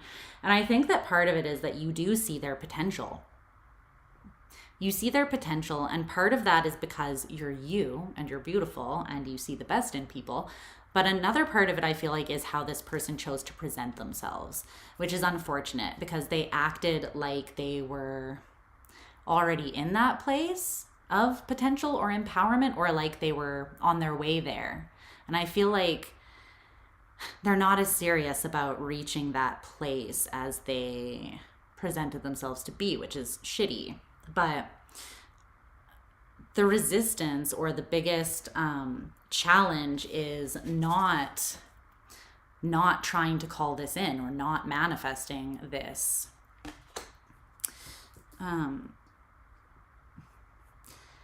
So essentially it's shifting the trajectory of your desire through seeing the truth or accepting the reality of the situation, and understanding that it is not something healthy for you to pull towards you at this time. It's not aligned with you. But I feel like there's a part of you that doesn't want to give up hope and doesn't want to see this for what it is. It's like you would feel more comfortable fighting for this. But what Spirit is saying is what you're actually meant to be committed to at this time. There's a lesson about you really strengthening your discernment here. The Queen of Swords, that's you. Because there's a transformation that wants to take place. And yeah, there's a lesson that you need to kind of be fully committed to, and your mental strength and energy needs to be pointed in that direction right now. But there is an element of needing to disarm yourself here and get in a space where it's almost like find a way somehow to become emotionally neutral or removed. So sometimes when this is difficult for me to do, when I feel like, how can I remove my emotions from the situation when it triggers me, or when I have so many feelings about something or someone, it sometimes helps me to think like to convince myself, okay, what if it was like my best friend or my little sister or someone that I love very, very much, and they were the ones in this situation? Let me put myself in that space in my head where I'm looking at this exact same circumstance, but I'm looking at it, I'm viewing it as if it's not my situation, it's their situation, someone who I love, right? Remove your personal emotional attachment from this, or to the situation, from things, because then you can see with more discernment what the actual truth is and what you actually deserve. Because sometimes feelings and triggers can get in the way of that. They can cloud our vision. For instance, if there is a deep like abandonment or rejection wound being triggered, the emotions surrounding that of guilt and shame and fear could prevent you from walking away from something that you should walk away from, because you're responding from that wounded, triggered place. And some of the truth is being blocked as a result of that. Do you know what I mean? What's the Page of Pentacles in reverse for Libra's advice? Temperance in reverse. Yeah. There is the need to look at something. It's coming through as an imbalance within you, a place where you are lacking harmony and peace within yourself, but you have to stop giving to this situation, which seems to aggravate that wound, in order to see it clearly, and then you can heal it, right? But here's the Queen of Wands in reverse again with the Page of Cups in reverse. There's something that is a deep wound or a deep trauma, something that happened, I feel like, for many of you when you were young, or it was just something that very much broke your heart, but it created a sense of insecurity, and again, an intuitive blind spot that comes from that insecurity in some way. But whatever that blind spot is, it creates a little bit of an imbalance, and then it causes you to at times invest in situations that only aggravate that imbalance or amplify that imbalance, or continue to poke a wound that you could heal, or it would be more beneficial for you to heal than continue rubbing salt in it, right? But the Page of Pentacles in reverse is basically saying, don't give any more to this situation. Try to pull back energetically entirely from it, because there's some very deep, like, I want to say this is almost soul retrieval. That's what this is coming through as very strongly, actually. That's what I was kind of picking up when I couldn't find the words to say you were severed off from yourself. Again, it's not, even with soul retrieval, your soul is not actually like severed off and separate from you. It's just that there's something there that needs to be recognized and integrated so that you feel that part of your soul connected to your whole, right? It's really about your perception. Your soul is always complete, but it's more about how you are seeing yourself and how you're treating yourself as a result, if that makes sense. But this needs to be balanced out, and I feel like your energy needs to be separated from this person in order to do that, because they are the epitome of imbalanced, and they're also not showing much will or effort to correct that, to bring themselves into a state of balance. So as long as you're connecting with that energy, it's going to potentially influence you, and it's only going to throw you off balance. It's not going to help you see things more clearly. It might just continue to trigger you or put you in a state where you are confused, or you just feel bad about yourself, and that's just not necessary, honestly. Okay? Because you're beautiful. You're fucking beautiful, Libra. All right? So that's the messages that I got for you surrounding this connection at this time. I love you. I love you. I know that, yeah, it's hard. Okay, we're moving on to Scorpio. All right, your reading was quite long. I hope that was helpful for those of you that needed to hear that. That one felt a little deep and tender. Okay, Scorpio, Scorpio, Scorpio, Scorpio. Let's see. What wants to come through for my Scorpio babes? How you doing, Scorp? Where you at? Where you at? Hope you're good. Thanks for hanging out with me, you guys. Thanks for being patient with me as I intuitively flow like the little fishy that I am.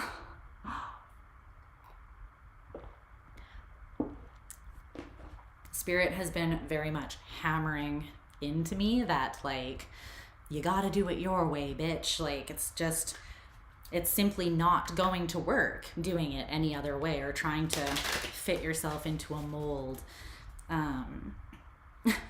Because frequently I'm like, I wish I could just do like 10-minute reading or something, but Spirit's like, no, you're meant to be, yeah, literally, Pisces, Sun, and North Node. There is no other way. I have to flow with the way that I intuitively tap into energy.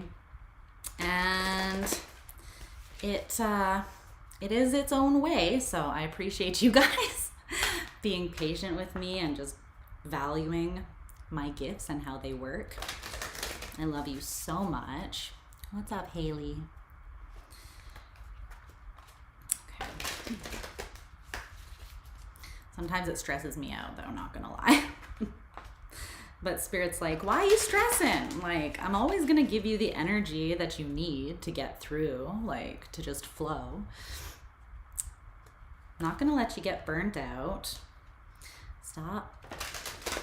It's like a lesson in, I guess, self-acceptance on a new level. Not always easy. Okay.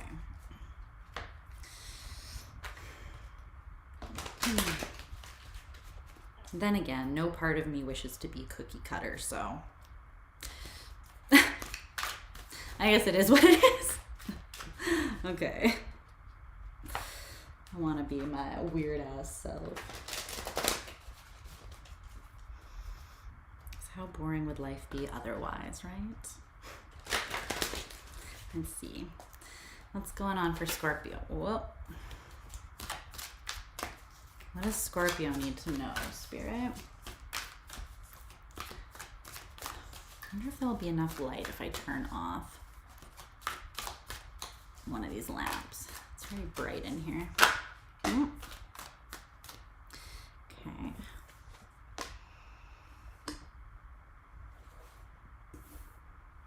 Okay, well, what's that?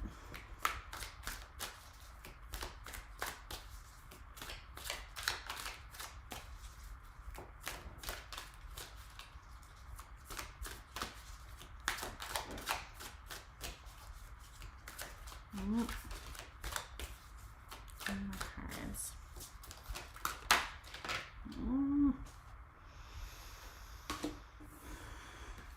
Okay. One more.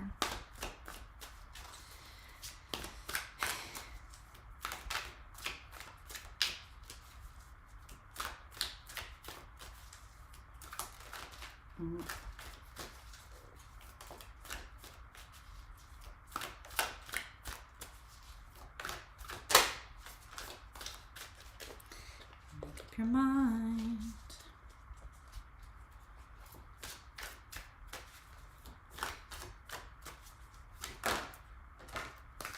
Thank you. Okay. Oh my gosh. This is a Scorpio reading if I have ever seen one. Takes one to know one, kid. I think you got it bad. Bonus points if you know the song reference. It's a classic. Classic emo reference. Okay. Let's see. An oracle card to clarify this here.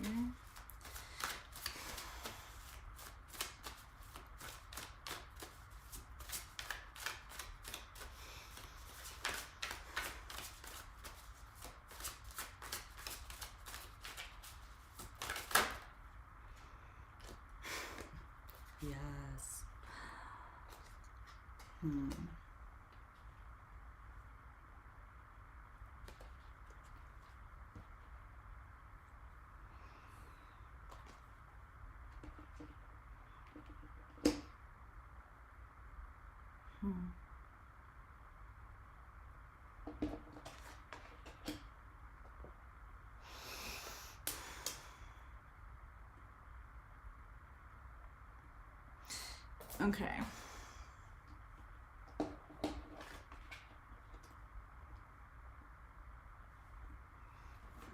Interesting.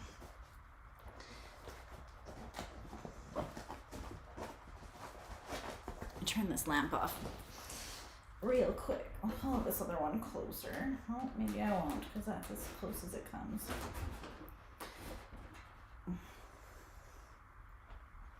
Unless I plug it in, yeah. Oh my gosh, you guys, I've got cramps on my legs. Note to self, this couch sucks to sit on to record. It really does. Will that even reach? Oh, dang it. It won't. Okay. Notice that I'm in my nocturnal mode and I don't want this much light around me. Hold on.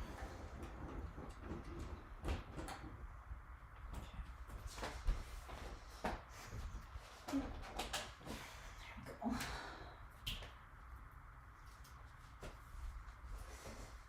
All right.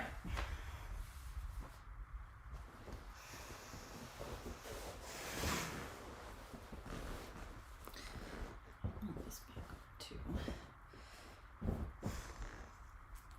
Let's see. Okay. Are we still good?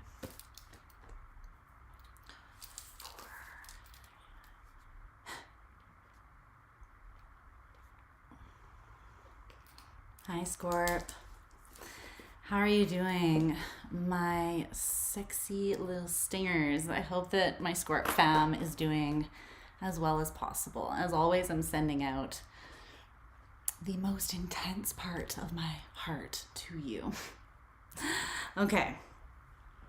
So I'm going to talk as if the first side of this equation is you and your truth, and the second person is the other. But if you feel that the roles are reversed, then just trust your intuition and take it as such, okay?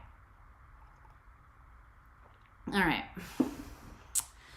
So your truth currently in this connection is coming through as the world. The world. This deck is very detailed and interesting. I want to show you up close. The world. Okay.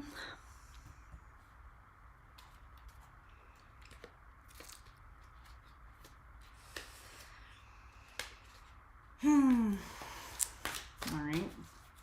Tell me about the world. Why is this Scorpio's truth currently?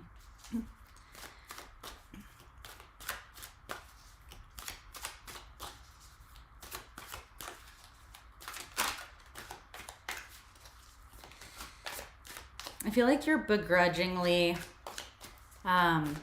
accepting an ending, maybe. Here. And that is no easy thing for Scorpios because, as you know, we are fixed water, right? And it can be very difficult for us once we point our heart and our emotional will or truth or intent in a direction. Once essentially we become invested, right? It can be like pulling teeth to get us to release that. Let's see. Even if we know that it's not good for us, sometimes, ironically, especially when we know that it's not good for us, because we got that little masochism kink thing going on. Let's see. As I suspected, the Queen of Cups and the Two of Swords. Yeah. Okay. Well, this is difficult. Okay. This woman has beautiful boobs, but I'm gonna have to cover them up a little bit here because YouTube is a killjoy. So we have the Queen of Cups and the Two of Swords. This feels like you know from a higher place that there is an ending that needs to happen or that it already has happened. And if it's already happened, then you're aware that it happened very much for a reason, that this is something that it happened because it was supposed to happen. And if anything, I feel like you're gaining more clarity from the universe and from your higher self surrounding why this needed to take place or is taking place. The level of conflict that's happening, that's keeping you on the fence to the degree that you are, is that you have genuine unconditional love for this person, the Queen of Cups. And you do also feel some level of, what's up, Hot Springs? Oh, Luna's owner. I'm having a good night. I hope you are too. You feel like it's mutual. You feel as though the two of you, that there is mutual love here that runs quite deep, but for some reason there, despite your knowledge of that, and you are very you are maybe even painfully aware of that. And that's, that's how it goes, right? Sometimes when things are closing out, we become the most aware that we ever have been of the depth of our feelings for someone, because we are forced to face them head on in order to go through the ending or release that, right? It's like the only way to release is to know what it is you're releasing. And so you have to be clear with looking at that so that you can process how it is you're going to transmute that energy into something else or direct it in a different way. But that can be difficult because it's like, especially for Scorpio, right? We can get stuck in that loop where we know that, so there's an ending happening, and the ending forces us to admit the depth of our feelings or our love for someone. But then we're fixed water. So then we get stuck in the feelings that we have for that thing, and then it's a vicious cycle. But that's what I see. That's where I see you currently being at with this. Is there anything else you want to highlight about Scorpio's truth? The Seven of Cups in reverse. You have clarity surrounding this. You know exactly how you feel, but there's different levels to that, right? The Seven of Cups in reverse is like, there are no illusions. It is what it is. You are aware that what's on the table is what there is, that this is reality. Here are the receipts. It's kind of unavoidable if there was a fantasy or an illusion, or if you were in some way feeling lost in emotional confusion, that's not present anymore. But the thing is about this emotional clarity is that there are two sides to that emotional clarity, right? The Two of Swords. The one side is you're very clear that something needs to close out or that it's closing out for a reason. And the other side is you're equally aware that you still love this person, this thing that needs to close. And that is a difficult place to be, especially, like I said, for a Scorpio. That's maybe the most difficult place to be for a Scorpio. Or somewhere that's really going to challenge us, the core of who we innately are. It's like recognizing that something you have invested your heart in and your heart is still very actively invested in, that somehow that needs to be redirected or pulled out by the roots. And that sounds a little bit violent, but unfortunately for Scorpio, it's this long process that we have to begin taking steps towards, of killing the love violently, It doesn't need to be that way, but like we really do. We're kind of all or nothing. And so it's like I'm either all in with this love or I have uprooted it.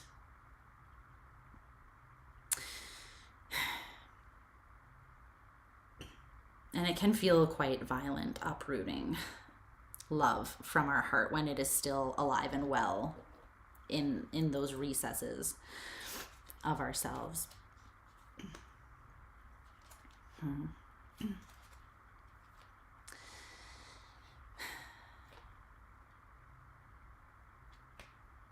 Okay. This other person's can't be friends. Yeah, no, I've never known a Scorpio that can stay friends with someone that they had a connection with.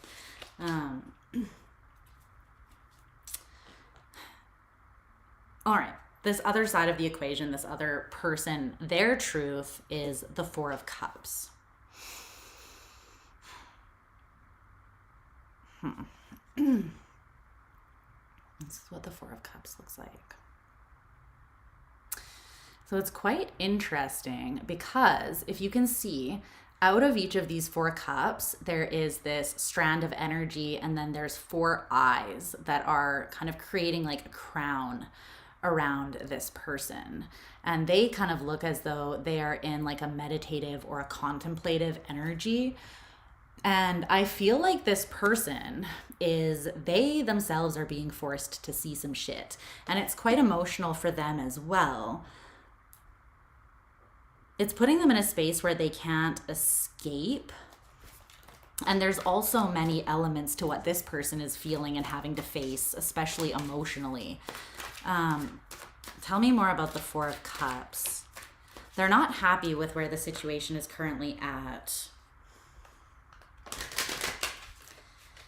I'm getting this energy of they're being forced to actually be real with themselves about the situation. So maybe they were deceiving themselves or deluding themselves in some sort of way before, or there's something they didn't want to see maybe. I'm not sure. Tell me more about this person's truth.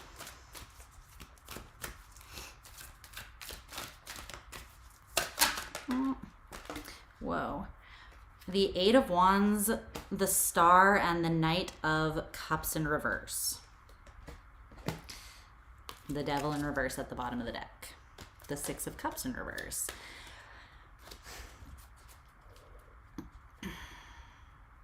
Well,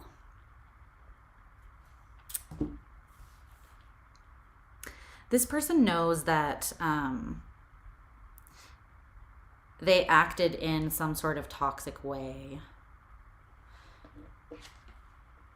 here with the Devil in reverse at the bottom of the deck.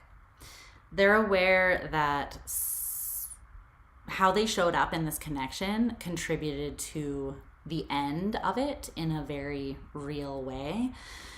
And the thing is, I feel like what's one of the things that's really drawing this awareness to this person, to the forefront of this person's mind, or up to the surface where they can't deny it anymore, is because of the Eight of Wands. They're either picking up a lot on your energy at this time, so you guys could be quite spiritually, telepathically, or empathically connected, but they're feeling a lot of energy, and they also have a deep desire to make the energy move again. They want to communicate with you, or they want you to communicate with them.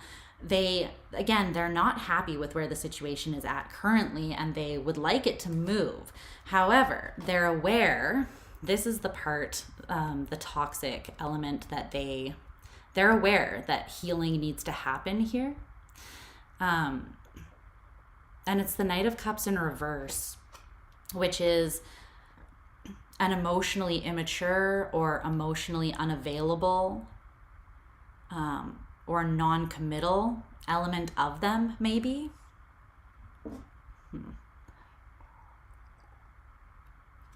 The thing is, this person, they know that they want to make something happen with you, but simultaneously they're aware that they would have to change in a significant way, or they would have to, that specifically this element of them and how they are showing up, right?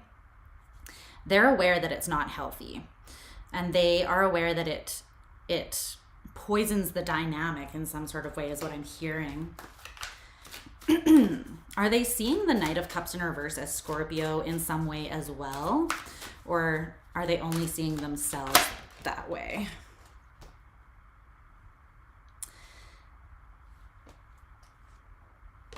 They are seeing that as you in some way as well, but from a totally different vantage point. And they're actually seeing you as having healed this. However you were showing up in an emotionally unavailable way. I think that, yeah, the Hierophant in reverse at the bottom of the deck with strength.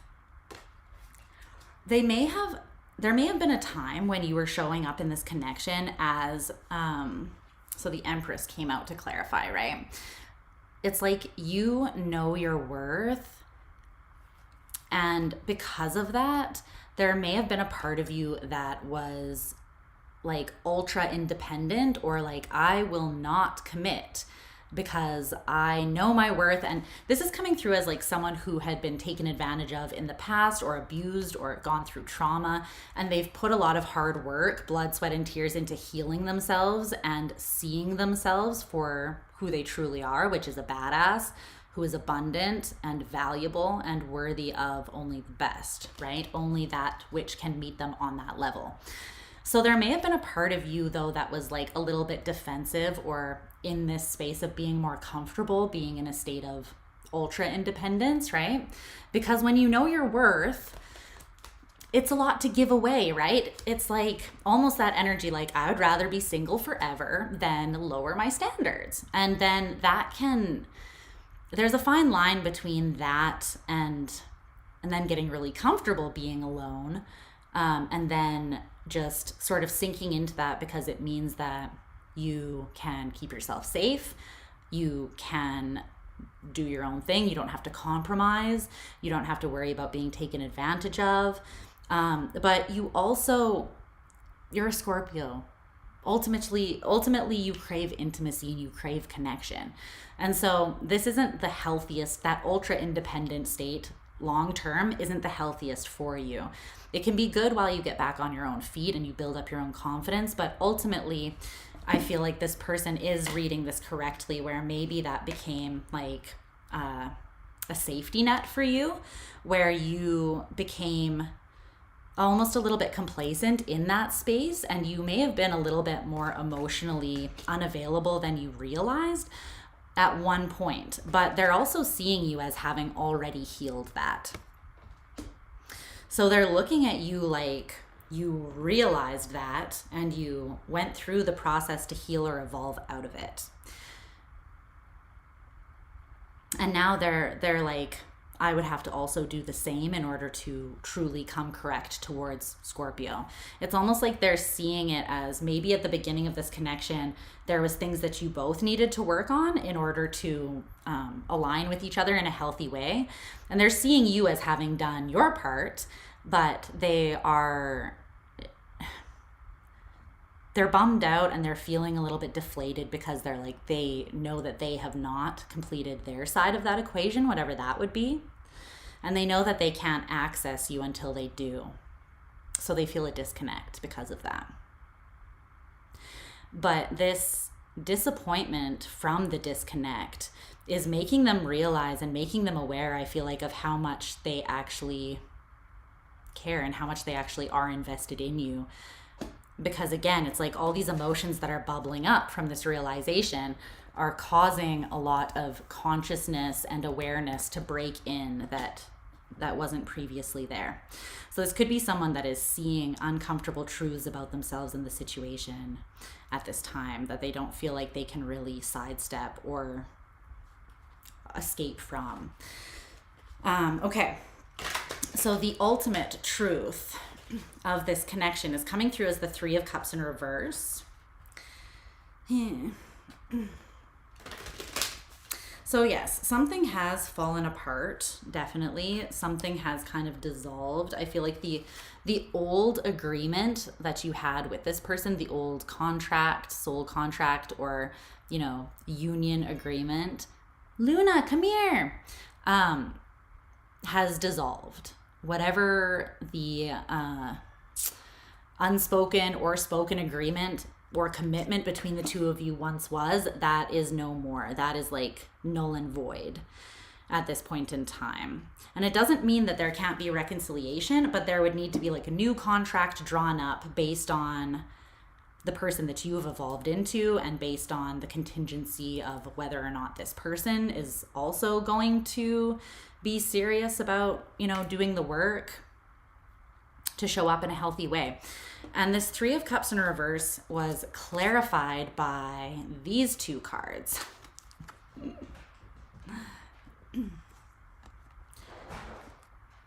Okay. The top one says, can't keep a dope bitch down. I feel like this is so, everything about this is so Scorpionic. The fact that she's like wearing a Batman mask and drinking some sort of beverage, like, this is so Scorpio. I can't get past it. And then the other one is this little fortune cookie thing that says, you are often unaware of the effect you have on others.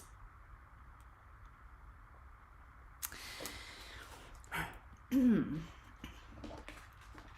kind of interesting energy. There is something that is quite catalytic between the two of you, specifically coming from your side of things. I feel like you do have maybe this sense of, what do I want to say?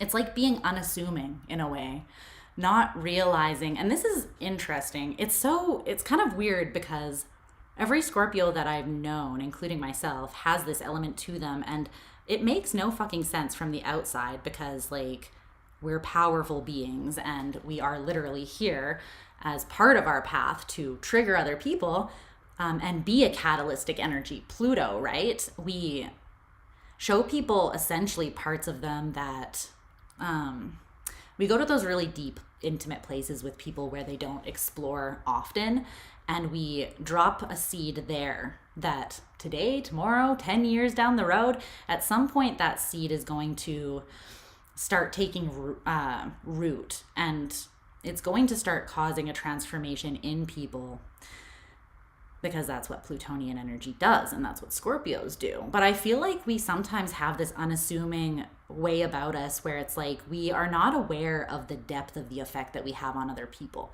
And sometimes I think that is because other people, they view us as so powerful that they don't like showing us the effect that we're having on them, like in the moment. And oftentimes that effect really takes hold or does its magic like after the fact when we're out of the picture and we can't actually witness it. But rest assured, Scorpio, you impact people on a very, very, very deep level. I was about to say you touch them in intimate places, and then I was like, phrasing. Okay. There's something here, though, about you not always recognizing your own transformative power, not only through yourself and being an example, right? Because again, this person's looking at you like you transformed yourself, you healed, and you have up-leveled. You closed out some sort of cycle, or you are closing out some sort of major cycle for yourself independently. And it's as a result of that and you having done that work and something shifting within you that you know that something needs to close out within this too. It's like a side effect of the work you've done. And this person's looking at you like, damn, Scorpio just did that like it was nothing. Like it was just another Tuesday and they just did open heart surgery on themselves. Like, damn, bitch. And I feel like you are that powerful, but you don't always see it in yourself because it is like just another Tuesday for you. We are constantly doing that to ourselves, but I don't think you always give yourself credit for exactly how much strength that takes. But tell me more about this Three of Cups in reverse as the truth that Spirit is highlighting here.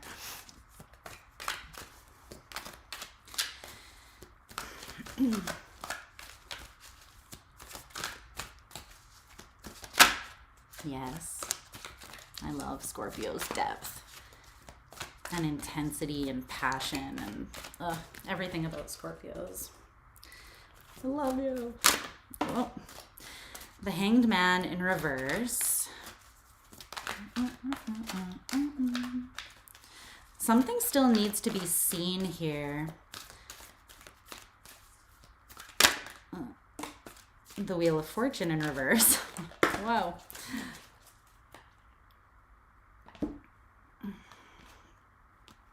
Judgment, speaking of Pluto, Big Daddy Pluto in the house, and the King of Swords in reverse.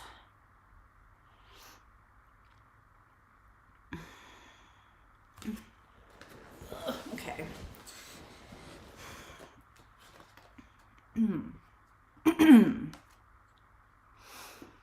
Well, there is some far-reaching element, deeply transformative element to this on like an alchemical cellular level that I feel like you're not seeing right now. It's tied to this, you're unaware of the effect that you have on others. I heard fast acting. It's like, you know, like with medicine, how sometimes they're like fast acting relief, you know? I feel like it's interesting. There's an element where normally you don't, like I said, you're not always aware of the depth of impact that you have on people to catalyze like quite intense shifts in them. There's something about like this person, it's fast acting. It's not a seed that you planted in the depths of them that is going to take like years to start having an impact. It's something I feel like that basically started having an impact immediately and is very much having an impact on this person now. So maybe this person was in a place where they were like very ready or primed to have this wake-up call. They're ready to evolve, whether they believe that they were or not. The universe had been like prepping this person, and that could have been done through many ways. It could have been done through like breaking them down to make them softer, tender, and vulnerable, like plowing soil, or what is it called? Tilling the soil. So like breaking it up and making it ready for the seeds to be planted. Something about this person was very primed and ready for that catalyst, the catalytic energy that you came in as. And for that reason, this transformation is taking effect pretty fast. But the Hanged Man in reverse and the Wheel of Fortune in reverse, there's still something that is not, there's a higher perspective that hasn't been integrated fully. And I feel like for that reason, it's actually, the truth is that this is the necessary state of things right now, the Three of Cups in reverse. But I feel like, again, you know that because your current truth is the world. It's like, again, you might be begrudging, but you are accepting that and you're seeing it clearly that something needs to end. But it could just be a cycle but within this relationship. It may not be a forever thing. But it's like, in order for something to be resurrected, it has to fully die, right? You can't bring something to life or give something new life that still has a pulse, essentially. So this has to completely die. And that's kind of what Pluto's energy of judgment is saying. There needs to be a judgment call that seems like final, right? It needs to be made with finality. Because there's an old way of seeing things that needs to be completely wiped clean. Like the slate needs to be clean. I'm seeing like a storm washing all remnants of an old way away. So it's almost like there needs to be full closure of this cycle and some distance between your energies so that the effects can take place of whatever you guys, however you impacted one another. But there's also some sort of forgetting that needs to take place. It's not forgetting, but it's like maybe forgiveness. And it's not a forgetting, but it's like there needs to be distance because I feel like there is some resentment, anger, bitterness, or just hard feelings that are still connected to this. And although there is love that you have for this person, sometimes this is also very scorpionic nature. Sometimes we can like love someone and semi-resent them at the same time if they are not able to meet us in that place of love that we know they're capable of or that we know that we deserve. And it's not something that we want to, I don't think it's ever something that we actually want to project onto people we care about. It's kind of just the nature of being full of poison as a Scorpio, right? It's something that we have to be aware of so that we can alchemize it and not hold that within us in an unhelpful way. Yes, I'm still going strong. You know me. But there's some sort of judgment call that needs to be made with finality because Pluto wants to completely transform this. And first it needs to die so that those heavier energies can be alchemized, they can be released, they can be transformed into something else. Okay. So with the Wheel of Fortune in reverse, this could be a matter of timing. Like this is something where maybe the wheel will turn when the time is right. But again, that's not something you can predict or put yourself on hold for because it's a divine timing thing. So you're not going to know with certainty when that is. It's not meant to be something that you attach yourself to. What's up, Star Lova? Okay, so your greatest challenge or resistance at this time is the Ace of Pentacles in reverse. Yeah, I feel like it's letting go of this opportunity, letting go of it, completely releasing it to the universe, and being okay with not knowing if it will evolve, if this person will cross your path again. It's like you really need to separate yourself from any attachment to any specific outcome with this is what I'm seeing. And your advice is the 10 of Wands in reverse with the 7 of Swords. It's like I said, there's some sort of heavy energy that needs to be released. The 10 of Wands in reverse. And this could be regret. This could be bitterness or resentment.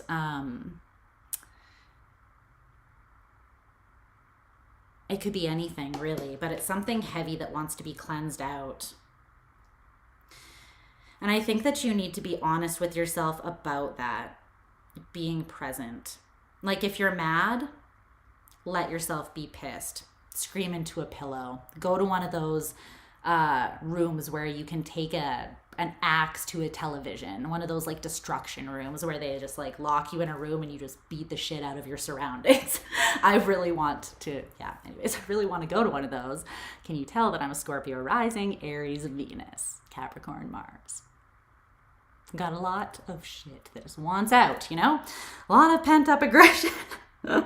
But I feel like you need to find a healthy release of that, because the thing about having that poison inside of you is it is only going to hurt and erode you if you keep it inside.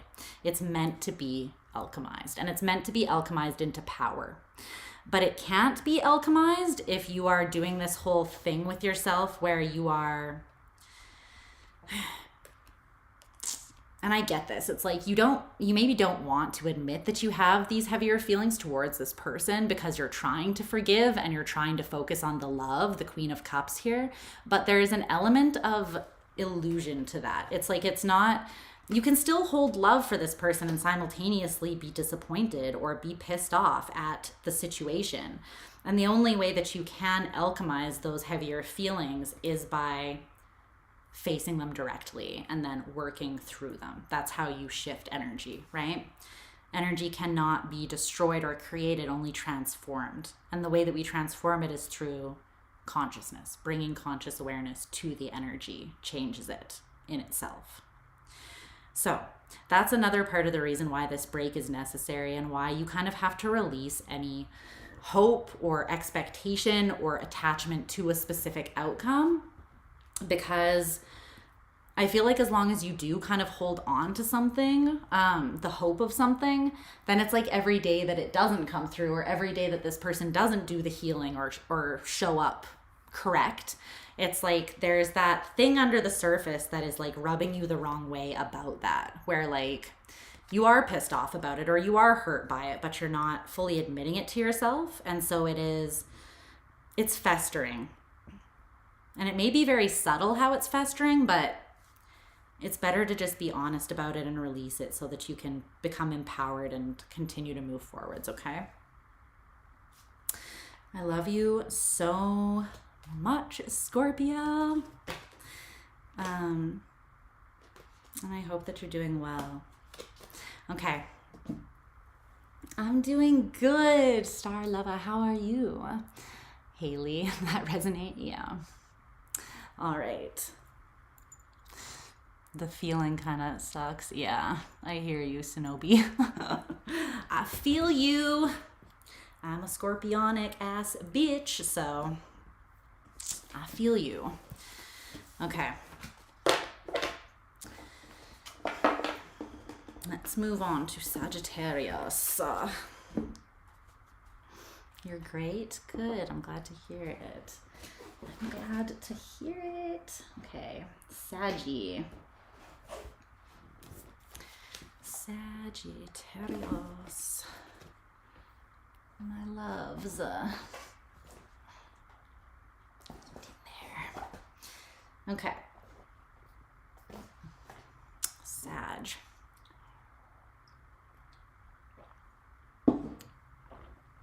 Let's see. You're a Scorpio Jupiter. Luna is downstairs. That is more her realm. She doesn't often come upstairs. And especially because Django, my Rottweiler, is up here with me.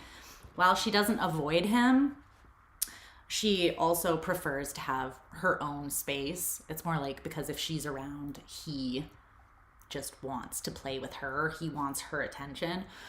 And she gets annoyed by him.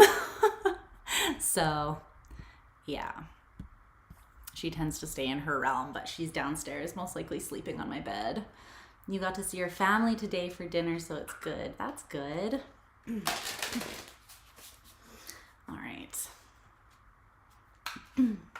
Yes. Let's see. Shauna.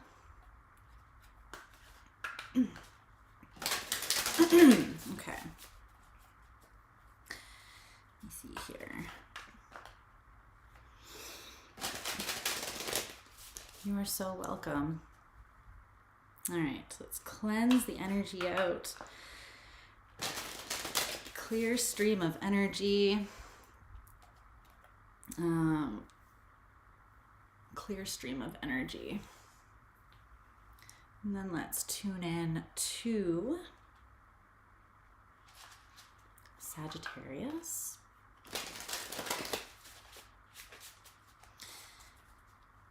Okay.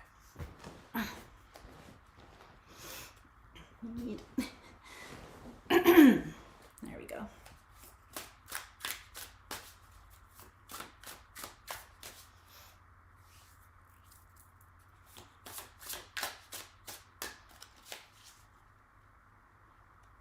I'm Belle. Just working slowly towards fully fulfilling my destiny as the human embodiment of Belle from Beauty and the Beast. Nothing can stop me. All right.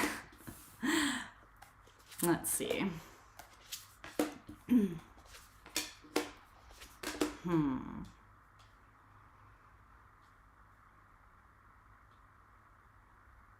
Not gonna lie though, like nothing is more relatable than that one scene where she's at home and Gaston comes to visit her and she's like looking through the little eye hole and he's like, and she's just like, I'm not even gonna answer the fucking door.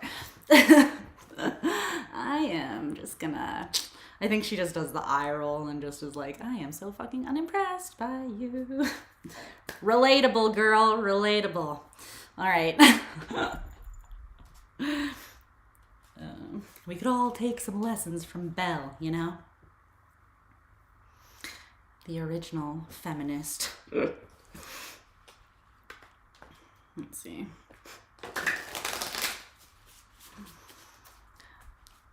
Let's see. I have a picture of that on my phone, of that like actual scene. I don't know if I could find it. I wonder if I search like Belle in my photos, because you know iPhone has that, you can search now within your thing, photos. I wonder if it would actually come up. Try to find it.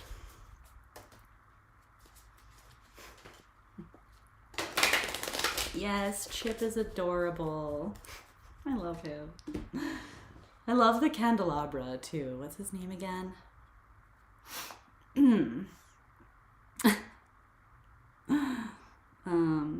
Lumiere. No, I don't think that it will. Luna! Loons, come here.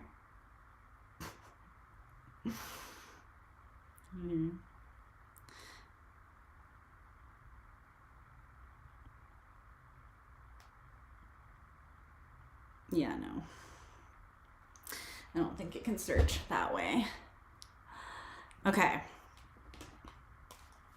Come here, buddy. I can hear you just meowing at me from the bottom of the stairs.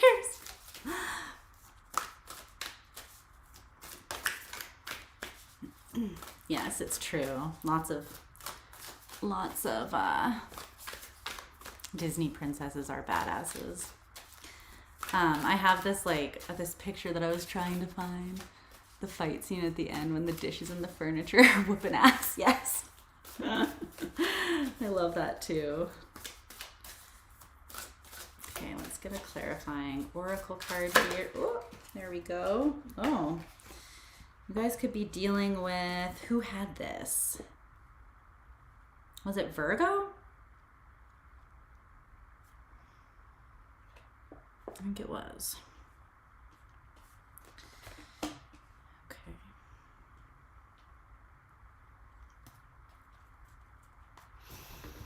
All right. Luna. She's just meowing. Come here. Should I go get her? Luna. She's just meowing nonstop now.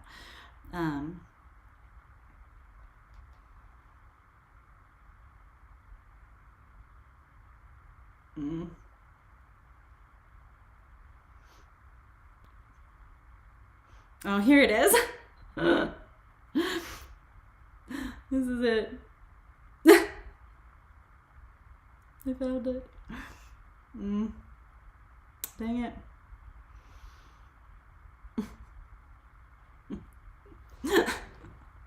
This is it. That face you make when he comes around, it's like her looking through and he's like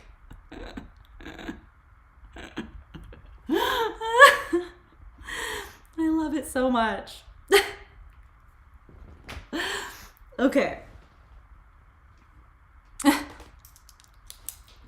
Let's see. Okay. I know, right? The drama. I love how his eyeball is just like all zoomed in. Okay. 520. Okay. Hi, Sagittarius. How are you, my loves? I hope you guys are doing well, kicking ass, taking names as per usual. So let's take a look at this situation and the truths or the perspectives that want to be highlighted within it. And keep in mind that the roles can be reversed. So if I'm talking about your side of things and you can tell that it is your person's perspective, not yours, then just feel free to adjust as needed. Okay, so your current truth surrounding the situation is coming through as the Six of Swords in reverse. You could feel as though there is some sort of roadblock that you have hit, And it's it could be a couple different things. It's coming through a few different ways, so take what resonates for you. This could be like you're looking at the situation like you and this person have some serious communication issues, and it's like no matter how you try to express yourself, you feel like you're still misunderstood by this person, or it's still not coming through or being received the way that you would like it to be. So it could be that there's just a misunderstanding or a communication issue between the two of you, or it could also be like something is just not clicking, like someone's just not getting something that they would need to process in order for things to move forwards in a healthy way. Or this could also be like you feel as though you yourself are in a state of somewhat internal conflict, specifically like mental conflict. So it could be that you're of two minds about something, like you're aware that there's some cognitive dissonance, maybe the way that you've been acting and your beliefs, morals, values are not really aligned, so you're trying to find some sort of common ground with that. But either way, there's something here that you are aware would need to evolve, and it has to do with perspective and the way that things are being seen. So whether that is on your side of things, on their side of things, or both, you're perceiving a roadblock in this connection at this time. So let's clarify and get more information on exactly what that's about.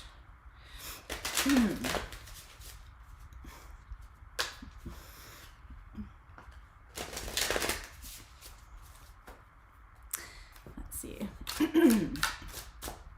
Tell me more about Sagittarian's truth within this dynamic and the current circumstances. Swords in reverse.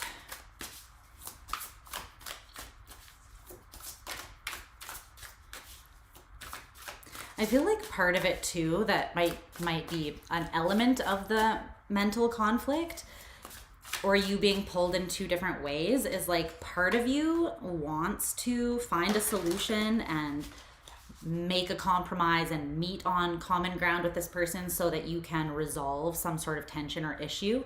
And I feel like the other part of you is like, fuck you though, low key. You know what I mean? Like one part of you is like, why should I have to, why should I have to compromise? I'm pissed off. You're stupid. You know, there's the one part of you that is very spicy Sagittarian that is just like, actually, I'm not ready to make nice. I'd like to punch you in the fucking jugular and then move on and have a nice day, you know, and not be bothered at all. But then there's this other part of you that is like, or I could take the high road. But then there's that part of you that's like, fuck the high road. It be like that sometimes, you know? It's like that rebellious part of you that's just like, no.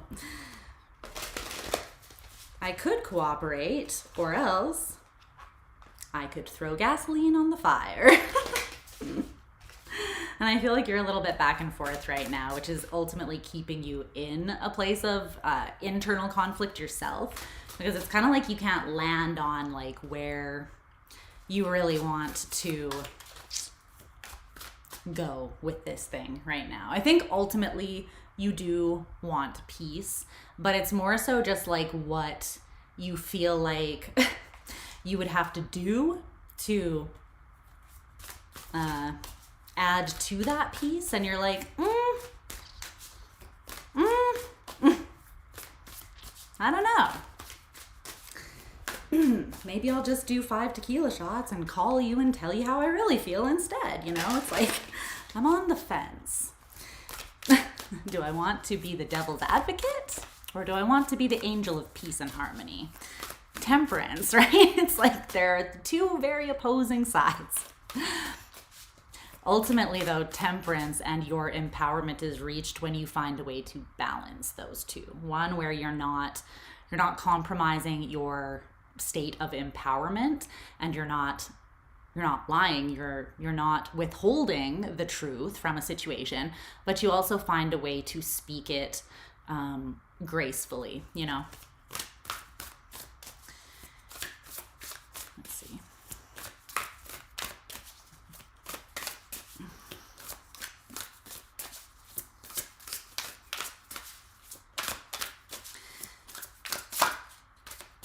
Okay. The Tower in reverse. I feel like you're trying to hold your tongue here a little bit. The Six of Wands. Yeah. Because ultimately you do want to move forwards and you want to...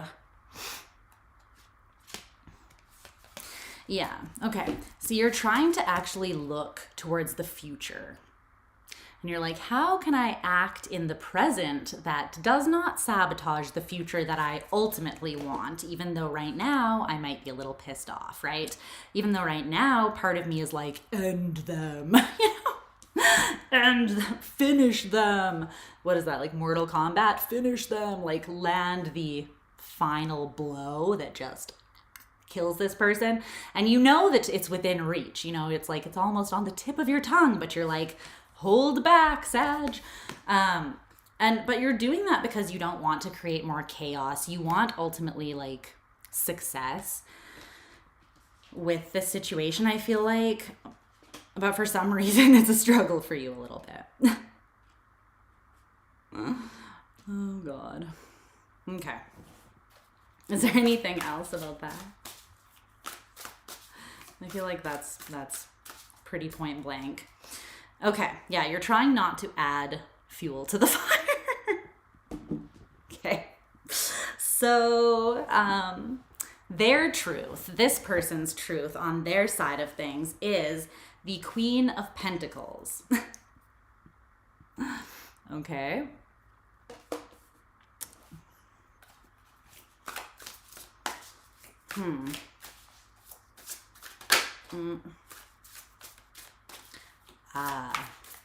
Now I see why you are very tempted to... It's all making so much sense now. Okay, so this is someone that you do have at a level of investment and into and care for that does ultimately prevent you from just like completely destroying them, even though you could. So this could be, it could be a romantic partner, it could be a family member, it could be a close friend. And it's like, despite this person acting like an idiot, you are kind of like, I will spare you because I love you, even though I don't have to. You know, it's like, it's an act of compassion, and this person may or may not be aware that you are offering this to them. But it's interesting. I think it could be really annoying you because they're over here like, everything's fine. I'm looking good, feeling good, taking care of myself, at peace, relative peace with the situation. The Three of Swords in reverse came out. It's like this person is giving unbothered vibes, and you're like, I'll show you bothered. I'll give you something to be bothered about, you know? I think it's kind of getting under your skin that this person, they seem to just be like, yeah, like, la la la, like this doesn't bother me, or I've recovered very quickly from something that was painful, and now I'm just leaping out, no cares at all, into another direction. And this could be hurting you or making you kind of want to,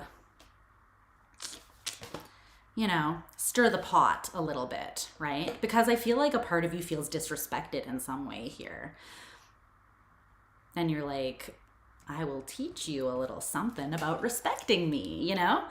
But I feel like ultimately your higher self is taking the lead here for the time being anyways. And it's lucky for this person. Because I see that you could very easily unleash on this person. And a part of you feels justified doing that because you're like, this is a lesson you need to learn, you know? But I feel like you're maybe picking your battles here to some degree, or you're trying to look at the future and you're weighing the consequences of taking different approaches to the situation. Yeah, stay together for the kids. Stay together for the kids. Okay. So, but I totally understand why that would piss you off, or why that would just be annoying to really like anyone. It's like you're kind of bothered by how unbothered they are for some reason. And I think it's because you are feeling conflicted about how to deal with it. And this person's just like, woo, I'm leaping off with no cares. And this is their truth. So they may fully believe that. And I'm not really sure how true it is. But they're seeing themselves as quite confident, as loving themselves, as taking care of themselves, as leaping out into something new without the weight of heartbreak and grief on their shoulders. That is their truth. Are they also somewhat seeing Sagittarius in this energy?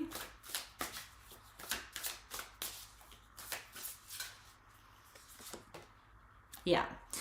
Okay. So, yeah. This is why I think that you do ultimately in this situation need to find a way to balance still expressing your true feelings about the situation, but just doing it from a place that is not going to cause irreparable damage. But I do think that you need to speak your truth or express your true feelings, because this person, they could be letting go of the pain or just trying to move on because they also see you as being somewhat unbothered, whether that is true or not. I feel like you are a little bit more bothered than they see, but on the surface they see you maybe as building something new or having new opportunities. If this is someone you were dating, then they could see you as being like very attractive, or maybe working on a new project or collaborating with other people. But they do see you in some sort of like looking unbothered as well. And I feel like they're not going to know that you are a little bit annoyed or that this has affected you to the degree that it has, unless you share that. Okay. So the truth, or the objective truth that Spirit wants to highlight in this connection, is coming through as the Four of Swords in reverse. The truth reveals itself. And it is clarified by this conflict card, which says will to power, hostility, jealousy, stubbornness, aggression, fear, competitiveness, and controversy. Oh my gosh. Okay. So there is love between you two stubborn ass motherfuckers then. Okay, well, thanks for making it make sense, because I was like, why? This all makes a lot of sense. Okay, so the truth is that I feel like you're both liars. Liars, liars, pants on fire. I feel like you're both concealing that you care more than you do, because the ultimate truth is the Four of Swords in reverse, and this is disquiet of the mind. It's not being at peace mentally, ruminating over something. And you kind of did show me that, right? With the Six of Swords in reverse. This is moving out of the Five of Swords, which is like choppy waters mentally, where you're at conflict with the way that you think, and there's an internal tension or cognitive dissonance that is present. With the Six of Swords, you evolve your consciousness, or you sail to like calmer waters, so to speak. You are able to perceive something from more of a peaceful place. But with the Four of Swords in reverse, it's kind of clarifying that there is an unease within the mind on both sides of things. And it's because of this conflict energy. This is very much like, it's like a staring contest. Like who will win? Who, the weaker person, gives in first? It's almost coming through as like you're both affected because you both care more than you want to admit, but you are both stubborn in the fact that you don't want to show the other person that you care. So it's like this battle of the wills, and it's almost coming through as a bit of a competitiveness between the two of you. Like, it's like, I love you, but I'll cut my hand off before I ever reach for you again, you know, like, But at the bottom of the deck, there's the Page of Cups, the Seven of Swords in reverse, and the Two of Cups. Okay. So I feel like there is a genuine care and openness, and you do feel like a connection, some sort of deep connection and care for this person. You mutually feel this for each other. That is under the illusion. That is present. And you wouldn't be bothered. You wouldn't both be bothered if you didn't give a fuck. People don't get upset and worked up over things that they don't care about, right? You're only at risk of being impacted by something if you actually care about it to some degree. But I feel like simultaneously there's like, you're holding on to walking away, or you're holding on to maybe showing this person, or this person perceiving you as walking away. But I feel like it's on both sides. Like this would be like if there's a breakup and both people are like, I want to be perceived as the one who moves on first, or the one who cares less. So there's almost this standstill energy, but the thing is, you're both in some level of internal conflict over it. It's just not being expressed between the two of you. Okay. The challenge or the resistance in the situation currently is the High Priestess. And then your advice is the Queen of Cups. Shots fired by Spirit.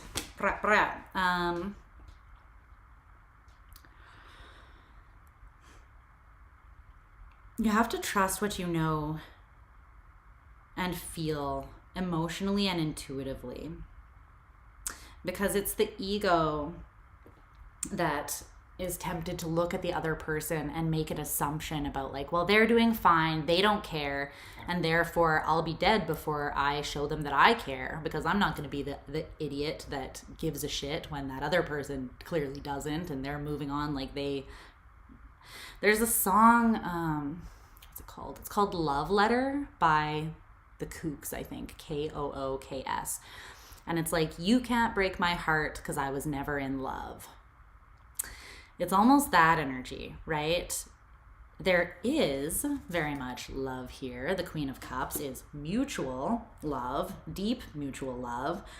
But there's also a level of, the High Priestess is someone who's like locked down, you know, secretive. They are like, I'm not giving that shit away. I won't even show you my eyes lest you read through the portals of my soul, you know? It's like, no, I'm stubbornly not wanting to express from this vulnerable place, but I think there's a fear there that the other person doesn't feel the same way, and that's a fear that you both have towards each other that might be preventing you from expressing your truth.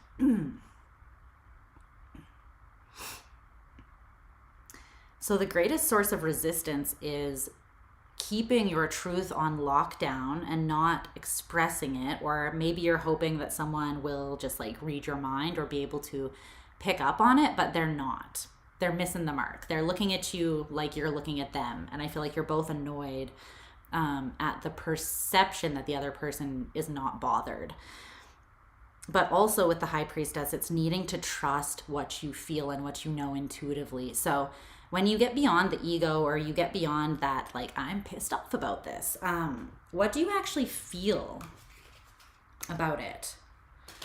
What does your intuition tell you? Do you feel as though this person doesn't care and never cared? Or is that just some narrative that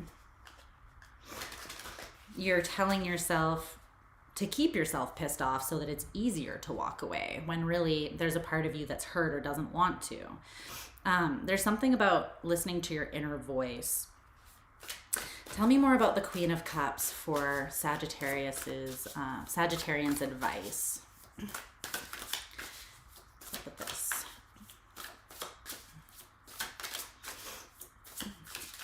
I feel like there needs to be some love and compassion or empathy Good night, bestie. There will be timestamps tomorrow, so you can skip to those. Tell me about this. Oh. Yeah.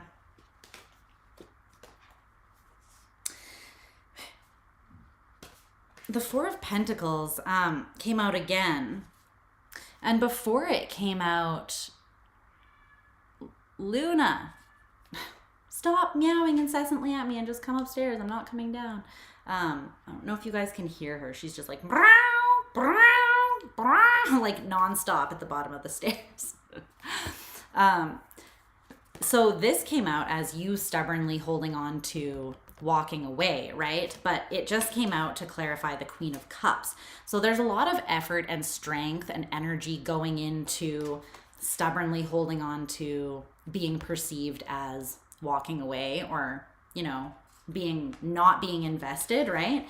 And Spirit's essentially saying you could just as easily put that energy into amplifying the truth of what you feel, or bringing something more positive or conducive to healing the situation into the mix.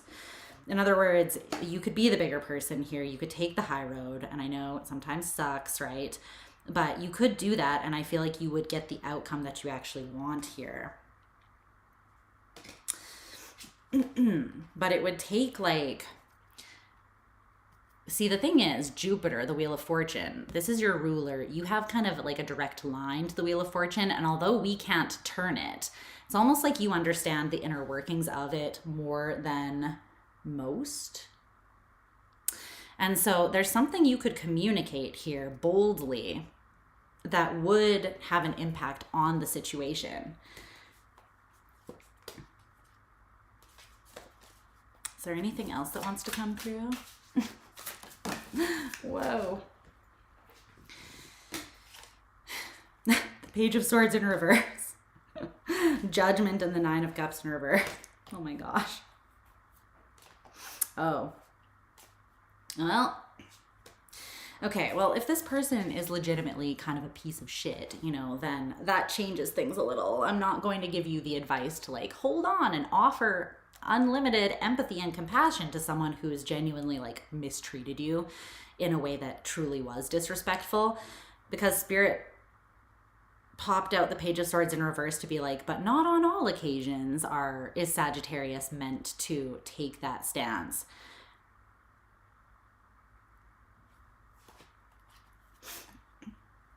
Because for some of you, I see you being like, I'm not going to communicate, because this person's justice and karma that they deserve to feel the loss of me. They deserve to be unhappy. Even though I could make this better, they don't really deserve that. And for those of you that is true, this is how that person treated you. And it's kind of unmistakable. So if this part isn't your story, like, you kind of have to take this part as like a pick your adventure book kind of thing. Because for some of you, someone treated you as an option. They played you, they deceived you, they betrayed you, they manipulated you. They acted like a bit of a shithead, not going to lie. And I'm not saying that this person, that's the true nature of who they are. But for some of you, you're just like, I could forgive you, but, you know, like, no. And in some cases, Spirit is kind of validating that you're not wrong. For some people, this will be the wake-up call that this person needs, that they will feel the loss of you. They will realize too late that they lost their literal wish fulfillment, and that will be something that they have to grapple with inside of themselves, right? Yeah, this is giving narcissistic vibes, not gonna lie. That was behind that. So if that is your story, then yeah, you gotta trust yourself on that as well.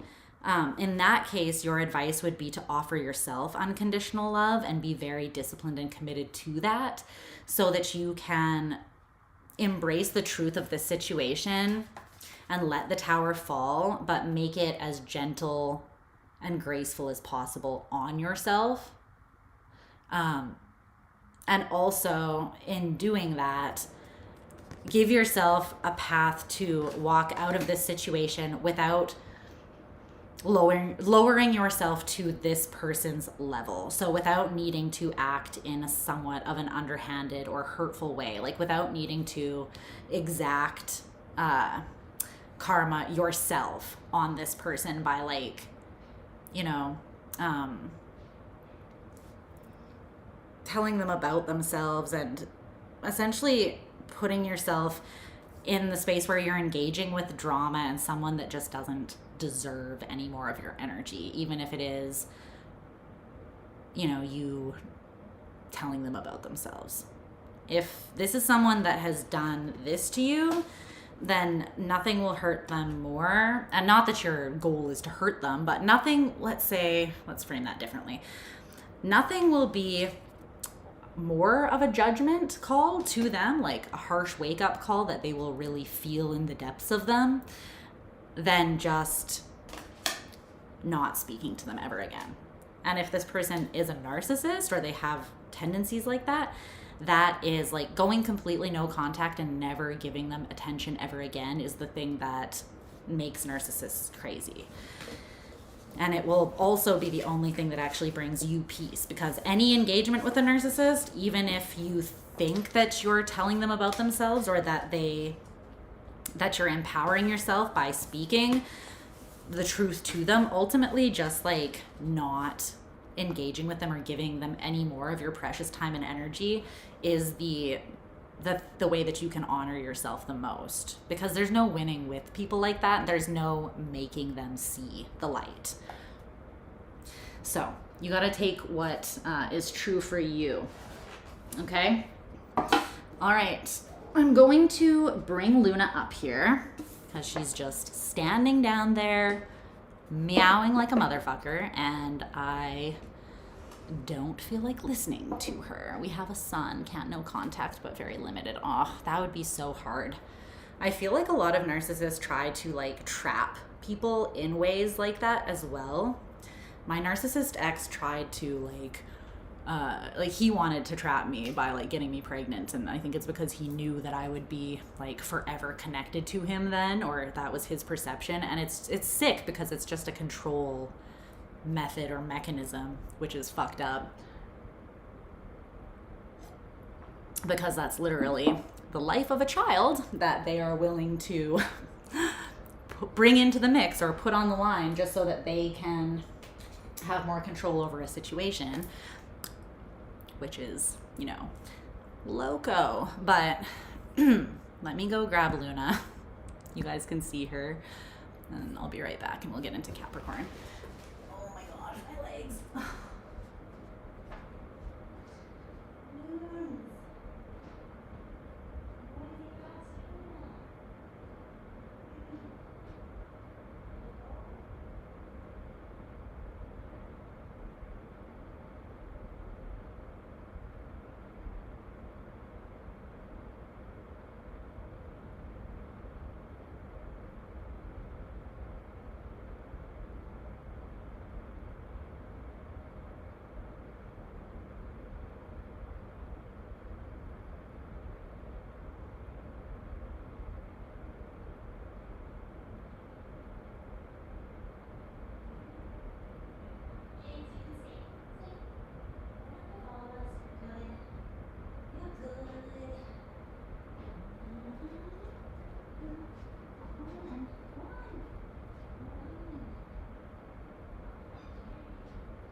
Here is Luna's moment. Hi. She was in the washroom. She was waiting for me to turn the sink on because she's a princess, she's extra, and she only drinks from the sink. Hey, baby. So she can drink from the sink up here, and I brought her some treats as well. She's like, yeah, fuck you, give me my treats. So here's Luna. I'm gonna go give her a treat and turn the sink on for her so she can drink. Okay, buddy. Hi.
Okay. Well, I left the sink on for you, buddy. You can't be picky about which sink. My God. All right. Like, I want the downstairs sink. Yeah, that's Luna. No, she doesn't like dogs. She doesn't like cats either, actually. She likes dogs more than cats. But she's a princess. She likes being the only star of the show. There's an eyelash or some sort of mascara in my eye or something. You want me to open the curtain so you can get in there? Can you get in there? There you go. She's gonna sit on the window ledge. Okay. You can talk and share. Hot springs, have you noticed your cat gets crazier while the moon is in certain signs? I haven't noticed certain signs. I could pay attention to that, but I've definitely noticed that like major lunations, she does get a little crazy. But it's like what you would expect, like when there's a full moon and that kind of thing. Yeah, Hot Springs, we have a very compassionate and supportive community, so feel free, or leave a comment, but yeah. We also have a Discord group, and you are welcome to join that. We kind of connect on more of like a personal, smaller scale level over there. It's free to join. The link directly to, so Discord is like there's servers that you can join, and it's like a chat room app kind of thing. So you have to download the Discord app and then join the specific server. So once you download the Discord app, which is free, there's a link to the Moon Sun server in the info box. But what's up, Daniel? In Tijuana, have a tequila shot for me.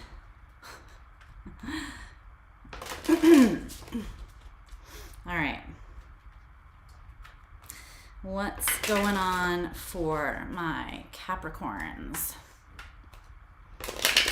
What's going on for my Cappies? What do they need to know about the current energies?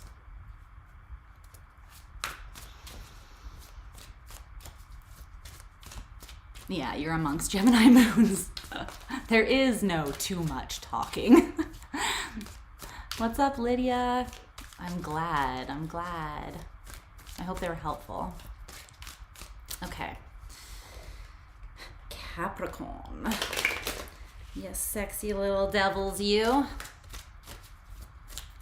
Let's see. Okay.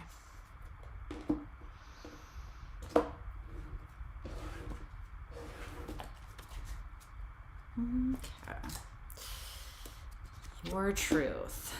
Okay. Okay. The truth. All right. So, no one's happy. Cool. Glad we got that out of the... You just got that right out in the open. Okay.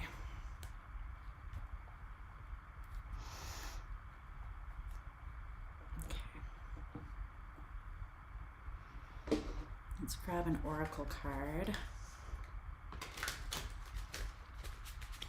Get into this.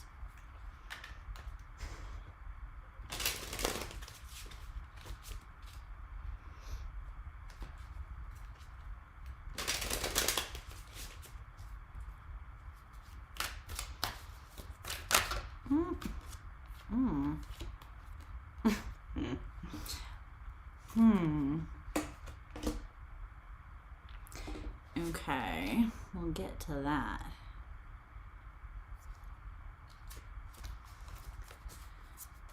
Tensions are rising. I heard I heard temperature. Temperatures are rising. But in my mind I was thinking tension. So okay.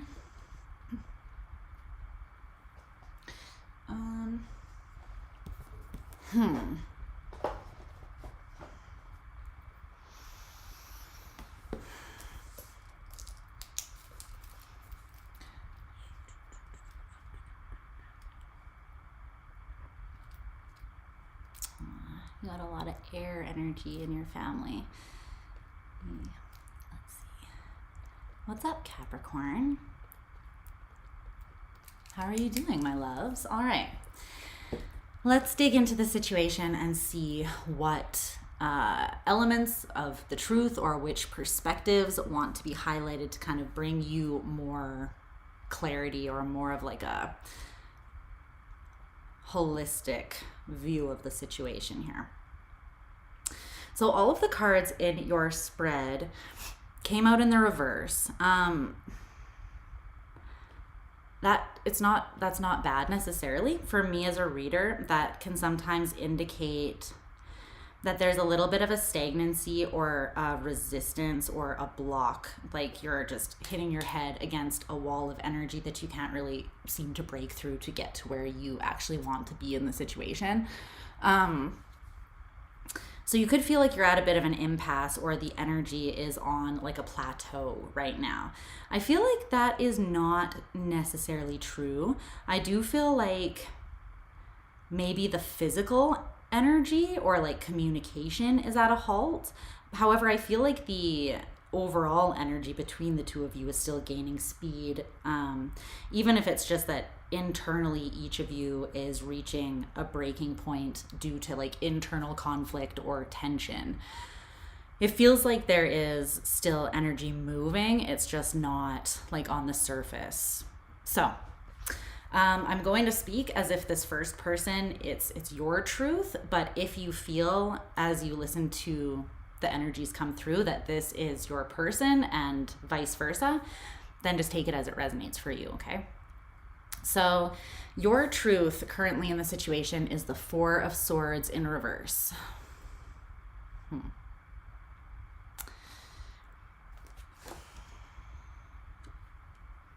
It's interesting because with the Four of Swords,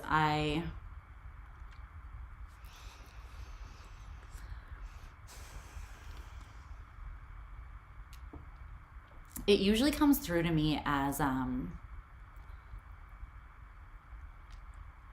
lack of peace of mind, not having peace of mind, or not being in a state where your mind can rest. So you might feel like your sleep schedule is interrupted because there's something weighing heavily on you, or like there's just energy, especially mental energy, kind of there's like a weak link or there's an energetic leak, and it's something mental, so something that you're giving attention to or you're thinking about, or it's just nagging at you from like the peripheral of your mental focus, but it is taking something from you or causing you to feel tired or not at peace. But it's even a level deeper with this particular Four of Swords that I'm getting, because it's so cute, but there's these fluffy little chicks in this nest, and it's giving like I have precious cargo and something worth protecting. And so see how the swords are kind of around them? It's protecting something. It's more than just peace of mind. It's like having peace of mind because something that is valuable to you, you know it's being protected, so you can like breathe easy. You can sleep well at night knowing. But you don't have that right now in the situation. So it's almost coming through as though not just do you not have peace of mind right now, but you also feel a little bit exposed, like some part of you that is valuable to you and maybe even a little vulnerable feels exposed right now. So let's clarify that a little bit.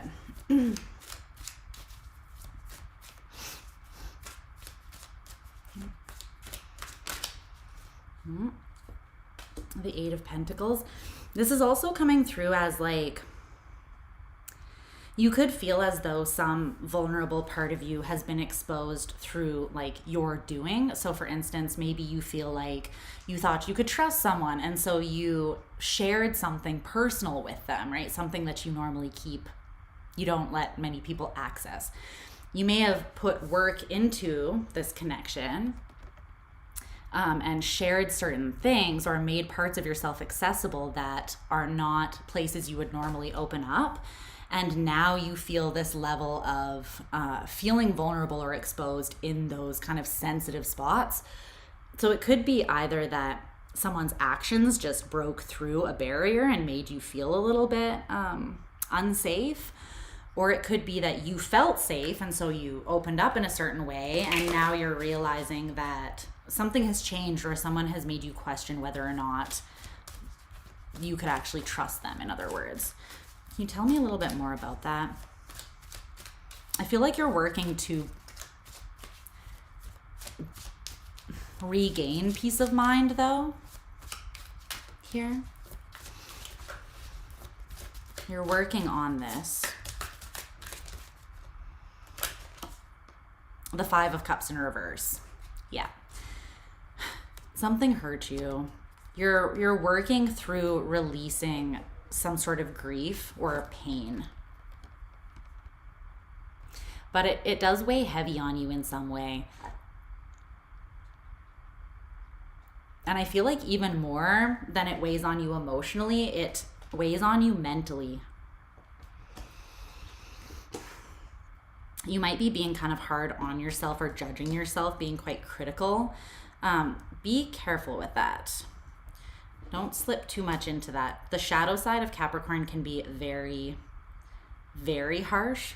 Capricorn moons, I'm looking at you. So try not to exacerbate those painful feelings by like shoving a dagger in your own heart, by being like, you're so stupid, why did you not see them for the deceptive asshole that they were to begin with, you know? Or like, why did you even trust people? You know, people can't be trusted. That narrative is not going to help you or make the healing happen faster. It's only going to exacerbate it and make you feel more like shit about yourself, which isn't gonna serve you, right?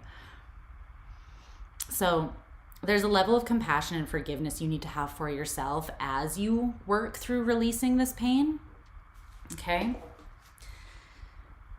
And telling yourself that you're stupid or that you should have, would have, could have is not going to change what actually took place. So try not to go down that path, because your archetype, your major arcana card being the Devil, you do have that side of you where things can get dark very quickly. And with Saturn as your ruler, it's like you can use that Saturnian school of hard knocks, like voice of tough love, and you can shred yourself to bits with it. So yeah, don't do that, because we love you and you love you. So remember that you love you. Okay. But yeah, you're seeing yourself as being in a state of recovery. 10 of Cups in reverse, 6 of Wands in reverse. Blech. There is something that you're having a hard time like biting the bullet. You're taking this quite heavily as like a loss, right? And you feel like something that could have been really fulfilling or of value has fallen apart.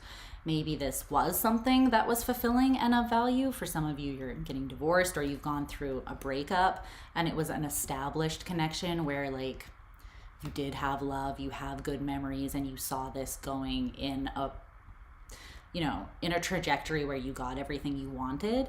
And so you're kind of trying to see the higher perspective so that you can transcend above focusing on pain that keeps you negatively attached to the situation, is what I'm seeing. Okay.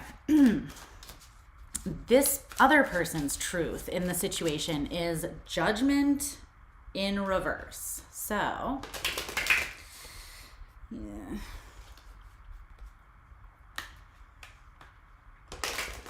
That's Plutonian energy. I want to clarify it a little bit before I say anything.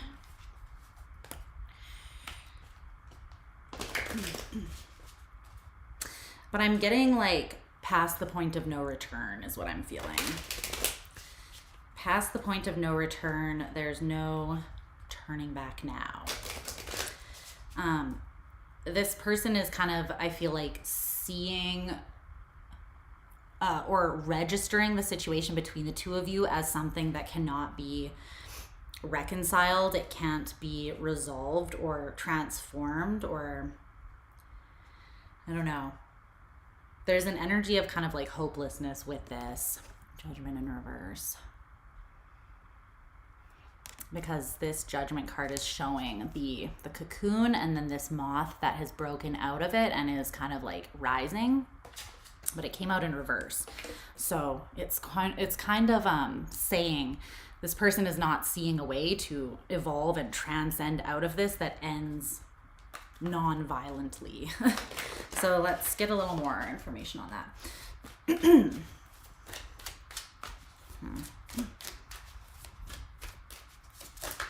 Whoa. The Two of Swords in reverse. This is something they have decided. They are like, they've kind of,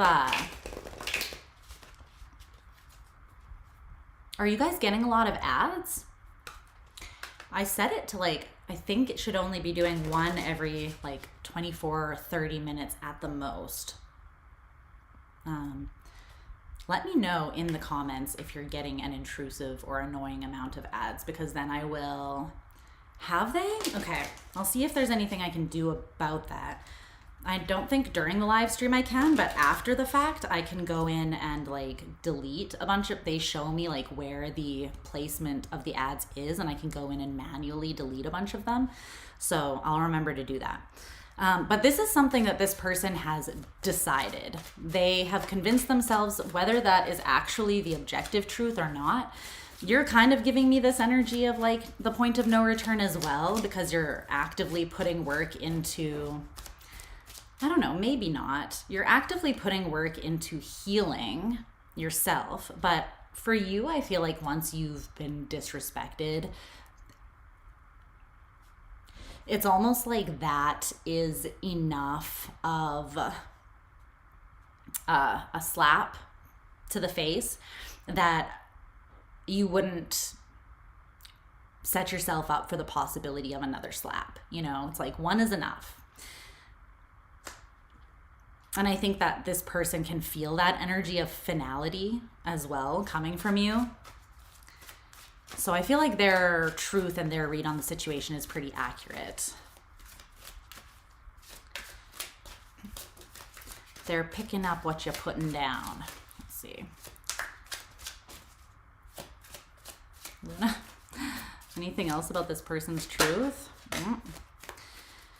The Ten of Wands in reverse. Is that Capricorn?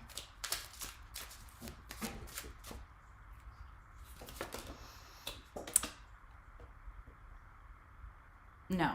Okay. This person is trying to just drop it and move on. What does it say? Every 5 minutes. What? Oh my gosh. No, it normally is never that bad. Okay. No, it's not just my videos, because I have noticed it myself when I watch other content, but my videos are the only thing that I actually have some level of control over. So maybe in the future, I will just set it to manually input ads, and I'll just put a scattering of them in. Yeah, the thing is, you guys all experience it differently. It doesn't give the same. So some people get like no ads and other people get a billion. But they're coming through as this is their energy. So they're not even seeing you as just dropping the heaviness and the weight of it. They are kind of like letting go. But it's because they're recognizing that there's nothing they can do to make it better. That's how they're perceiving it. So they're like, let me just, you know, hands off the situation and back slowly out of the room, not putting my back to Capricorn lest they murder me, lest a homicide is committed. Because I feel like you do have this underlying sense of anger about this, but it's connected to pain. But the Hierophant in reverse is like not committing to something anymore. And I don't know if it's because they're unwilling to take accountability or because they just know that it wouldn't matter anyways. I mean, that shouldn't ultimately stop someone from doing the right thing in a situation or taking responsibility for their action. Like, even if they know that they fucked up and you'll never take them back or give them another chance to actually be with them again, like let's say if this is a relationship, someone with strong character would still apologize regardless. You know what I mean? Because it's not about the outcome, it's about doing the right thing. But I feel like this person's not doing that. Let me go turn off the sink because I can hear it running and I just remembered I left it on for Luna.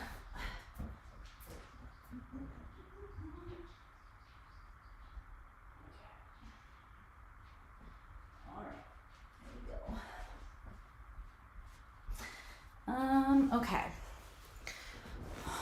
So, tequila and pineapple juice. Yes. Oh my God. Drool. That sounds delicious. Okay. So, the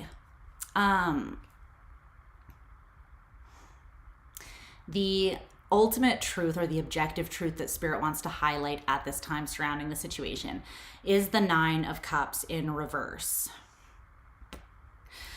So, like, there are no happy campers here. I feel like even if this person had a large part to play in the demise of whatever this situation is, if they were very much out of pocket or in the wrong, they are definitely feeling the weight of that. Like, they're feeling the weight of losing you, as they should, but you are also feeling disappointment on a pretty deep level. And I think it's because you saw the potential for this to,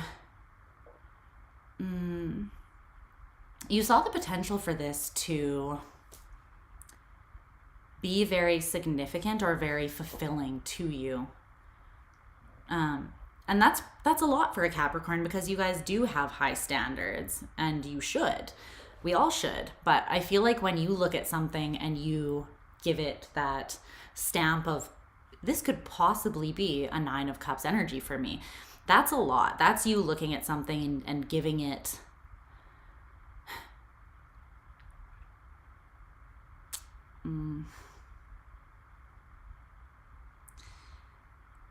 you're really giving it that stamp of potential and approval. You know what I mean?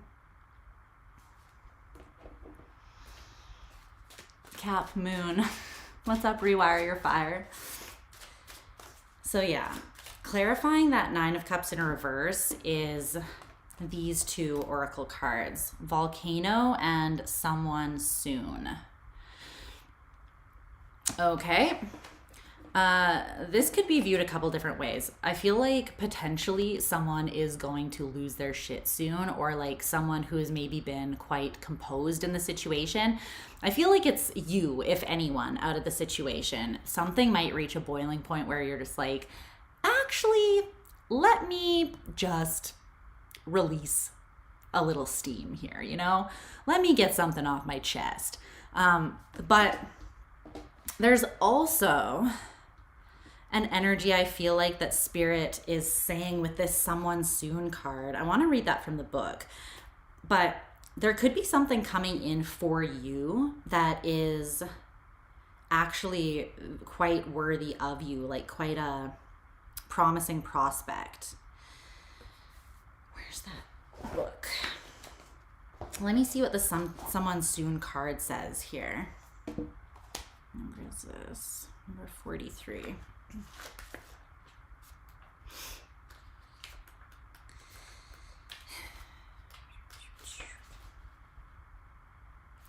Okay, so it says, even the most badass, independent, self-sufficient people get lonely. It's like this was written for you. Being alone is good for recentering. If your heart is full and your desire is to share your life with someone, then you deserve that. You deserve love.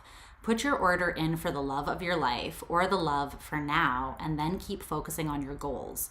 Send out this little wish today and watch someone new float into your life gently, like a feather coming from the sky.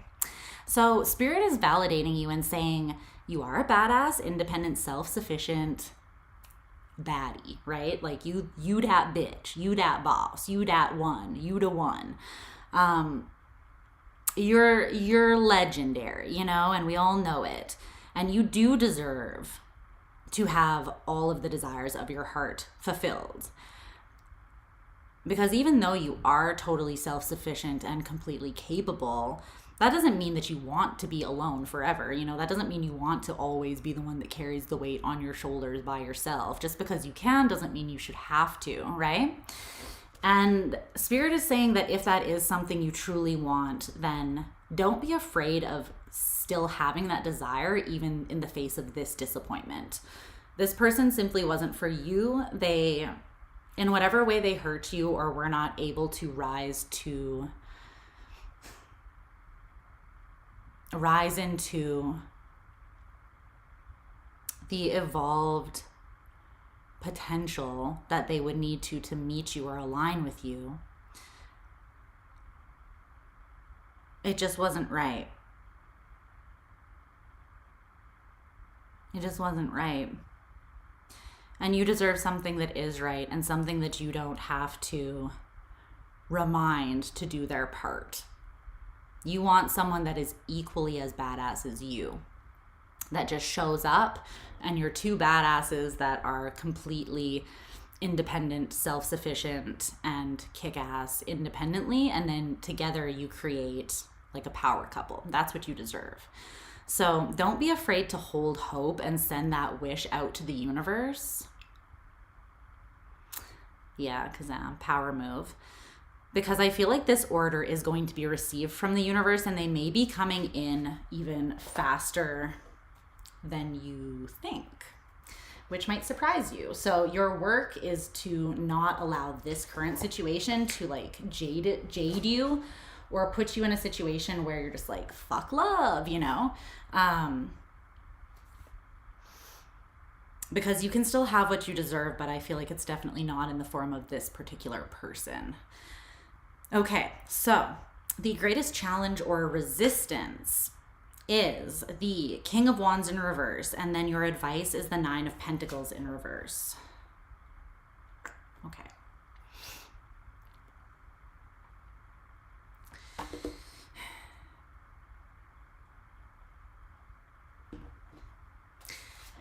What's the King of Wands in reverse?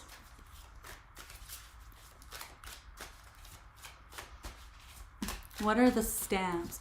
The ads show up differently for everyone, Shauna. So yeah, you can't add stamps. You can't add stamps for them because they switch it up.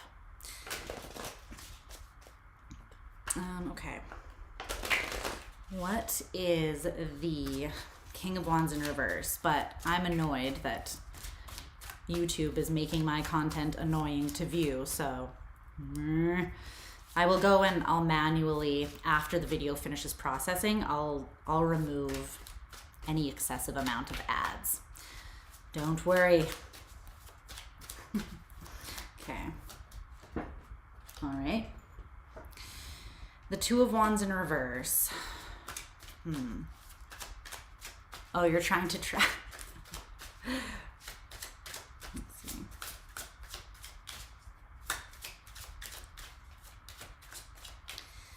The Two of Wands in reverse. Oh, so many. Nine of Wands in reverse. The Fool. Justice in reverse. The King of Cups in reverse. And the Ten of Cups. What?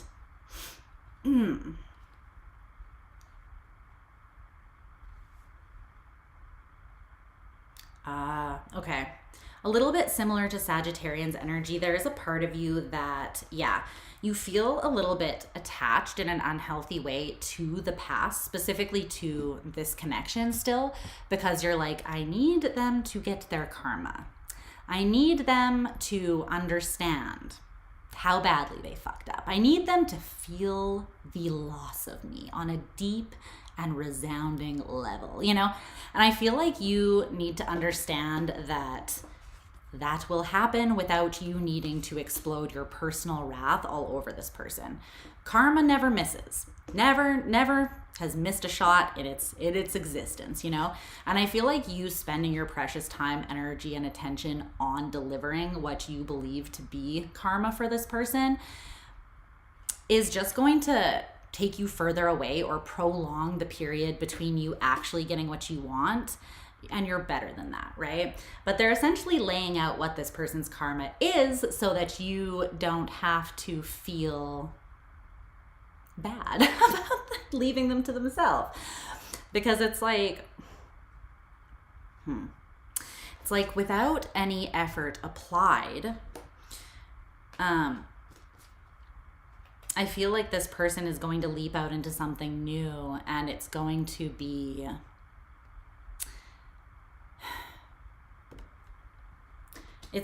what is aligned with them, right? Karma is neutral. Again, it's about every action has a consequence. The universe doesn't fucking care what you do, but every action has a reaction, and that's gonna be what you get. Karma's only a bitch if you are, right? So I feel like this person is kind of, they're not really doing the right thing in the sense of like acknowledging or being fully accountable for their wrongdoing in the situation. And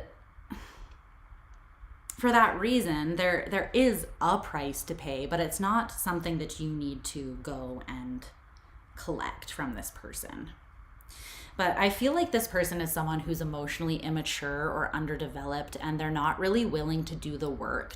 So they're hoping to get their 10 of Cups without doing any work, right? It's like they're not putting any effort in, and then just continually leaping out. This kind of is coming through as someone who, like, they leave a wake of like burning dump fires of chaos and disaster and pain in their rear view mirror, and they don't take accountability or look at, you know, it's like, you're the problem, right? Like, what is the common denominator? It's you, right? So this is someone that kind of doesn't do work on themselves, and then they leap out into every new experience expecting things to somehow be different, but obviously and unsurprisingly it's not. And they will reach a point, right, where there's like, they'll keep on being disappointed, and they'll keep on not getting what they want in this kind of endless loop, because that's what they're creating for themselves. What's the 9 of Pentacles in reverse for Capricorn's advice?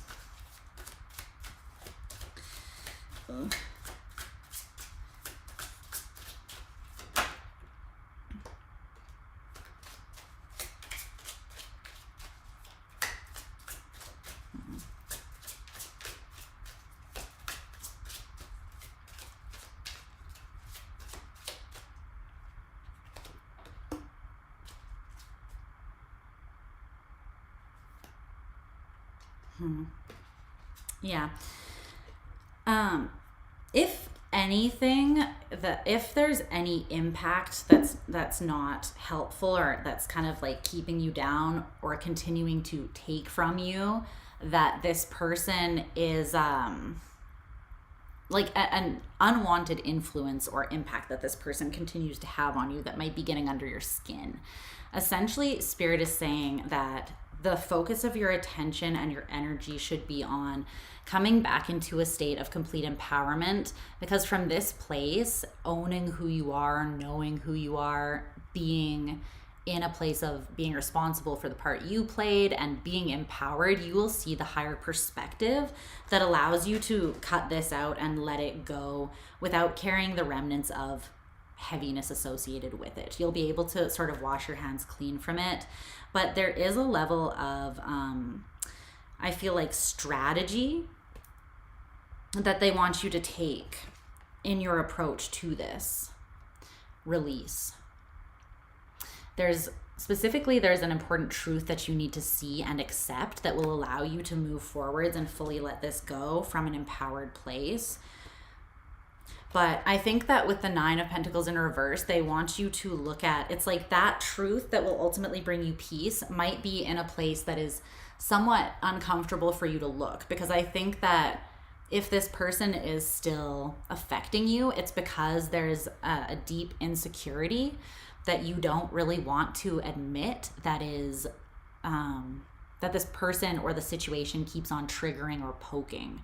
And it could just be like something that you deeply invested in the past, that you ended up having to let go of, that wasn't what you thought it was, or someone that did you very wrong. This could have even been like a parent, a family member, you know, it doesn't have to be another romantic person, but there was remnants of that wound left a bit of an insecurity, and they want you to deal with the insecurity. So basically they're saying like, don't put a band-aid on a bullet wound, address the actual wound itself, right? So don't just cover up the wound or deal with the side effects of the pain, deal with the source of pain itself. So if anything is going to be extra empowering to you from this situation, rather than just like drain your energy and bring you down, I feel like it's having the balls and the character within yourself to look at that difficult place and to heal it, because then you're actually going to come out of this with even more wisdom and more empowered than you were before, if that's even possible. More of a badass and even more in dominion over your energy and your life.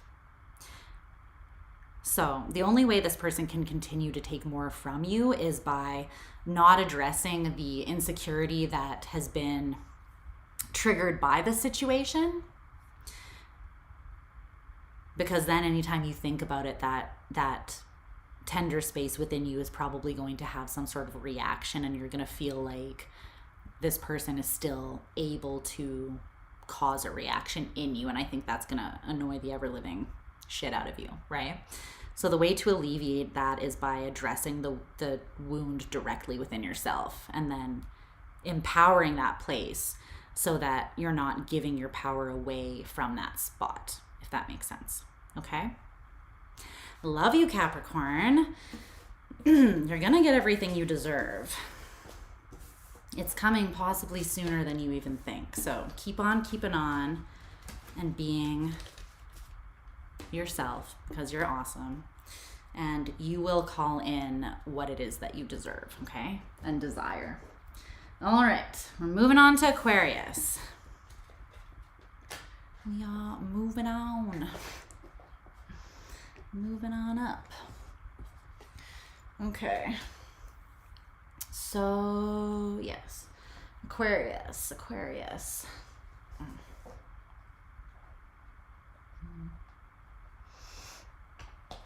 Okay.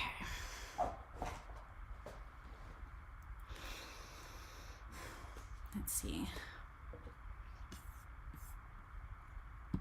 What's up for my Aquarians? What's up for my Aquarians? Where are you guys at? Where you at? I'll wait to wish you a happy birthday until after I timestamp so that you can all hear me say it. Shadow work. What's up, Isley?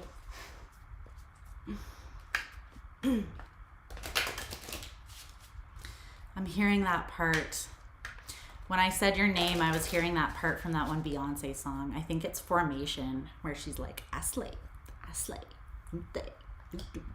Beyonce, she slays. I don't know what she says, but part of it is she says, I slay. I don't remember. Come on, ladies, now let's get information. Saturn in Cap. Is almost everyone born between 88 and 91. Yeah, I'm Saturn in Cap. You're welcome, Hot Springs. Have a good night, love.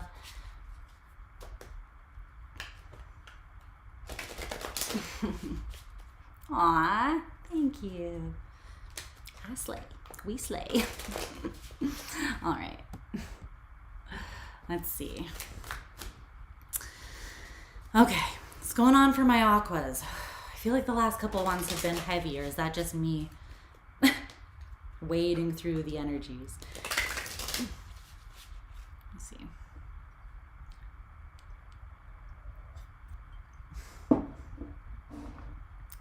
Okay. Woo, we got another Aries Venus in the house. Yeah. Solidarity. All right. That placement is not for the faint of heart.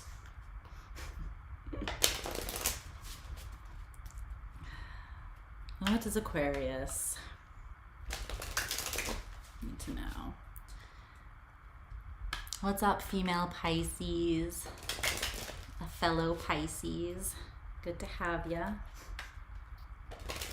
All right.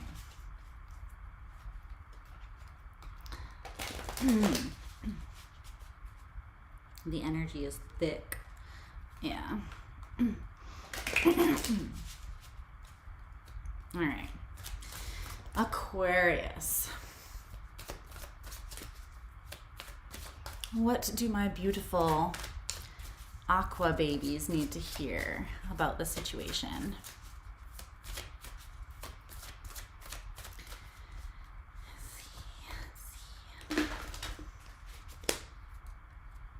I'm not gonna lie. I'm on Aquarius, my love. I'm going to smoke a joint after this. I'm gonna smoke a fat joint after this. Yes, I am.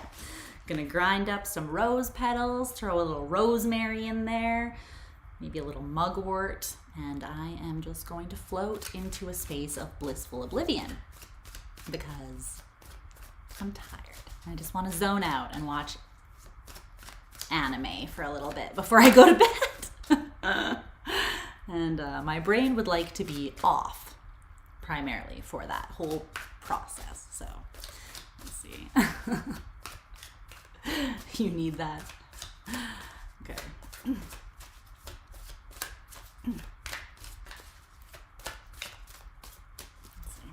see.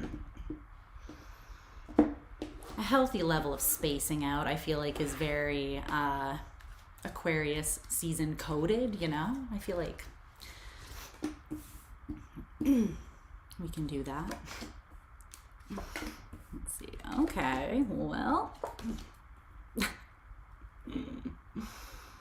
Okay.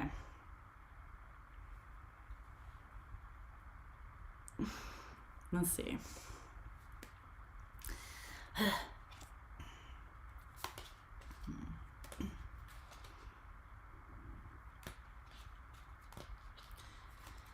Okay. Catching all of your energy in the room. I'm an Aquarius Mercury, so I'm picking up what you're putting down, honey. I got my little feelers out. Oh, my antenna. Wow, okay. I feel like you're meant to give no fucks, give no fucks. Okay. I feel like there's one more that wants to come out.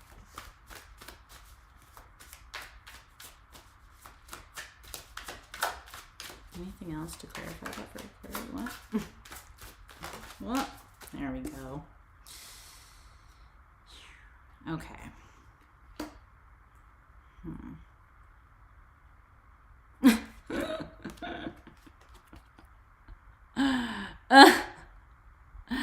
It's a vibe. It's a vibe. Yeah. Okay. Let's see here.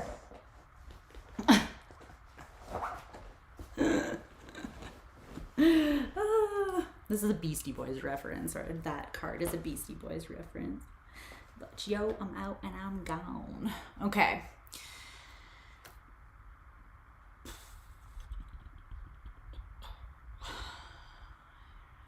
Okay. Excuse me.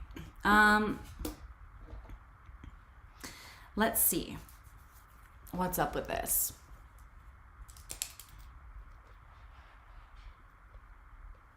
Where are you, Luna? I can hear you scratching.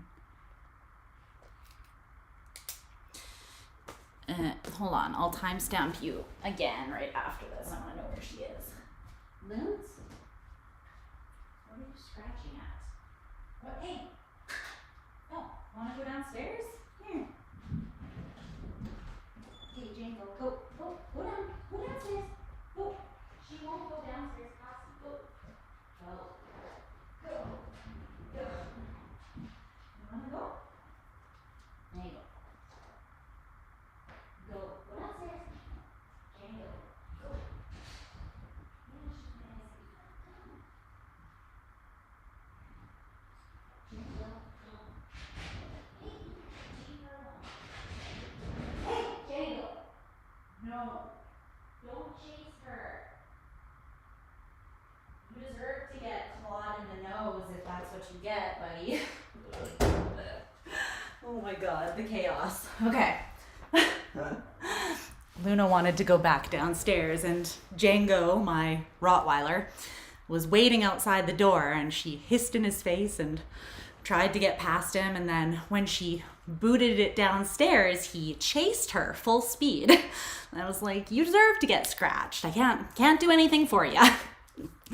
All right. Anyway. Okay, he's just like, I just want to play. Django. Okay. Such a big goofer. All right. Hi, Aqua. Okay.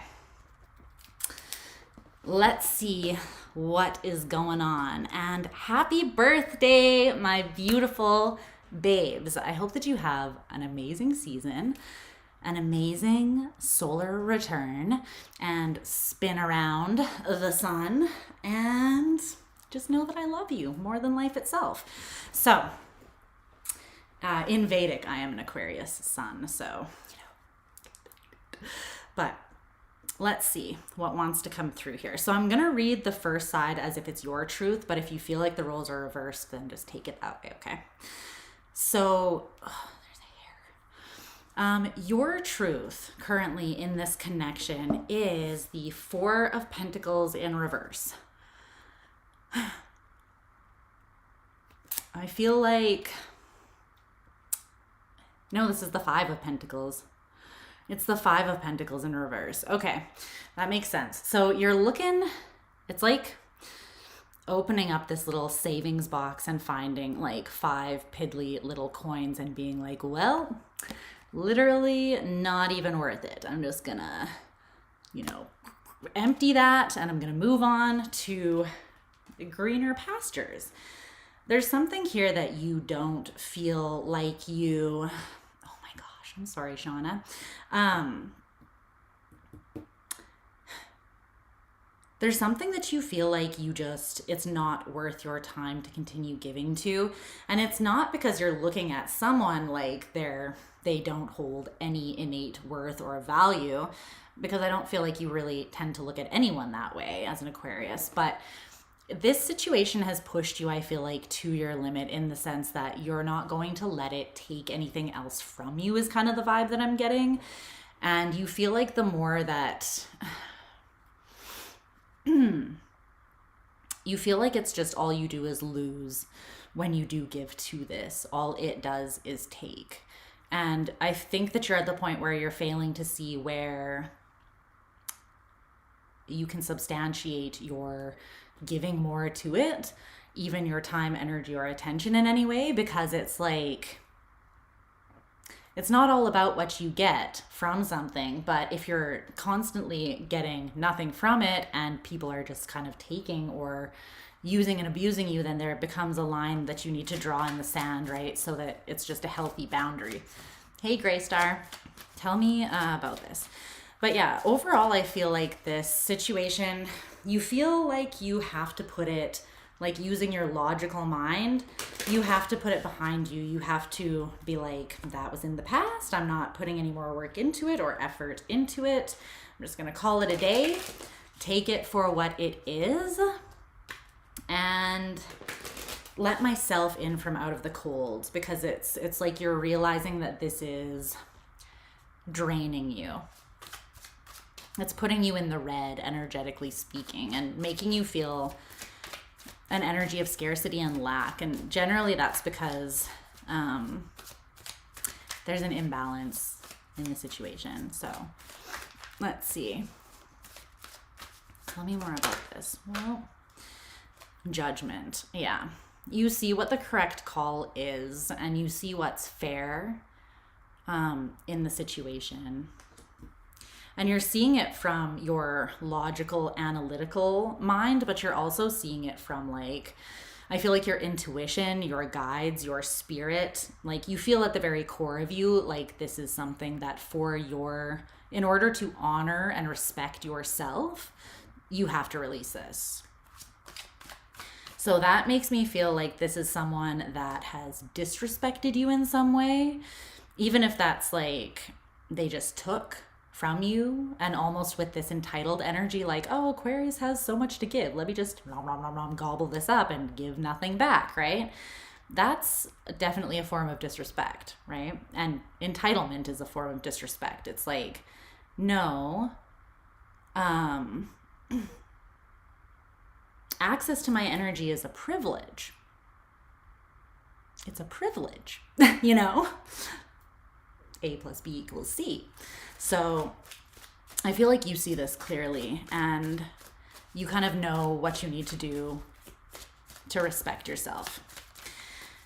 Yeah, you're not wanting to move forwards in this anymore. And I feel like you wouldn't feel safe doing that. It's like you would know that I'm getting the vision of someone walking out on like a frozen lake, but the ice is cracking, and it's like you've done a risk assessment, you've run risk assessment on the situation, and you're like, I can't justify putting more into this. So their truth, the other person's truth, is the Chariot.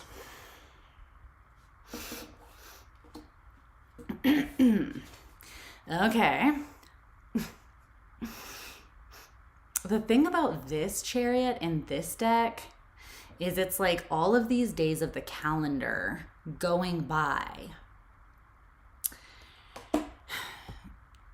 I feel like this might be someone who, this could have been someone that, like, there's some element of future promising that was happening here. And future promising is just a tactic that people use, and sometimes they use it maliciously from a place of consciousness and intention to mislead, but other times people just, like immature people or people who do not have strong discipline or strong will to actually show up for themselves in a way that honors and respects themselves.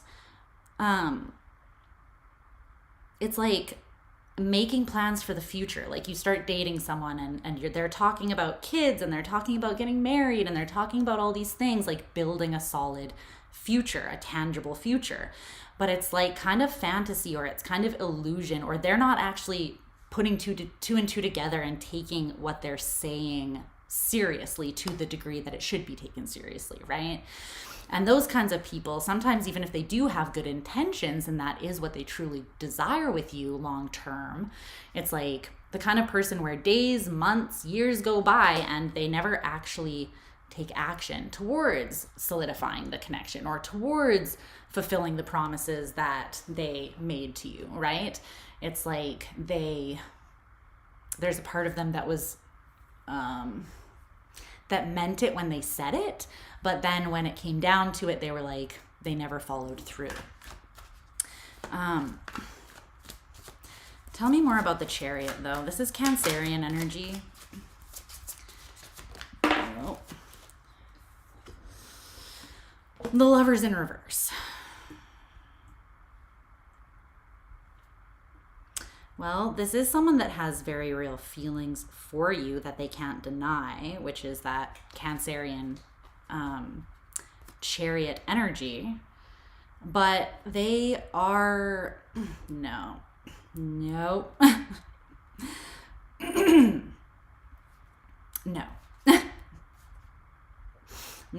I'm not feeling it here.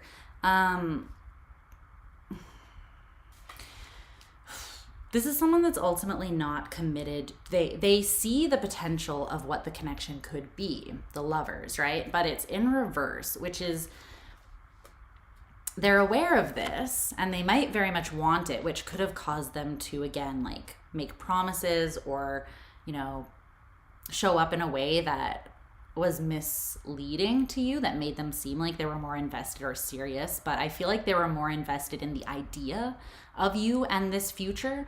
But then when shit actually gets real and they become aware of the work and effort that would need to be put in to make that dream like a practical reality, they're like, oh, that's way too much work, you know? It's interesting though, because they have strong feelings and their emotional will very much wants to push them to propel themselves in your direction. But there's something about like their fear is greater than their love. Maybe they know the ways that they would have to level up and they fear that this is coming through as someone that sees you as above them. Maybe they put you on a pedestal. But they use that, I feel like, to justify not doing the work themselves to level up. It's like a cop-out. It's an easy out to be, it's an excuse to be lazy and to stay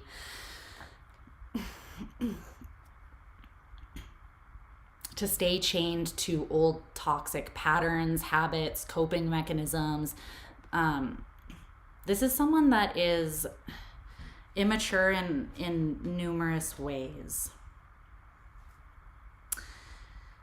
For one, they're very cemented in a specific way of looking at life, and they're not really open to starting from scratch or having a beginner brain that would be necessary to release themselves from their current way of existing and being.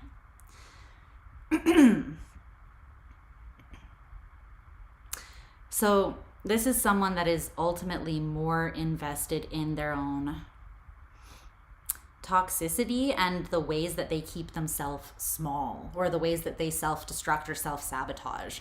It's coming through as a very immature energy. There's a lot of pages here. The Seven of... A part of them wants to have hope. Okay, the Page of Wands, but then they can't like muster up the will to actually fight for something despite really wanting it and knowing to some degree that they do want it. And so I feel like justice for this person is that they're kind of constantly in these more superficial connections that never really fulfill them on a deeper level, but it's because that is where their level of commitment and investment is at. So whether this person realizes that what they are attracting that doesn't truly fulfill them is just a reflection of what they're giving and they're getting back what they're giving, I don't know if they are even mature enough to recognize that or not. This kind of feels like someone very young that's like just having an aha moment, like waking up to the fact that, oh, maybe I have to act a certain way to get a certain thing, you know? And that's fine. It's just where they're at on their journey, but it's an immature place. Okay, so the ultimate reality that Spirit wants to highlight about this connection, the ultimate truth, is the Four of Wands in reverse.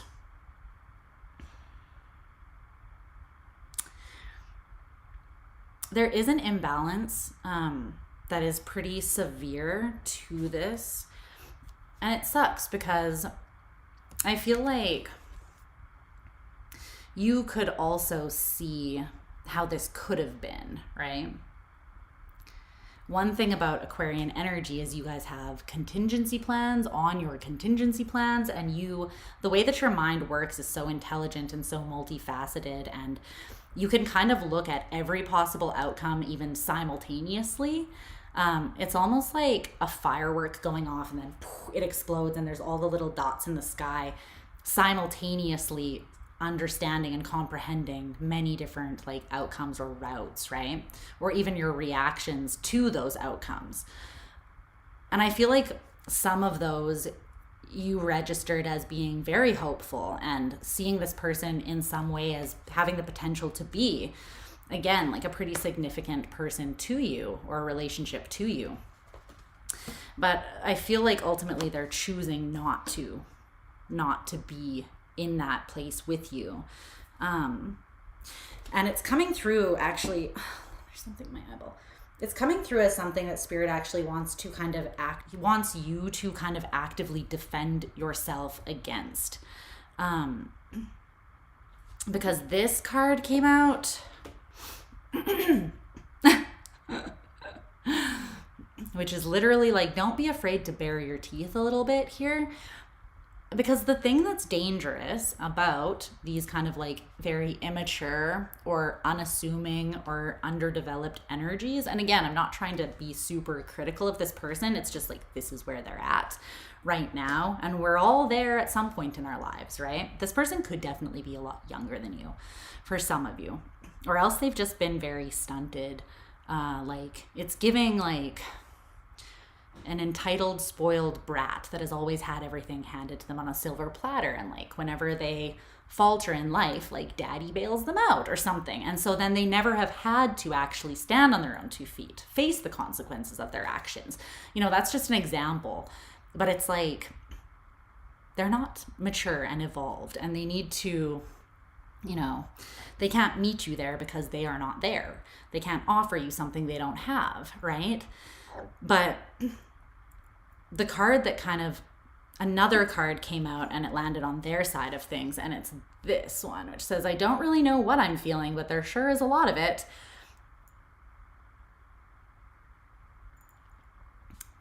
Case in point, you know, it's like this person is just kind of having this moment where they're like, wow, I feel a lot, but they still like don't have an awareness of like what it is that they're feeling, because I feel like there's a lack of emotional intelligence here that comes from an unwillingness to look at themselves. So they're being driven in a lot of ways by their emotions, but not really doing anything helpful with them at the same time. They're just kind of like, derp, derp, derp, derp, like, what? I don't really know what's happening. I'm feeling so much. Like, what is this? And it's like, that's called love, or like, that's called feelings, you know? And it's like, it's not up to you to be this person's mommy and like hold their hand and explain to them. I don't know, you know? It's like this person is going through puberty. And it's not your job to be the parent and be like, this is how your body changes when you mature at a certain age, right? It's like something they need to grasp for themselves, or like invest in their own maturing process. But I feel like they're not doing that. They're kind of just like, I'm feeling so much and I have no idea, like, I don't know what it is. I don't know what I should do with it. And there's no practical application or actual tangible growth on this person's behalf because of that perspective. So the last card that came out to clarify the ultimate truth was this one. It's like, yo, I'm out and I'm gone. And I feel like this is what Spirit is recommending for you. This is your energy. It's like, release yourself and somewhat protect yourself from this. And you don't have to be defensive, but this is the kind of energy that, because they are so immature, and again, I'm not like holding it against them, but we're just speaking like this is reality, right? They could come back around and they could have that sort of charming energy about them because they genuinely are somewhat clueless in a way. So they could come back around with not bad intentions, but also having implemented no change, you know, and wanting to like dip their toes back into the pool of Aquarius, you know, and you could feel tempted to allow them. That's why people like this are dangerous, right? Because it's like they don't have self-awareness. So they act out of a place of lack of self-awareness, feeling a lot but not understanding it, and then not taking responsibility or accountability for their actions because they're just staying in this unevolved place. And that is ultimately dangerous because the people that they interact with are caught in the crosshairs of that or suffer at the hands of that. And there is this element that I'm picking up about this person where they have this kind of innocent, naive, playful, charismatic kind of vibe about them that could be very attractive, but ultimately it's the kind of thing that comes from like a hot like 20-year-old, and you're looking at them like, you're fine as fuck, but I would never fuck with you, because you just know that they haven't learned certain lessons yet, or they're at a certain maturity level, you know, and it's just not worth it. So that's what I'm seeing as the truth of this. The challenge or the resistance in the situation at this time is the Six of Wands. And then your advice is the Eight of Cups. Look at this Eight of Cups.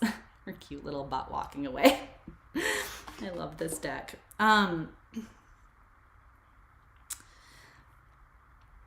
Well, your advice is very clearly coming through as the Eight of Cups there, as being like,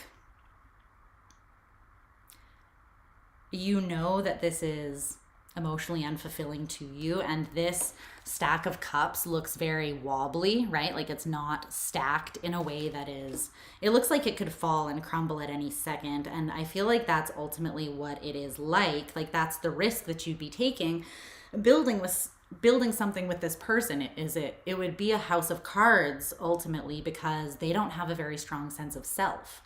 And so when you don't know who you are and you don't know how you feel, or you know that you feel a lot but have no idea what that means or how to process it or make sense of it or be accountable for it or empowered over it,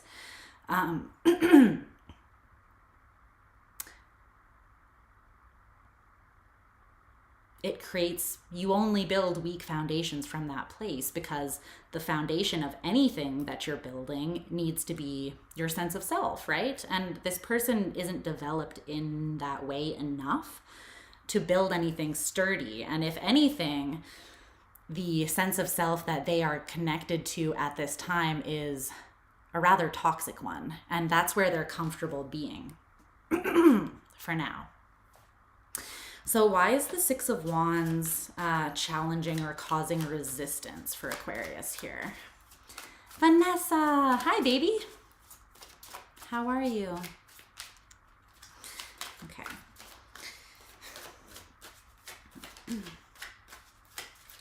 I do feel like there's a part of you that is quite drawn to this person, but the Queen of Swords in reverse, I feel like there kind of needs to be a complete like cold turkey severing of this, because it's like, as long as it remains even slightly connected to you, there will be an element of temptation, I feel like.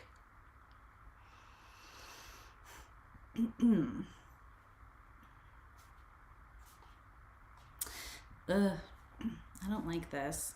I feel like this person isn't quite as clueless as I feel like that's part of an act that they sort of present so that they can get away with more. This person's a little bit of a shit disturber.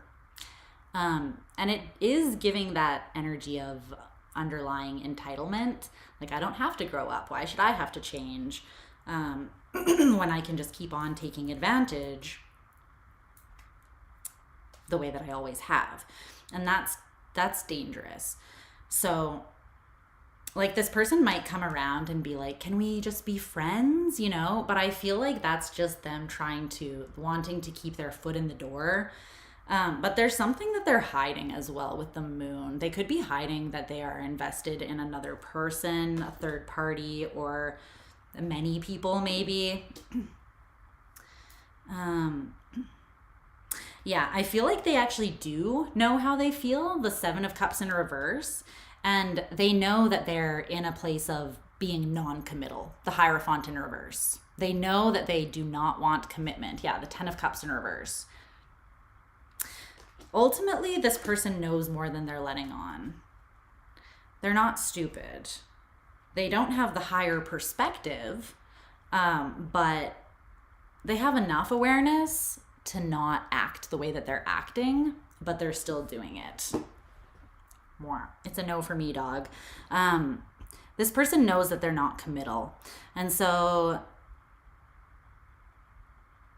if they come around being like, I'm just confused, I feel like I just need more time to figure it out. No, that's a tactic to keep you as an option. And you would be an option because this person, they are aware that they're not interested in settling down or growing up right now. Okay? I love you. But yeah, your greatest success is going to come from like a complete cold turkey cutting this off. And not even taking it that seriously. You know, you can look at this person and be like, one day you'll learn, you know, but it's almost really coming through as like someone with wisdom who is like seasoned, who has experienced life, looking at like a small child and being like, you're going to have to learn your lessons, and there's no way of speeding that process up. But it's also not something I feel like that you can fully blame someone for if they are just at that place in life or in their journey, right? Not to say that this person shouldn't be held accountable or be responsible for their actions if they know that they are being like that, they're misleading or whatever.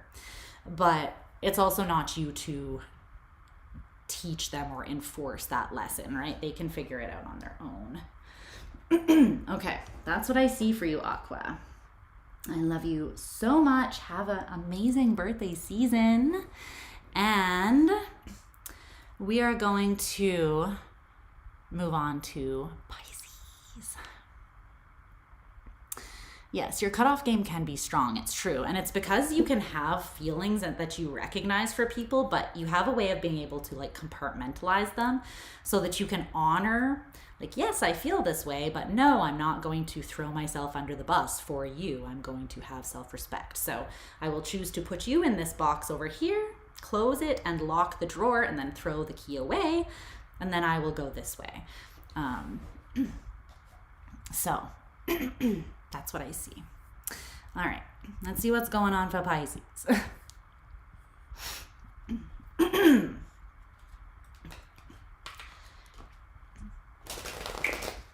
What's up, Pisces? You're welcome. All right, what's up? What's shaking?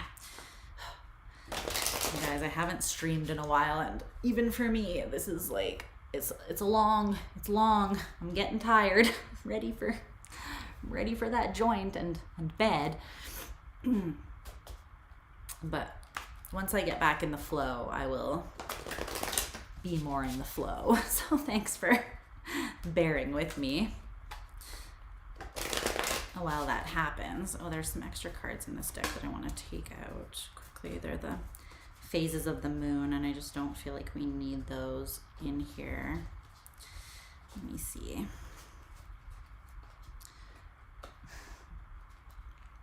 You're waiting.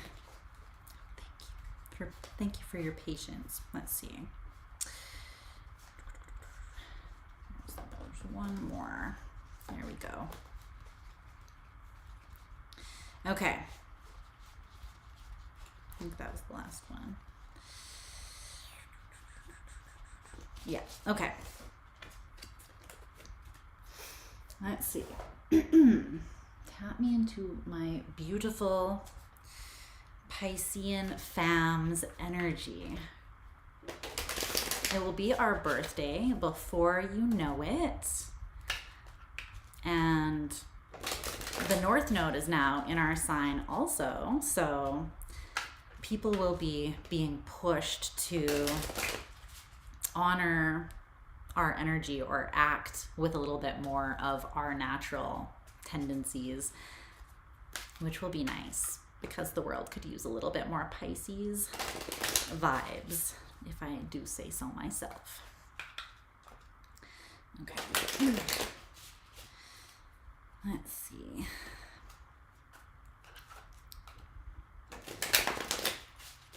More shuffle.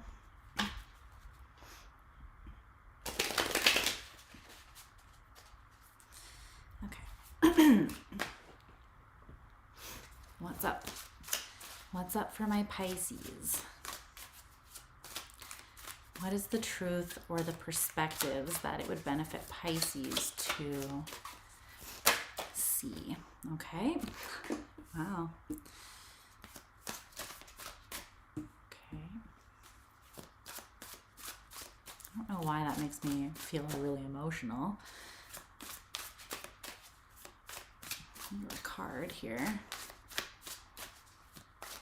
Yes, it's true. Actually, I was just watching her. I have never watched Drew Barrymore's show before, and I was just watching her interview with SZA because it came up on my feed, and I was watching it, and I was like, I like this format. How they're just like sitting on the couch, like besties, having a wine night together, and they're just chatting like friends. It's very chill, very like flow, very in flow. I fuck with it. I like it. Let's see. Okay. I feel like that is...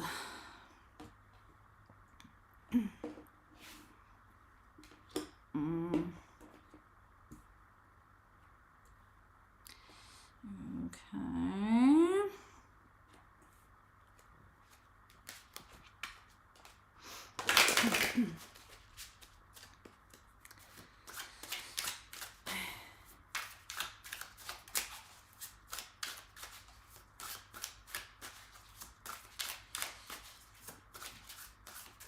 There is an energy that is kind of, I knew that this was going to come up because Spirit gave me like a little heads up, but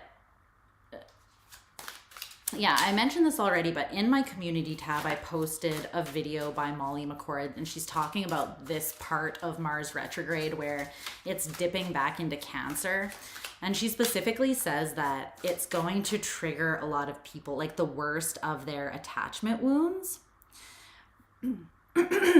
So people who are anxiously attached or have that wound might feel even more triggered or more anxious in their connections during this time, if they don't have self-awareness and like the skills to work with that or be aware and be accountable for it and recognize what's happening.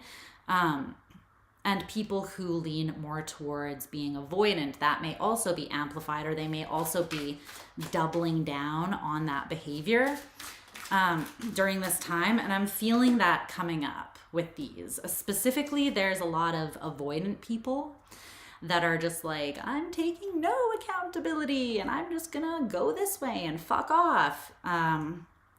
You know, it is what it is. But it's definitely coming through as like the disparity between the people that like have a little bit more, like are a little bit more self-aware and responsible and know what their wounds are and don't want to perpetuate them.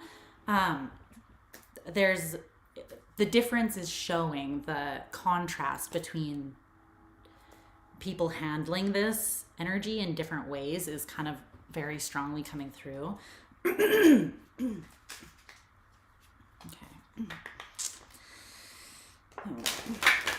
But in a way it is a blessing because it's making it very clear to us, like, if we were disillusioned before, or under any kind of spell before, or wearing rose-colored glasses, or if people were trying to present themselves as something they weren't, it's going to become really clear right now, like, who is actually, where is the juice worth the squeeze, you know? And where are people just not prepared or not willing to actually step up or just not in alignment with you? Again, it's not even really a judgment on them specifically, but it's kind of nice because you will know what is aligned with you and what's not more clearly than you would normally. Okay. So just give me one more card to clarify the truth of the situation. I don't know why my throat is all of a sudden bothering me. Maybe it's because I've been talking for over 7 hours straight. I guess that would make sense. Okay.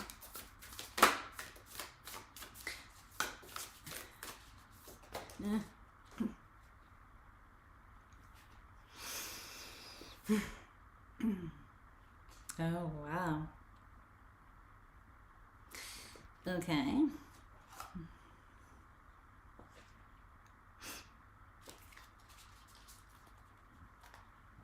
See what's going on with this.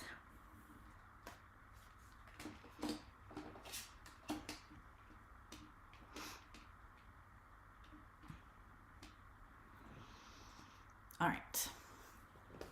Pisces, my angelfish.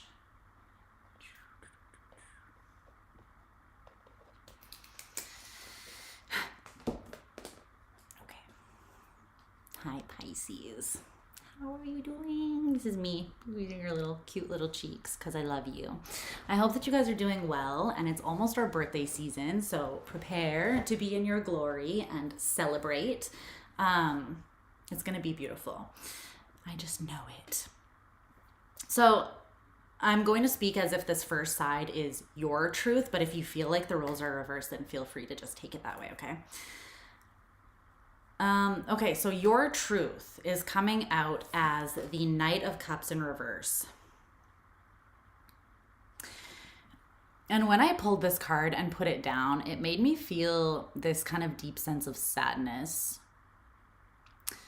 And I think it's because, as a Pisces myself, I know what it takes to get a Pisces to the energy of the Knight of Cups in reverse. And it takes a lot. The Knight of Cups in reverse is an energy of emotional detachment or releasing your emotional connection to something, or your hope surrounding something moving forwards. It's like you're kind of taking your heart off your sleeve. You're making yourself less vulnerable to an opportunity or to someone that you once were very open to. Yeah.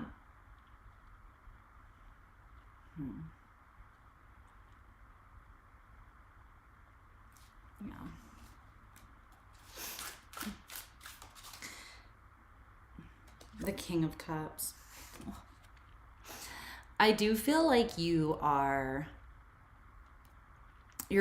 being your most evolved version of yourself because the situation calls for it, even though it's not easy. I feel like you enjoy being mutable water and feeling safe to be mutable water, which is having your heart on your sleeve, allowing your heart to passionately move you and guide you in certain directions, being responsive to the deepest desires of your heart and soul, right? But sometimes that, I'm not saying it misguides us, but if something proves to you that it is not the best investment to be pouring all your love into, then you kind of have to shift gears and add a little bit more discernment to your process, right? And start questioning, like, okay, am I sacrificing a part of myself, or am I compromising a very valuable part of myself and not ultimately respecting myself and loving myself in continuing to pursue this, even if my heart pulls me towards it, right? And sometimes Pisces can have such a huge heart that for us, it's like, it really is all love, you know? And when we are in love, it's like, it's all love, to the point that we can even romanticize the toxicity of certain people. And it ends up where they can take a lot from us, but the heartbreaking part is like, they're not even taking, it's just we are pouring it out. Yeah. There's something about the situation that it did strike a chord of insecurity within you a little bit with that Queen of Pentacles in reverse. Maybe you're seeing that. I feel like this is you being like, in order for me to keep moving forwards with this, or perceiving it as like having the potential to be the 10 of Cups, I would have to really be deceiving myself, or it's like, you know, that you would be taking a big risk with that because of however this has unfolded so far for you. And so you're trying to apply this more mature, evolved version of yourself that is still very in tune with the depth of its feelings. The King of Cups feels very, very deeply. But at the same time, they are responsible and they have that level of discernment where they know when to share those feelings and when to invest them and when to keep them within themselves to just process and regulate internally. They know when it will benefit them and build them up to share their heart, and they know when they would be abandoning a part of themselves in order to do that. Yeah, the Ace of Cups in reverse, Death in reverse.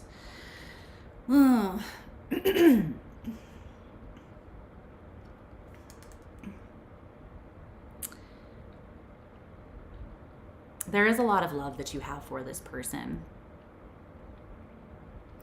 but you're seeing it right now as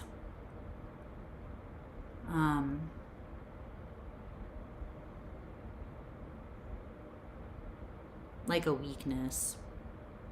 Not love and your capacity to hold love as a weakness, but like if you were to continue indulging this or giving to this, it's like you're aware that you're to some degree pouring your love into a bottomless cup because there's something that is not changing.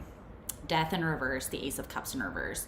Either this person is someone that you just kept having faith in and pouring love into because you saw their potential and you had faith that they would step it up and start acting like coming correct or something along the lines of that, but they just keep on showing up the same and disappointing you the same way, that now you're getting to the point where you can't really give them the benefit of the doubt and you are running out of hope to apply to the situation without feeling like you are lying to yourself in doing so. So that sucks. But I'm glad that you're seeing it and you're dealing with it in a very mature and evolved way. This is a very evolved Pisces because it's hard for us to do this. It's hard for us to stop actively pouring love into something that we love. It's very hard for us to contain love when we've got it for a specific person. Even if giving that love is at our own expense, it's still hard for us to hold back. I think that Pisces is one of the signs that struggles the most with giving themselves the love that they want to pour into others the most. But I feel like that's ultimately what needs to happen here. It's like a redirection of, it's like an inverted volcano is what I'm seeing almost. But the volcano is your love. It's like all the love that you feel tempted to pour into this bottomless cup, redirect that into your own cup would be the optimal path at this point in time, because that is going to pour a healing balm on whatever insecurity was triggered by these circumstances. Okay. Okay. This other person's truth is the Seven of Wands.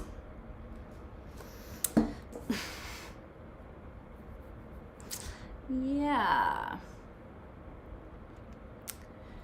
Well, let's see.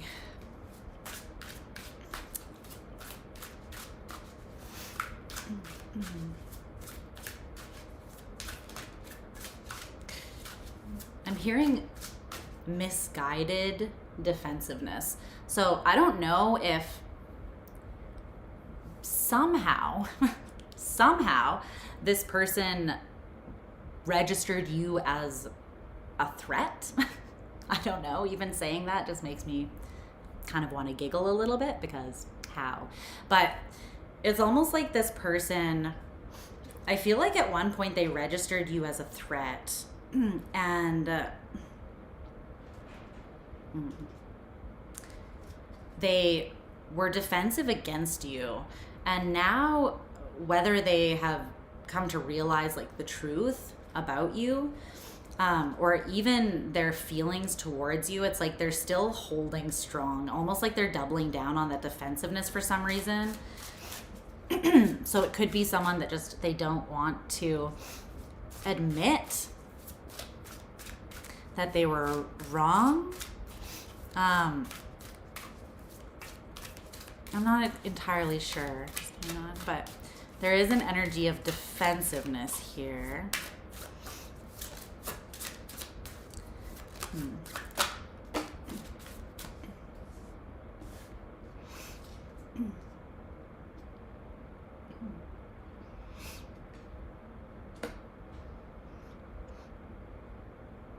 My nose is runny. The Six of Swords, the Hierophant, and the Two of Wands.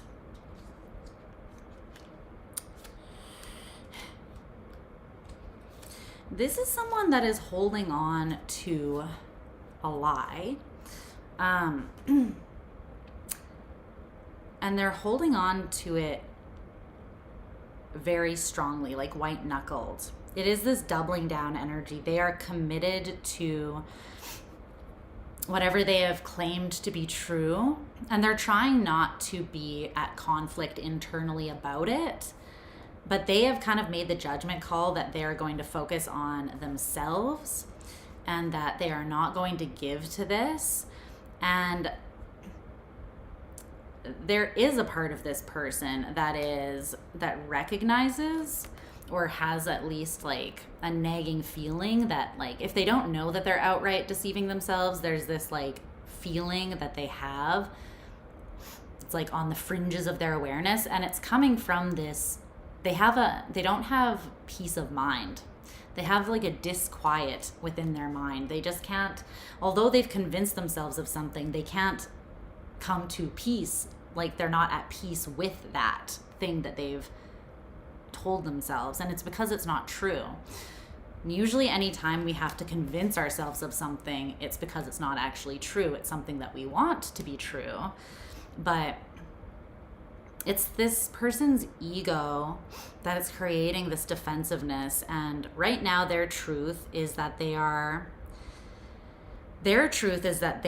moving on mentally and they're actively defensive against you and your energy. They're trying to put you out of sight, out of mind by moving forwards out of a state of internal conflict about the situation. And they are committed to being at like a crossroads where they can survey the possibilities or have options. They're committed to being non-committal to a degree.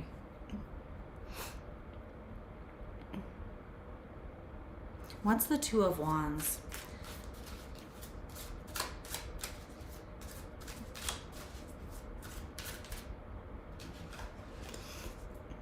Strength again.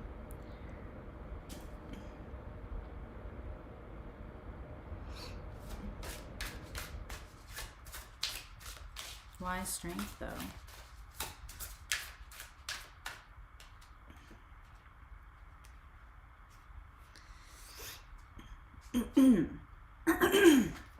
What?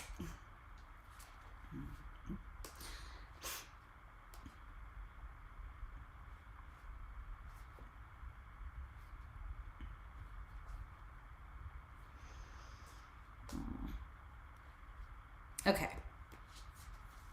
Well, this person is committed to upholding their ego because it's an identity that they have a very strong attachment to. It could be a non-committal, like, I'm not ready to settle down. The world is my oyster. I need to go chase whatever they want to chase. And so there's this part of them that is like, they feel like they're not ready to give that up yet for some reason. However,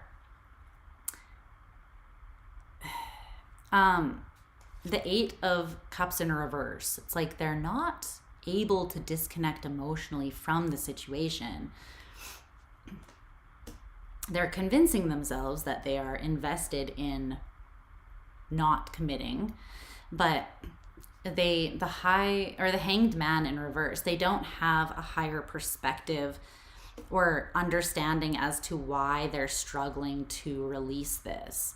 And again, it's because they're lying to themselves. So that action is built on something that's not actually true. So then they don't have any true conviction, because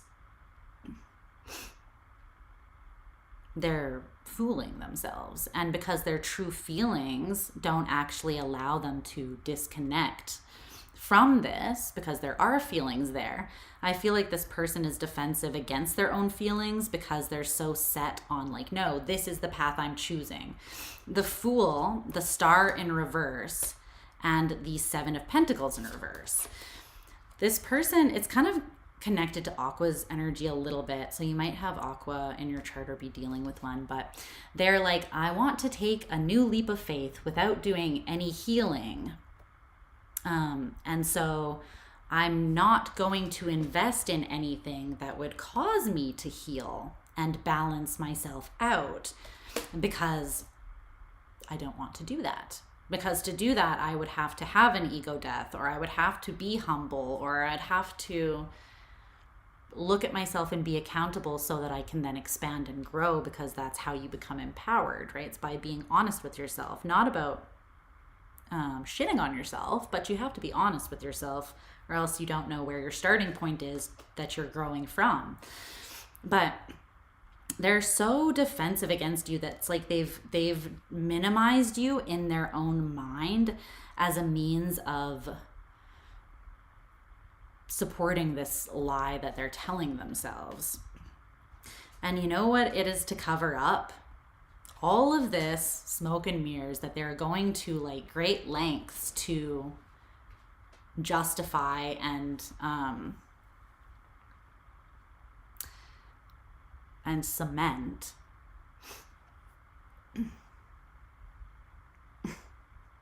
The Lovers. They're like, I just can't walk away or let go. I wonder why. I wonder why. But what good is love if you can't even admit it to yourself? Then how are you going to show up and offer that in some sort of substantial, balanced way that honors another person in a connection if you can't even admit it to yourself? This person has some crazy defenses in place. I don't know exactly what they're based on, but I think it's actually a lack of hope that prevents them from doing the work. And so they decide to stay ignorant or like not allow a specific truth to really hit them, because they know that that would have implications, that essentially then they would have to put in work to get to know themselves, to reflect, to do the work, to grow. And that is a lot of work, right? Don't get me wrong, it's a lot of work. Shadow work and self-empowerment and evolution is not just a walk in the park. But that's why it's such a big accomplishment when you achieve different levels of that. That's how you gain your strong sense of self and your appreciation and respect for yourself, because you're like, fuck yeah, that's where I came from and this is where I'm at now. And you know the blood, sweat, and tears that it took to get you there, right? This is someone though that they don't have hope, and they allow that lack of hope to prohibit them from doing the work. So I think that on a very deep level, this person is fully aware of their feelings and of the potential for the connection, that it could be deeply spiritual, that it could help them grow, that it could be supportive, and it could be like a very deep love story. But this is someone that doesn't have a strong sense of self, and they doubt themselves as a result of that, but then they allow that doubt to put them in a cycle where they never do the work to strengthen their sense of self, so then nothing changes. So they've made a decision to keep this truth hidden from themselves, right? Under the moon. And this was a conscious choice that they made because, again, they don't want the tower to hit them, because then they know that that would require them to step up, to be honest with themselves and you. So the ultimate truth of this connection is the Page of Pentacles in reverse.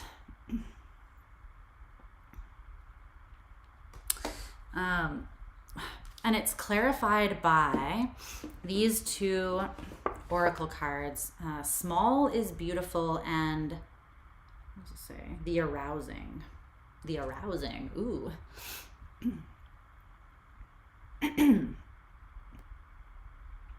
It's interesting because this one came out on your side, this one came out on their side. And you see how this like red line or this string is going through this little butterfly? I feel like that's you. And the red string, you notice how this person's sky is totally full of red and black. I feel like this is your energy. And whether you meant to or not, you infiltrated this person's sky. You aroused something energetically in them that has kind of become a little bit consuming. And it's like they may be trying to still avoid, but now the sky is red and there's all this lightning striking and the storm is moving in, and the storm is the tower that they've been avoiding, right? So I don't know. But the Page of Pentacles in reverse is essentially someone who has nothing to offer, or who believes that they have nothing to offer. And so they pass by opportunities that would essentially help them to grow, to learn, to evolve. It's like they never start the process because they're just looking at how long and grueling the process will be. So they never take the first step. So this is someone that either doesn't see opportunities for what they truly are, or just refuses to take them because they doubt themselves so much. I think underneath this is someone who has quite a low opinion of themselves, which is kind of sad. I feel like they're being struck with something that they weren't quite expecting, though, and I don't think you tried to do this either. I think it's just an energetic frequency that you sent out that is affecting this person. And it could be affecting them in a very subconscious way. They could be having dreams, which would be very Piscean. It's like you can run, you can hide. Even in your conscious waking state, you might push it out of your mind or have like escapist tendencies. But Pisces energy is like, I'll find you in your dreams. Like you literally can't get away from me. And again, I feel like it's not something you do on purpose. You're not like praying before you go to bed, let me infiltrate this person's dreamscape and wreak havoc on them. It's like, no, this is just it's interesting because your energy comes through to a lot of people as very soft, very almost even like weak.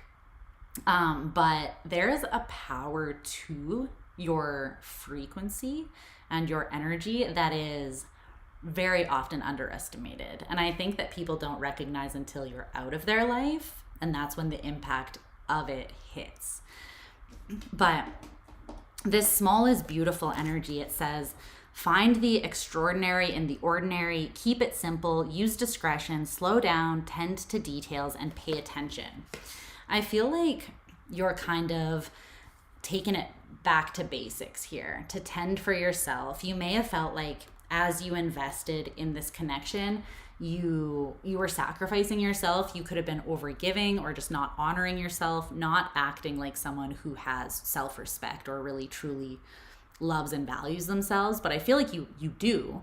But something about this connection, I feel like made you, well, I feel like it's the love that you have for this person. You invested a lot.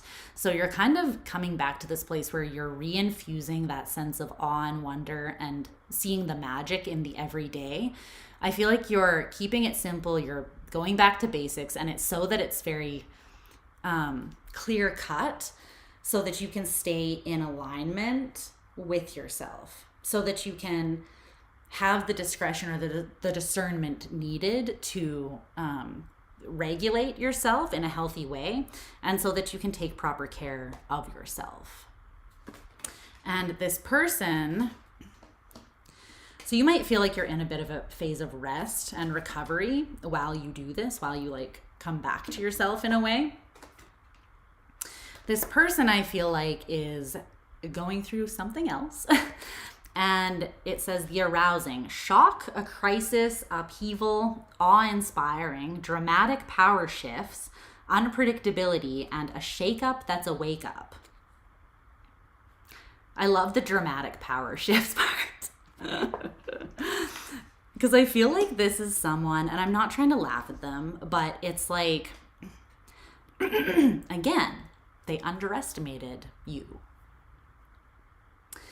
This is someone that they think that they are holding on to the upper hand, or that they are in the position of power because they're hiding their feelings from you and from themselves to a degree. They feel like that is, aha, I have the power in the situation, but that's not true power. And I feel like this person is having some sort of maybe a rather awe-inspiring shake-up that is waking them up. And it's something that they did not expect or predict. It's something they didn't anticipate. And I feel like they're feeling a dramatic power shift take place, and they're realizing that this is actually what power looks like.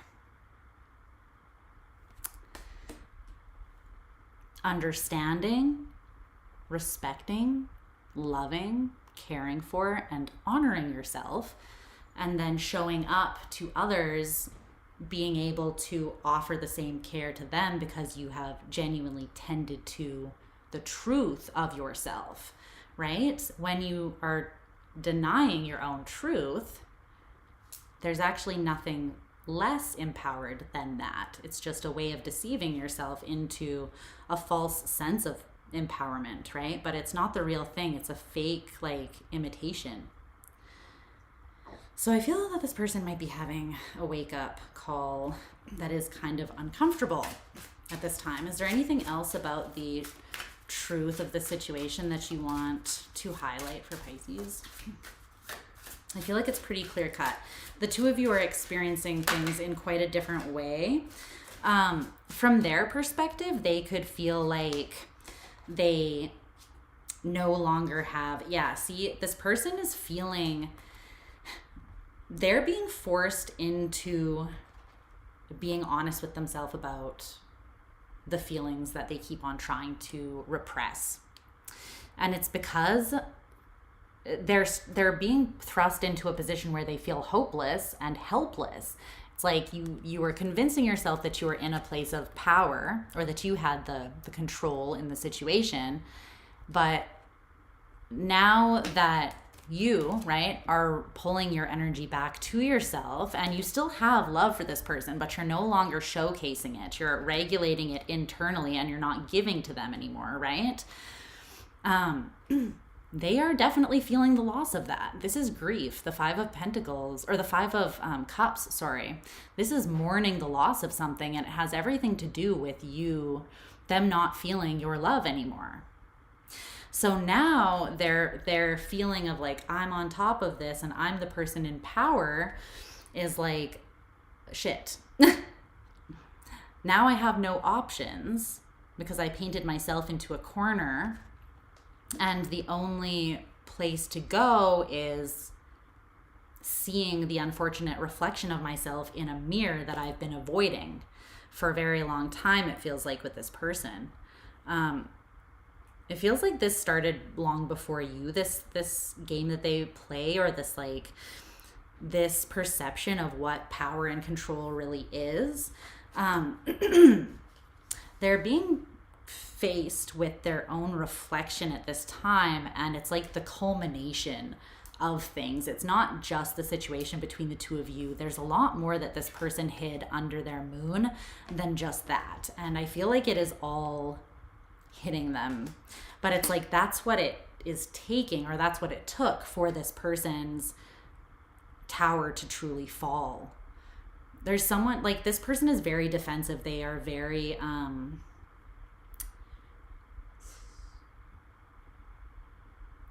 they might have a lot of fixed energy in their chart, but they were using it in a shadowy or unhealthy way. They were using it to cement themselves into an illusion, a lie, that wasn't allowing them to show up authentically or to honor the people around them or honor themselves. So now they're in this state feeling like it's kind of like a deluge of emotion and truth that's coming in and striking this person that they didn't expect. So the challenge or the resistance is the Ace of Wands in reverse, and your advice is the Ace of Pentacles in reverse. So you have the Ace of Cups in reverse that came out on your side. The Ace of Swords in reverse came out on this person's side. So we have all of the aces in reverse. That's intense. That's a lot. So there is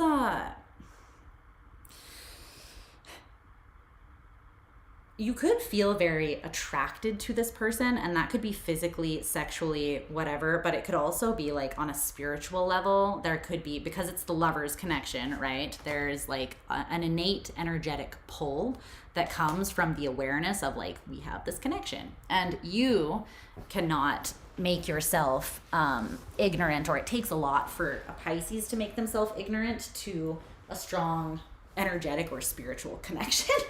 It's like, yeah, you would have to go deep down the tunnel of Delulu to not understand when you've connected with this, right? And so there's this level of magnetic attraction, and it could also be like lust. There's some sort of desire, though, that does pull you to this person. And the resistance is finding a way to temper that, or to regulate that and use that energy in a positive way.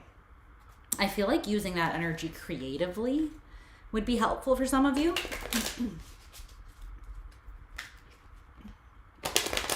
But your advice is the Ace of Pentacles in reverse. I'm going to clarify that a little bit. Well, the world. Okay. Spirit's like, nope, you don't really need to.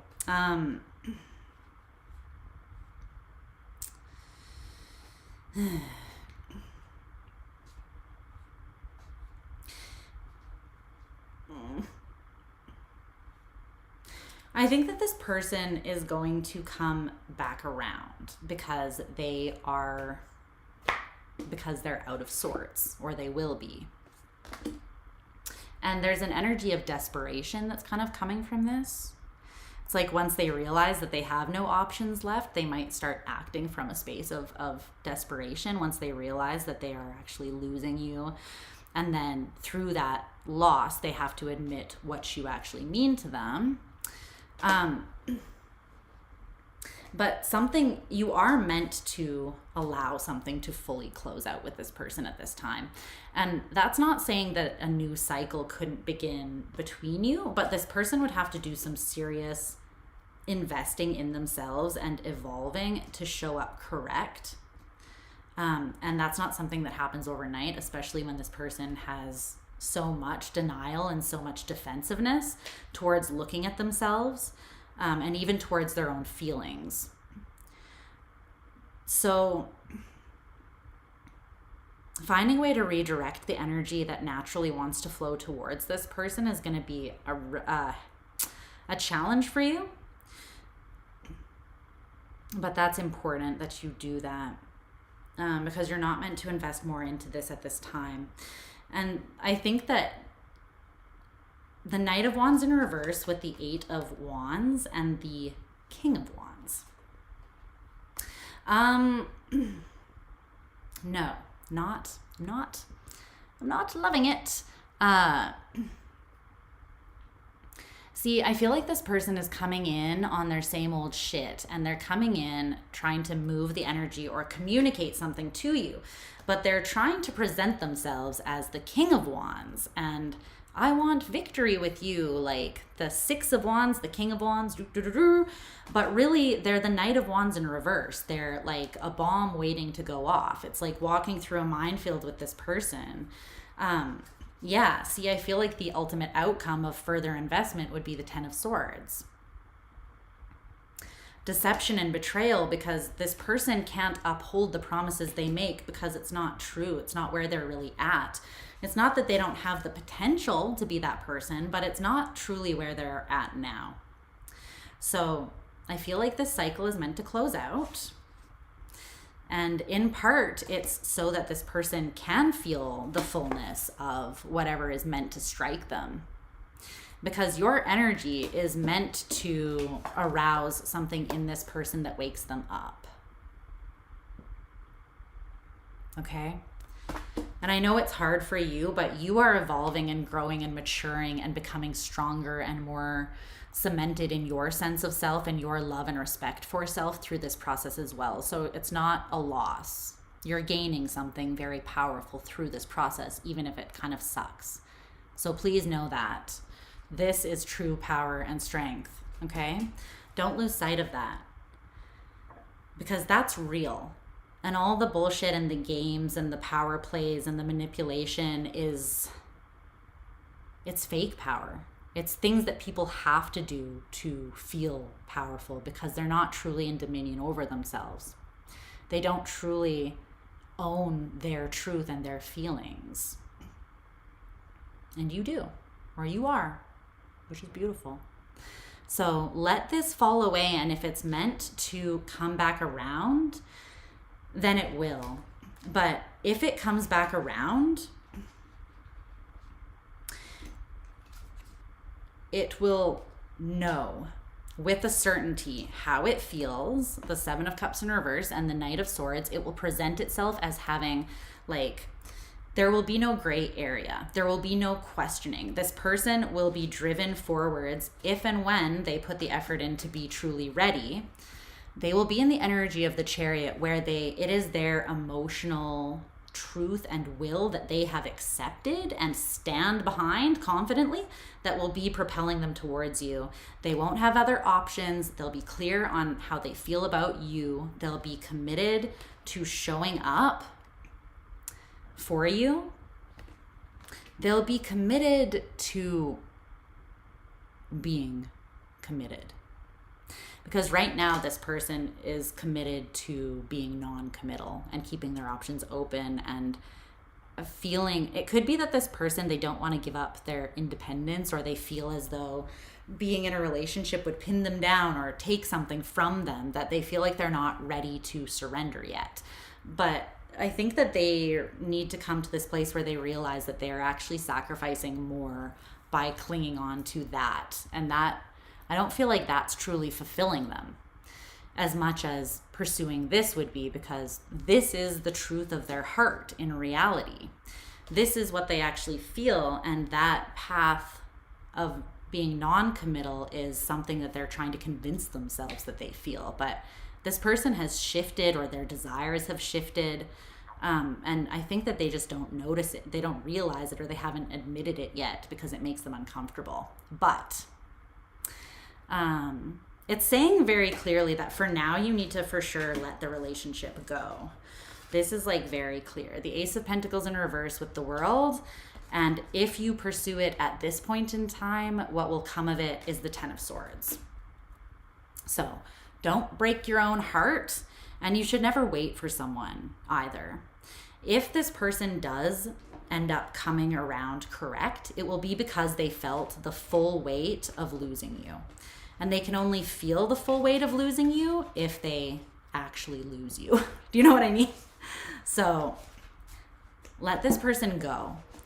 And if they acknowledge and step into the conviction of the truth of their heart, then they will do the work necessary to come around, because humans are actually pretty simple. We basically do what we want.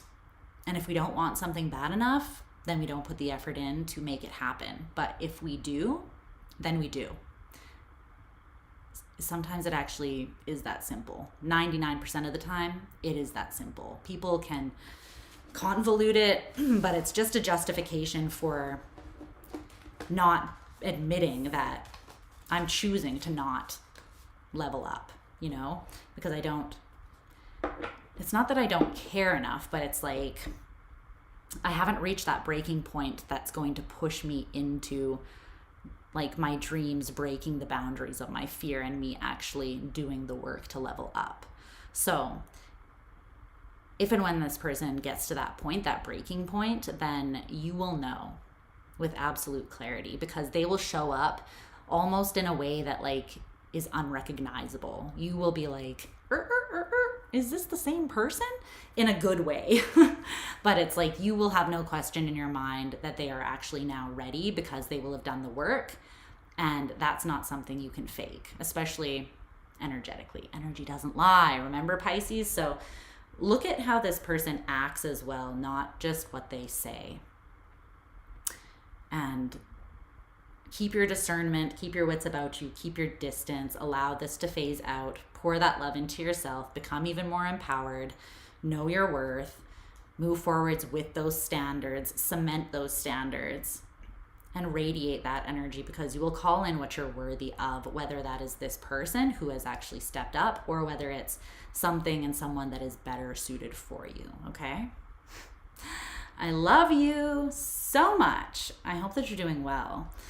And yeah, I'm gonna let you guys go now because it's been like 8 hours. But you're my favorite, and I don't think that that should be in question.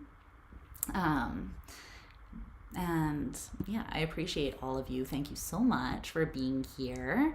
I'm gonna schedule another All Signs soon. It will probably be for later this week, maybe in a couple days. So keep your eyes posted for that. But yeah, stay safe and well. Enjoy Aquarius season. Keep on rocking in the free world, my homies. And I will talk to you guys again very soon. But until then, I send you all of my love and my warm vibes. And yeah, I'll see you again